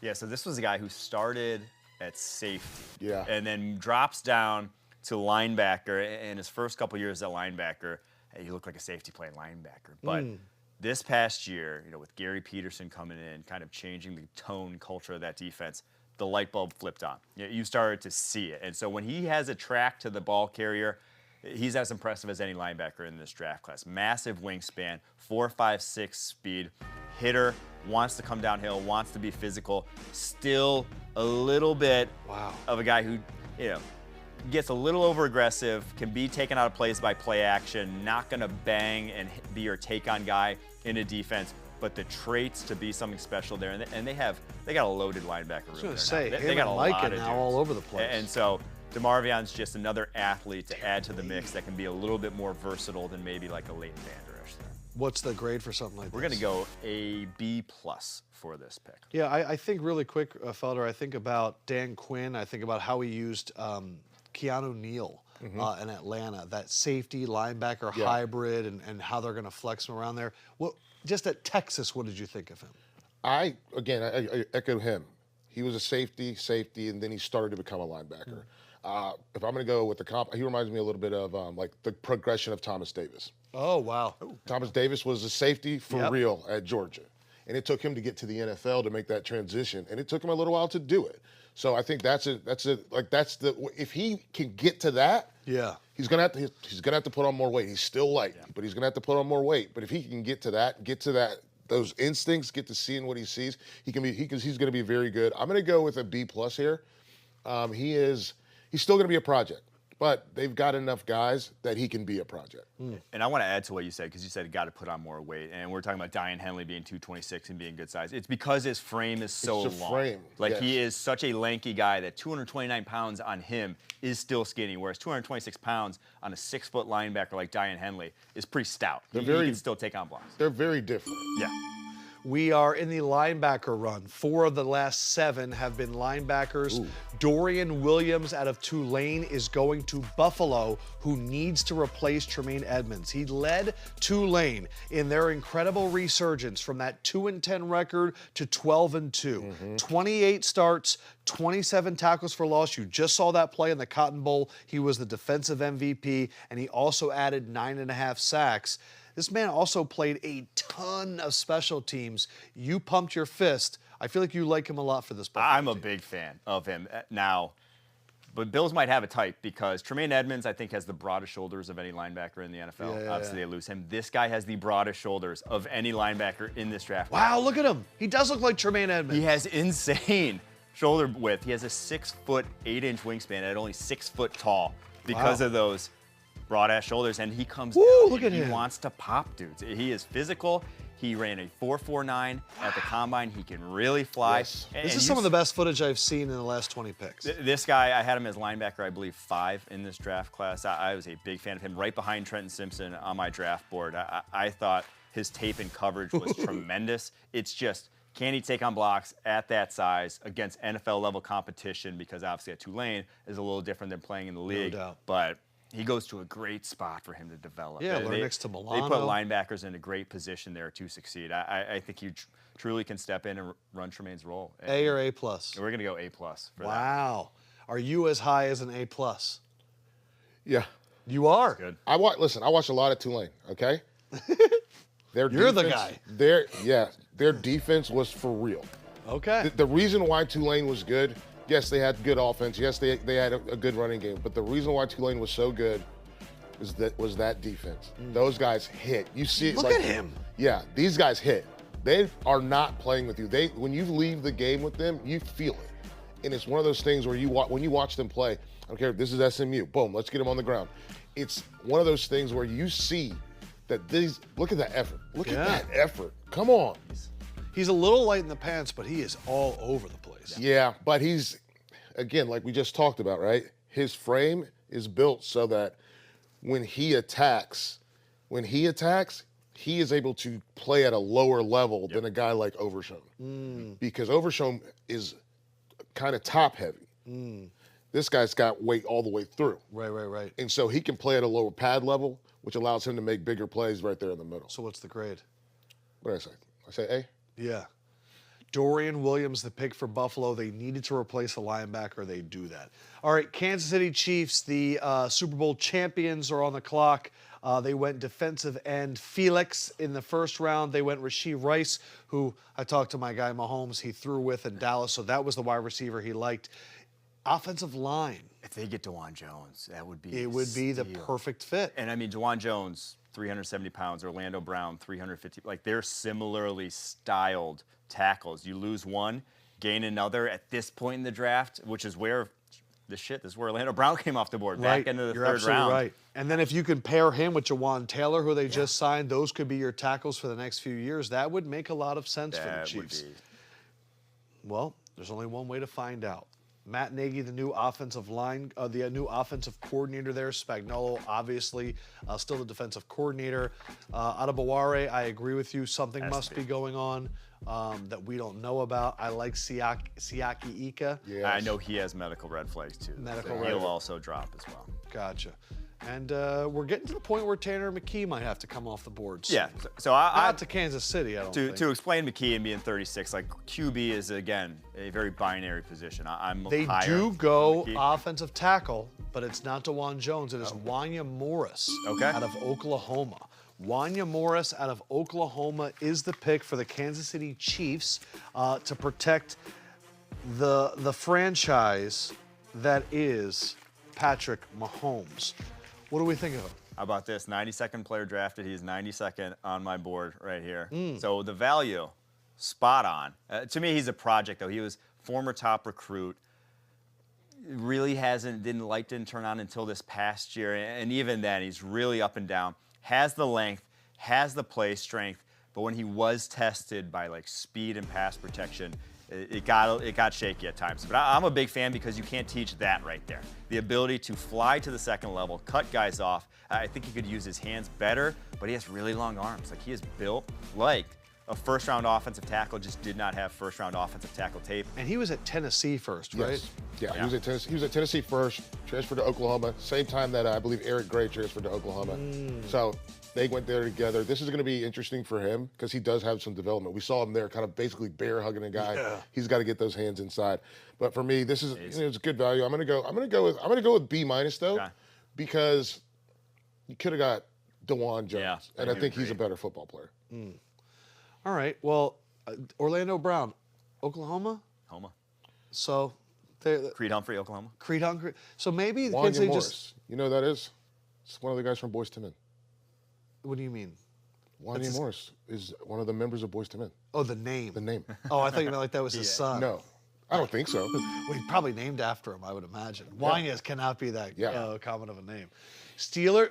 Oh my gosh! Sometimes players go to the team they're supposed to go to, and that just happened. The Pittsburgh Steelers take the biggest bruising tight end that you'll ever see in your entire life. That big zero right there, that's Darnell Washington, and him.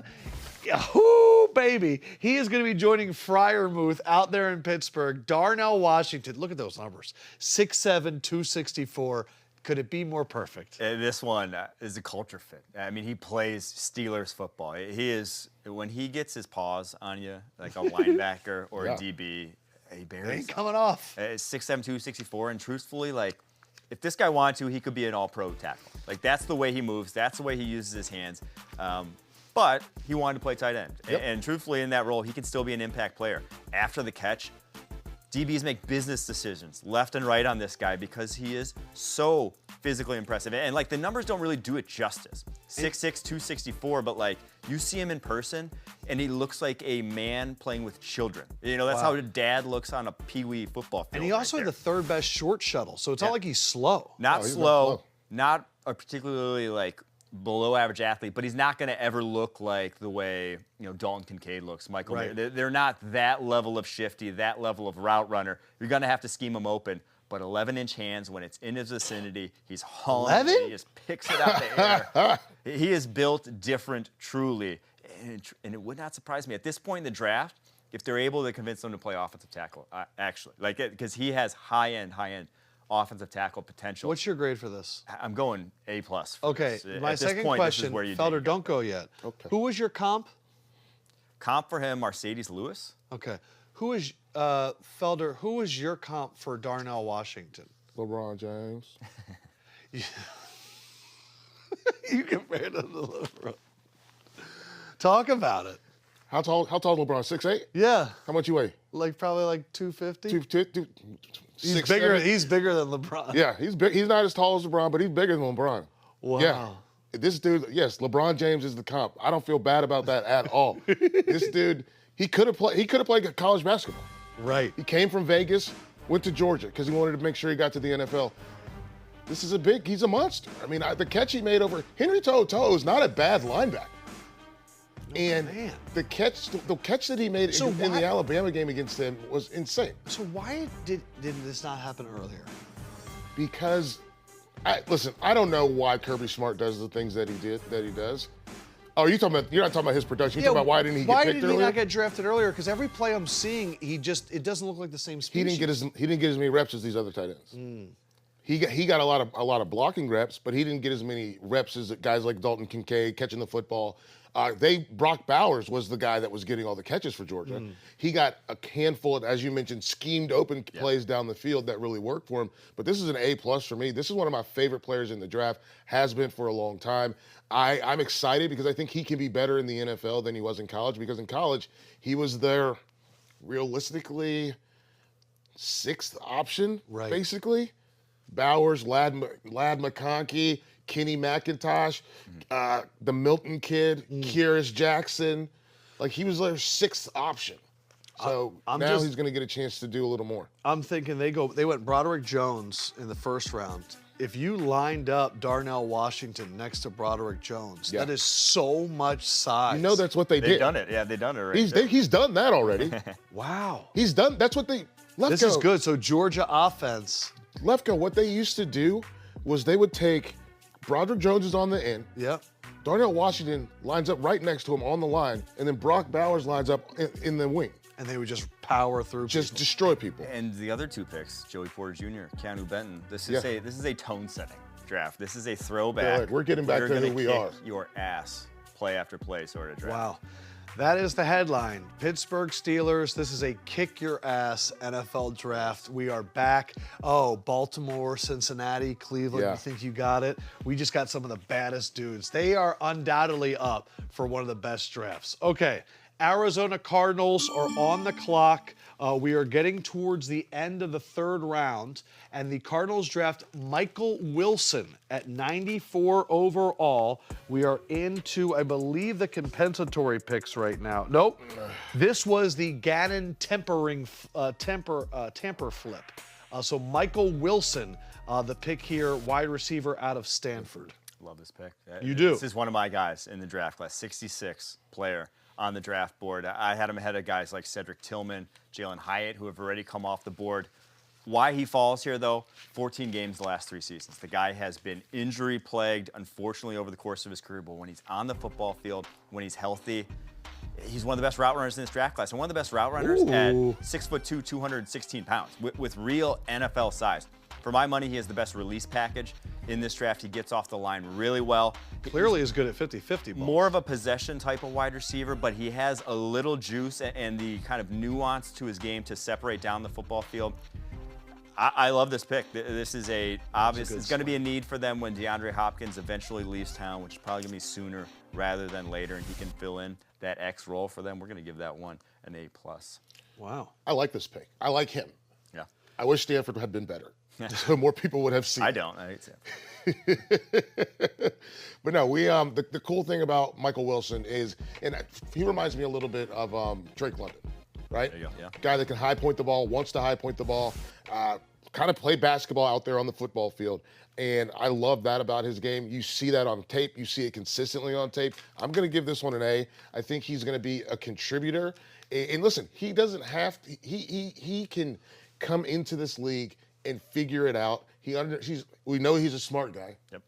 You don't go to Stanford if you're not smart. Right. And so I think he's going to be able to figure it out. He's going to go out and make plays, give the Cardinals some help. He went to the Senior Bowl down in Mobile, and I mentioned Tank Dell was probably the most impressive guy there. Didn't lose Michael Wilson, a close number 2. Yeah. Not a lot of dudes there could hang with him.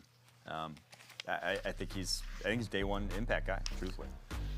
This is the last official pick of the first round. I'm just still sitting here thinking about Darnell Washington on Pittsburgh. It's just, it is crazy how the two teams in the AFC North, Pittsburgh and Baltimore, Yeah. I feel every draft we sit here and go, that's a Pittsburgh guy. Yep. That's a Baltimore guy. Yep. And now, speaking of the AFC North, the Cincinnati Bengals are up. They went Miles Murphy in the first round, DJ Turner in the second round. Again, two guys that also fit that team as well. And now they have the 92nd pick in the NFL draft before we get to the comp picks, as Felder said. This one better be DeJuan, right? Come on. The right tackle? Kidding me with Lyle Collins and his ACL? That would be the dream scenario for them if they can secure him, Miles Murphy, DJ Turner. You address three positions. So the only thing that I'm thinking about with DeJuan is the fact that he refused to weigh in at the Ohio State Pro Day, and his weight could definitely be an issue. Yes. But this is a guy that was 6'8", 374, the longest wingspan in Senior Bowl history at 7.5 feet. 7.5 feet. Yeah. And this is Joe Burrow, all right? Can we protect him, please? That's who I'd like it to be, but who am I? Stood next to him at the Senior Bowl, and it's different. Standing next to a guy like that, even you kind of got sucked into Darnell Washington. Darnell Washington there too. You stand next to DeJuan Jones, he's dwarfing guys like that. So 11 and 5/8 inch hands too, not just long. Dude is That's like both of mine. built. All right, Cincinnati Bengals are on the clock. This is pick number 95. So this originally came from the Kansas City Chiefs. This is when the Kansas City Chiefs moved up to get Wanya Morris, which is interesting that those two teams, I would not trade with a team that I faced off in the AFC Championship. That's just a little code, but Kansas City moved up to get an offensive tackle, which is also something that Cincinnati could use. So we'll see what Cincinnati does. After this, we get to the comp picks. Arizona is next. That is a comp for when Christian Kirk went to the Jacksonville Jaguars. You see Washington. That is the comp pick of when Brendan Scherf went to the Jaguars. Jordan Battle, safety out of Alabama, is the pick. So they go back-to-back secondary picks in Arizona. Jordan Battle, the safety from the Crimson Tide, Renner. This is your Von Bell replacement in that defense. They lost him and Jesse Bates. Yeah, a 4-year starter at Alabama. Anytime you're starting games as a true freshman for Nick Saban, that's saying something. I think just a really steady player. One of the best box safeties in this draft class. I'm not sure I trust him deep. I'm not sure I trust him in the slot. But in the box, he's willing to take on blocks. He's going to wrap up in space. He's got long arms. He's 210 pounds. He's built like an NFL safety. I just question the athleticism. At his pro day, 29.5-inch vertical, 9'6" broad jump, 7'3" 1-3 cone. Those are ugly numbers, and you see it a little on tape. You just don't want to catch him one-on-one, but in zone coverage or in the box, he can be a steady, solid player. But again, that's what Von Bell was in that defense. So I think it's a pretty clear one-to-one replacement there with Von Bell. So I'll go B+ for that pick. There were three captains, Felder, on that Alabama team. It was Will Anderson, it was Bryce Young, and it was Jordan Battle. Yep. This guy, for me, my comp for him is every Alabama safety ever. Like, this is the guy that Nick Saban wants. This is who he wants running his team. This is who he wants to be in charge in the back end. This is who he wants making decisions. And I think that's the part that's going to get him. He plays anticipatory football, and I love that. He understands what he has to do. He knows that right now, if I don't make this tackle, that guy's going to score a touchdown. And so he goes out and he gets the job done every single play, every day. And that's the thing you want. He knows where he goes in run fits. He understands run fits. And I think that's a huge positive for a guy for a team like the Bengals to have somebody back there who should be a pretty quick plug and play because he has a pretty good understanding of what's going on. You're not going to get me, Deuce Vaughn. I'm sorry. The wheel, I'm not falling for that. I'm not falling for it. So for me, I'm a big fan. I am going to go A. You get a guy that I really like. You get him a lot later for more value. So here we go. 3 pick sixes, all were over 40-plus yards. So even though the 40 and all that wasn't great, he still can get it going. So Detroit actually traded with Arizona before, and they are going defensive lineman Broderick Martin is the pick here.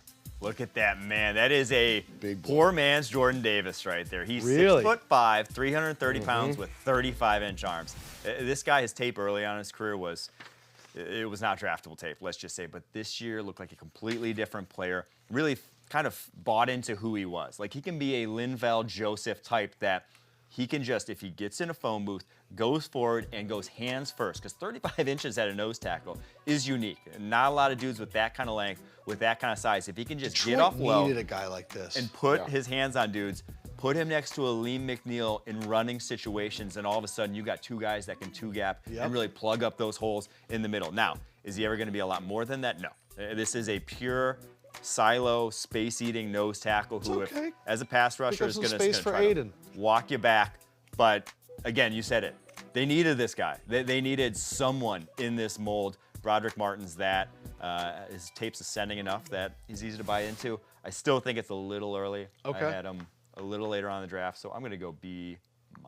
29th against the run, so you get a guy that can plug some holes. Yeah, that's all he's going to do. Big-time space eater.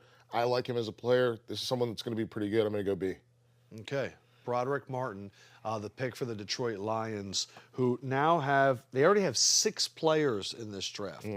They are filling out, I mean, Hendon Hooker, Brian Branch, very, very interesting, solid draft for Detroit after a questionable first day. The Commanders are selecting a center, Ricky Stromberg. I mean, I don't know. This is the most, I'm not going to say it. Ricky Stromberg is the pick for Washington, the center there, 6'3", 306 out of Arkansas, Renner. Yeah, he's probably, so I mentioned the top 3 centers here. Joe Tippmann, Luke Whippler, who's still on the board, John Michael Schmitz. This would be 4th center for me in this draft class. Probably a little, again, I'd probably prefer Whippler, but his tape is coming against the SEC, coming against the best competition, and I love how low he plays. This guy is consistently firing off the ball with a solid base into contact. Never going to be a people mover. He's just a shade over 300 pounds. He's not your big, burly center. He is your guy who can play on the move, but he's a guy who's ascended every single year of his career with 4 years as a starter, some at right guard, but this is a center pick. That's where he's playing on your football team. So he's probably a backup, truthfully, in Washington to start off with. But again, when you want to draft offensive linemen before you need them. So all that said, I'll give it a B+. I think he's going to be a good, solid center in the league. So yeah, I mean, that's the goal, right? This is somebody that he can play in the NFL. He played in the SEC, was good in the SEC. He can play in the SEC. He can play in the NFL. He's a coach's all-SEC selection, obviously. This is someone that everybody else recognized had good value, and I think that goes a long way. So for me, I'm going to go ahead and go B+. Of course, that was the comp pick from losing Brandon Scherf to the Jaguars, so we'll see how he can do. Now we are officially into more comps. The Bengals, this is because Minnesota hired Kwesi Adofo-Mensah. What are we thinking here for Cleveland, who their only pick thus far, because most of their picks went for Deshaun Watson, was Cedric Tillman, the wide receiver that they got in return for the Elijah Moore trade. I know Siaki Ika has the medicals that may drop him, but that's what they need. Their run defense was piss poor last season. 25th in the NFL. Tough to watch at times, and it's because they just don't have the horses in the middle. Now they added Dalvin Tomlinson, I believe, to this to try to shore it up. But that, in my opinion, but they lost Jadeveon Clowney. You need more along that front. So, kind of the medicine we just taught the Lions take with Broderick Martin is maybe not a limited upside guy. I would love that, just adding a run stuffer to the middle of this defense and someone like Siaki Ika. So we shall see where they end up going, but that's where my head's at. And then, of course, DeJuan Jones. I don't think they really need that, but if you want to keep him in Ohio, but that's not with that offensive line. That's the one thing they got going on. All right, Browns, what are you doing? Come on, man. We got 5 left. The last 5, I believe it is Browns, Niners, Raiders, and then I think it's Niners, unless they traded one of those already to move up. I think the Vikings have it. Gotcha. So a lot of these picks, these comp picks, because something new what the NFL is trying to do, where if you have a minority person if you're a person of color pretty much on your roster, and then someone hires them away from you, you get rewarded with a third-round pick. And it's really a testament to the Niners, who got 3 of these. Yeah. The fact that they had so many people of color, minorities, in power positions that got stolen. Rand Carthon, Mike McDaniels, Martin Mayhew. They got him. And they did. They went exactly with who you said. Siaki Ika, the defensive line. Love it. I mean, this guy is, truthfully, everything I said about Broderick Martin, I don't think applies to Siaki Ika. I think he adds a little bit more juice than Broderick Martin does to just not, you don't have to be a pure gap eater. This is a big boy, but he can be quick as well. He can swim a guard. He can swim a center. He can nut stunt a center. He can get from one gap to another with ease off the line of scrimmage. Maybe he's never going to be, Vita Vea, but you're talking about a similarly sort of skilled type of player, and just exactly what they needed. That if he wants to put anchor down and not be moved, he won't be moved. They didn't have that guy last year. They now have that guy. I love this pick. That's an A+ fit for me. 2 years at LSU. In those 2 years, won a national championship, then goes to Baylor for 2 years. In his first year, Big 12 Defensive Newcomer of the Year. Had a bigger 2021 than 2022. But I remember when the Cleveland Browns took Danny Shelton, and this is a 2-gapper, big dude, can stop the run. Yeah, Siaki Ika's a heck of a football player. Liked him at LSU, loved him at Baylor, and I agree with Renner. He can shoot a gap. He can shoot a gap. He can make a play, or he can eat up 2 guys so a linebacker can make a play. But look at the way he moves that guy around and still makes a tackle. Like, that's power. That's raw power that he's got in those paws. Throw this guy around, back, run. He ran him back into the ball carrier to get that tackle for loss. So I love it. I think it's a great pick. I'm going A+ as well, especially when you're getting him here. He played 1, he played 2I, he played 3 tech. Only issue, he was 12 pounds heavier at his pro day than the combine, which is, I don't know how you can put on that amount of weight that quickly, but that's what he does. It's All you can eat buffet. That's about all it takes for a guy like When that. you starve yourself before the combine. Yeah, that's the whole thing. Like you starve yourself before the combine. Right. Yeah, when it listed at 330, that guy does not look 330. You tell me that on tape right there was 330. Hey guys, we got our first kicker, pick number 99. He makes his way into the top 100, the kicker out of Michigan. I have no stats on kickers. Jake Moody out of Michigan. He made 29 field goals in 2022. He led FBS. I think Felder is appalled. I mean, what do you want me to do, man? Does he make kicks? Renner, what do you got on Jake Moody here? He went 148 of 148 on extra points over the course of his career, but he went 29 of 35 on field goals last season. Now, a lot of those misses were from 50+, 3 of 7 from 50+, but it's like, that's kind of where you make your money, right? You better be damn good from 50+. Yeah, that's going the to the league. whole point. That's kind of the whole point. This just seems early for a guy that, I mean, truthfully, like, kickers go 6th, 7th. Justin Tucker was UDFA. You don't have to draft these guys more likely than not. There's still guys, like as we just kind of saw come off the board, that can play snaps for your football team. Yep. And truthfully, in today's day and age, you don't want to kick field goals anyways. So, interesting pick. Interesting pick to say the least. I just still have PTSD before about Roberto Aguayo. Keely Ringo going to be the pick for the Raiders, and that is a really nice pick for a guy that played a lot of big-time football. Keely Ringo will be going to That is not the pick. Oh, No, excuse me. He's just excuse saying me. that's, yeah. Chris Burke just chiming in and saying that, a guy like Ringo, who was a second-team All-SEC, led Georgia in pass defense the last 2 seasons. You've won a little stat about Ringo. Is it Ringo? No. It is going to be Trey Tucker is the pick. Damn, I had a really good stat. Oh, interesting. Ringo, he had 3 picks. He had 4 picks. 3 of them were Bryce Young, Will Levis, and Hendon Hooker. But Trey, who did I say it was? Trey Tucker, Trey, the Cincinnati wide receiver before the other Cincinnati wide Oh, receiver, wow, Tyler Scott, that I think everyone thought was going to be the dude. This guy's, he's tiny.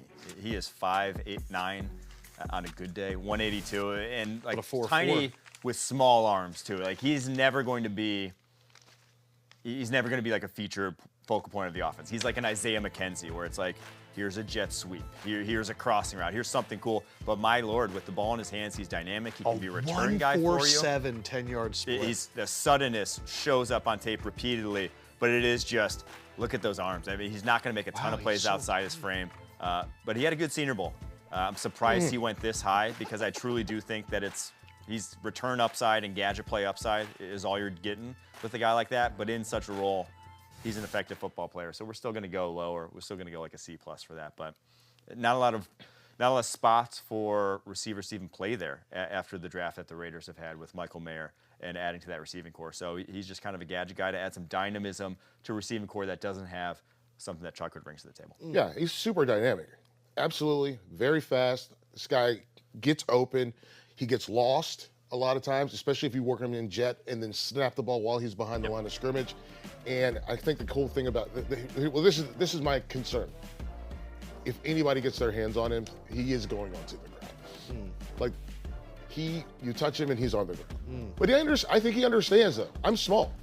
Yeah, I need to and be Josh McDaniels got Edelman the ball. No. I'm not. What I'm saying is, I think he understands. Like, I got to pick my spots. Yeah. And here he picks his spots, right? And he makes an electric play. But on other plays, he's like, you know what? I'm going to go ahead and let this one go. Yep. So it's going to be an interesting shot. I like him though. I think it's a B right here. He does bring some of that dynamism that we mentioned, and he's got the ability to go out and make some plays. Well, Trey Tucker, the speedster, so you got Devontae Adams, Hunter Renfrow, Michael Mayer. They do not have a guy like that if they want to do the jet sweeps and things alike. Okay, Niners, the pick is in, and the Niners are going to go with Cam Latu. Cam Latu. Ooh, I love that one. Do you? Well, then I'm going to let you go first.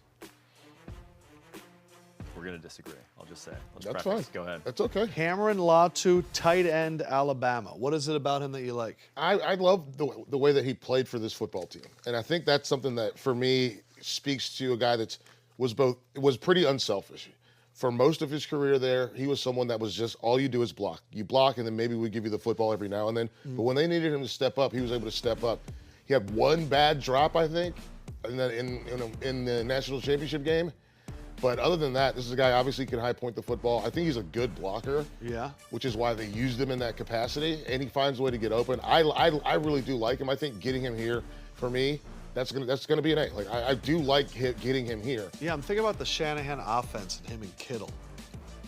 Like, yeah, let's go, make a catch. I like it. I like this one. I love his hands outside his frame. I think he can pluck the ball easily, but then he does have concentration drops on his tape. Yes. I think his drop rate was over 10% over the course of his Alabama career. But again, like, not utilized a lot with only 56 career catches there. What I worry about is, you mentioned him as a blocker, good blocker, but 242 translated to the NFL, those aren't the guys that become good blockers at the NFL level, right? Like, you better be 260 to be the blocking tight end in an offense. And then as a receiver, dude ran a 4.78. He is not a vertical threat. He is not particularly dynamic after the catch. He's just a kind of reliable underneath guy. So I don't see how that necessarily complements George Kittle. So at this point in the draft, I had him as like a 5th rounder. This is just early for me. So I'm going to go C+. Okay. C+, 49ers with some interesting decisions with these last few picks. Kicker, a tight end when, there's some other options out there. But we have now gotten to the last pick of the 3rd round. It is pick number 102, the Minnesota Vikings. They've only made one other selection thus far in the draft. It was Jordan Addison, the wide receiver out of USC. And now they are going back to USC to take the corner, Mekhi Blackman. Mekhi Blackman, the pick out of USC for the Vikings. Double dipping from the Trojans. What are we thinking here, Renner? This guy had a heck of a year this past year. 15 pass breakups, 3 interceptions, but it's because he's so unbelievably grabby. Penalties are going to be an issue for this guy, and especially at his size, though, is the worrisome thing, is that he is 178 pounds and sticks with wide receivers because he gets his hands and will not let go of wide receivers, unfortunately. This past season, he had 7 penalties. Wow. 4 penalties the year before that, and a lot more that could have been called. But the feistiness you see again and again on tape, this has Brian Flores's sort of fingerprints all over it, because he can be the guy that matches up with your smaller wide receiver on the other team in man coverage, because he will get after it. He will play a feisty brand of football, and you can rely on him when that's the case. It's just when you're going up against maybe a 6'2", more of a possession type of wide receiver, he'll get bounced around. He'll get just tossed out of the club. So probably your slot in that defense at this point in time, who, like I said, is ascending. Played a lot better this past season, played a lot better at the Senior Bowl than I expected. We'll go flat B for the pick. I like him. He had a good year. Like you said, he did have a really good year. He is grabby. Him and Joey Porter Jr., very grab-handy guys. But 4.47. Yeah. So he ran a 4.7? 4.47. Oh, I thought I was about to say, no way he was that slow. Oh, man. But, yeah, he makes plays. So I think it's going to be really interesting to see how he grows, how his career goes.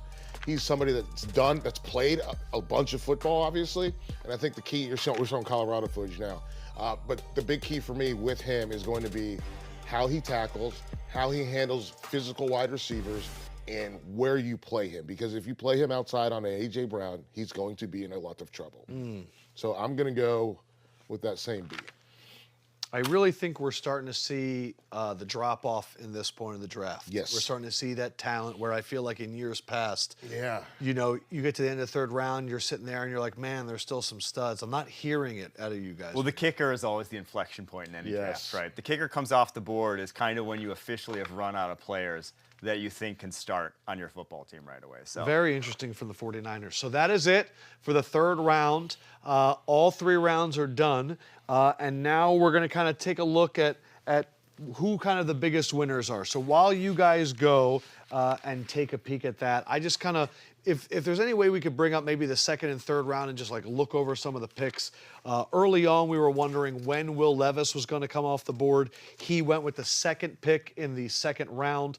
Joey Porter Jr. was our first pick, but Levis, Tennessee, trading up to get him. Michael Mayer came soon after that, the third pick, and then Sam Laporta. But early on, do you have any early winners, Renner, when you look at just today, second and third round? I'll say this. The Lions, we hated their first round. Yes. Thought they did not get value. They flipped that on its head today. Getting Sam Laporta, I think one of the best yak tight ends in this draft class. Getting Hendon Hooker, getting Brian Branch. Like, they got culture dudes, guys that come in and that locker room, like they didn't have to fit in a Jalen Carter. They didn't have to fit in a problem into this locker room because of talent. They got guys who are going to be rah-rah, who are going to buy in every single day, that they're going to love showing up for work. And that's a great atmosphere that they're building now in Detroit. And so maybe you can complain about positional value, and I definitely will complain about the positional value that they got on day 1. What they did on day 2 was spectacular in my opinion. And to get Hendon Hooker when they did. Yep. The guy that we thought might go first round, at that point of the third round was pretty special. You got a winner for me? Yeah, I got Illinois secondary. I mean, again, we talked about it yesterday with Georgia, right?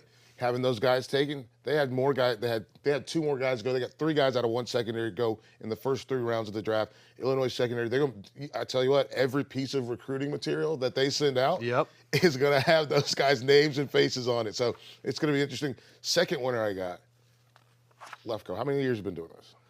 This is my 10th year. 10 years. Let's do it. 10 years, dude. I appreciate you. Oh, crap. Wow, bro. That's insane. So many issues. Number 1, don't shave. Your face looks crazy, okay? Number 2, Woody, you have helped me with my clothes for a very long time. This was the worst shirt that you ever put me in. We should take this and put it on a table. 10 years, bro. You did it the year before that I got here. I did it the year before you got here, and then I did it. Wow. Oh, I didn't expect this. Look at that. Look at your clean-shaven face. Wow. Hold on. No, you need to put that back on right now. Wow.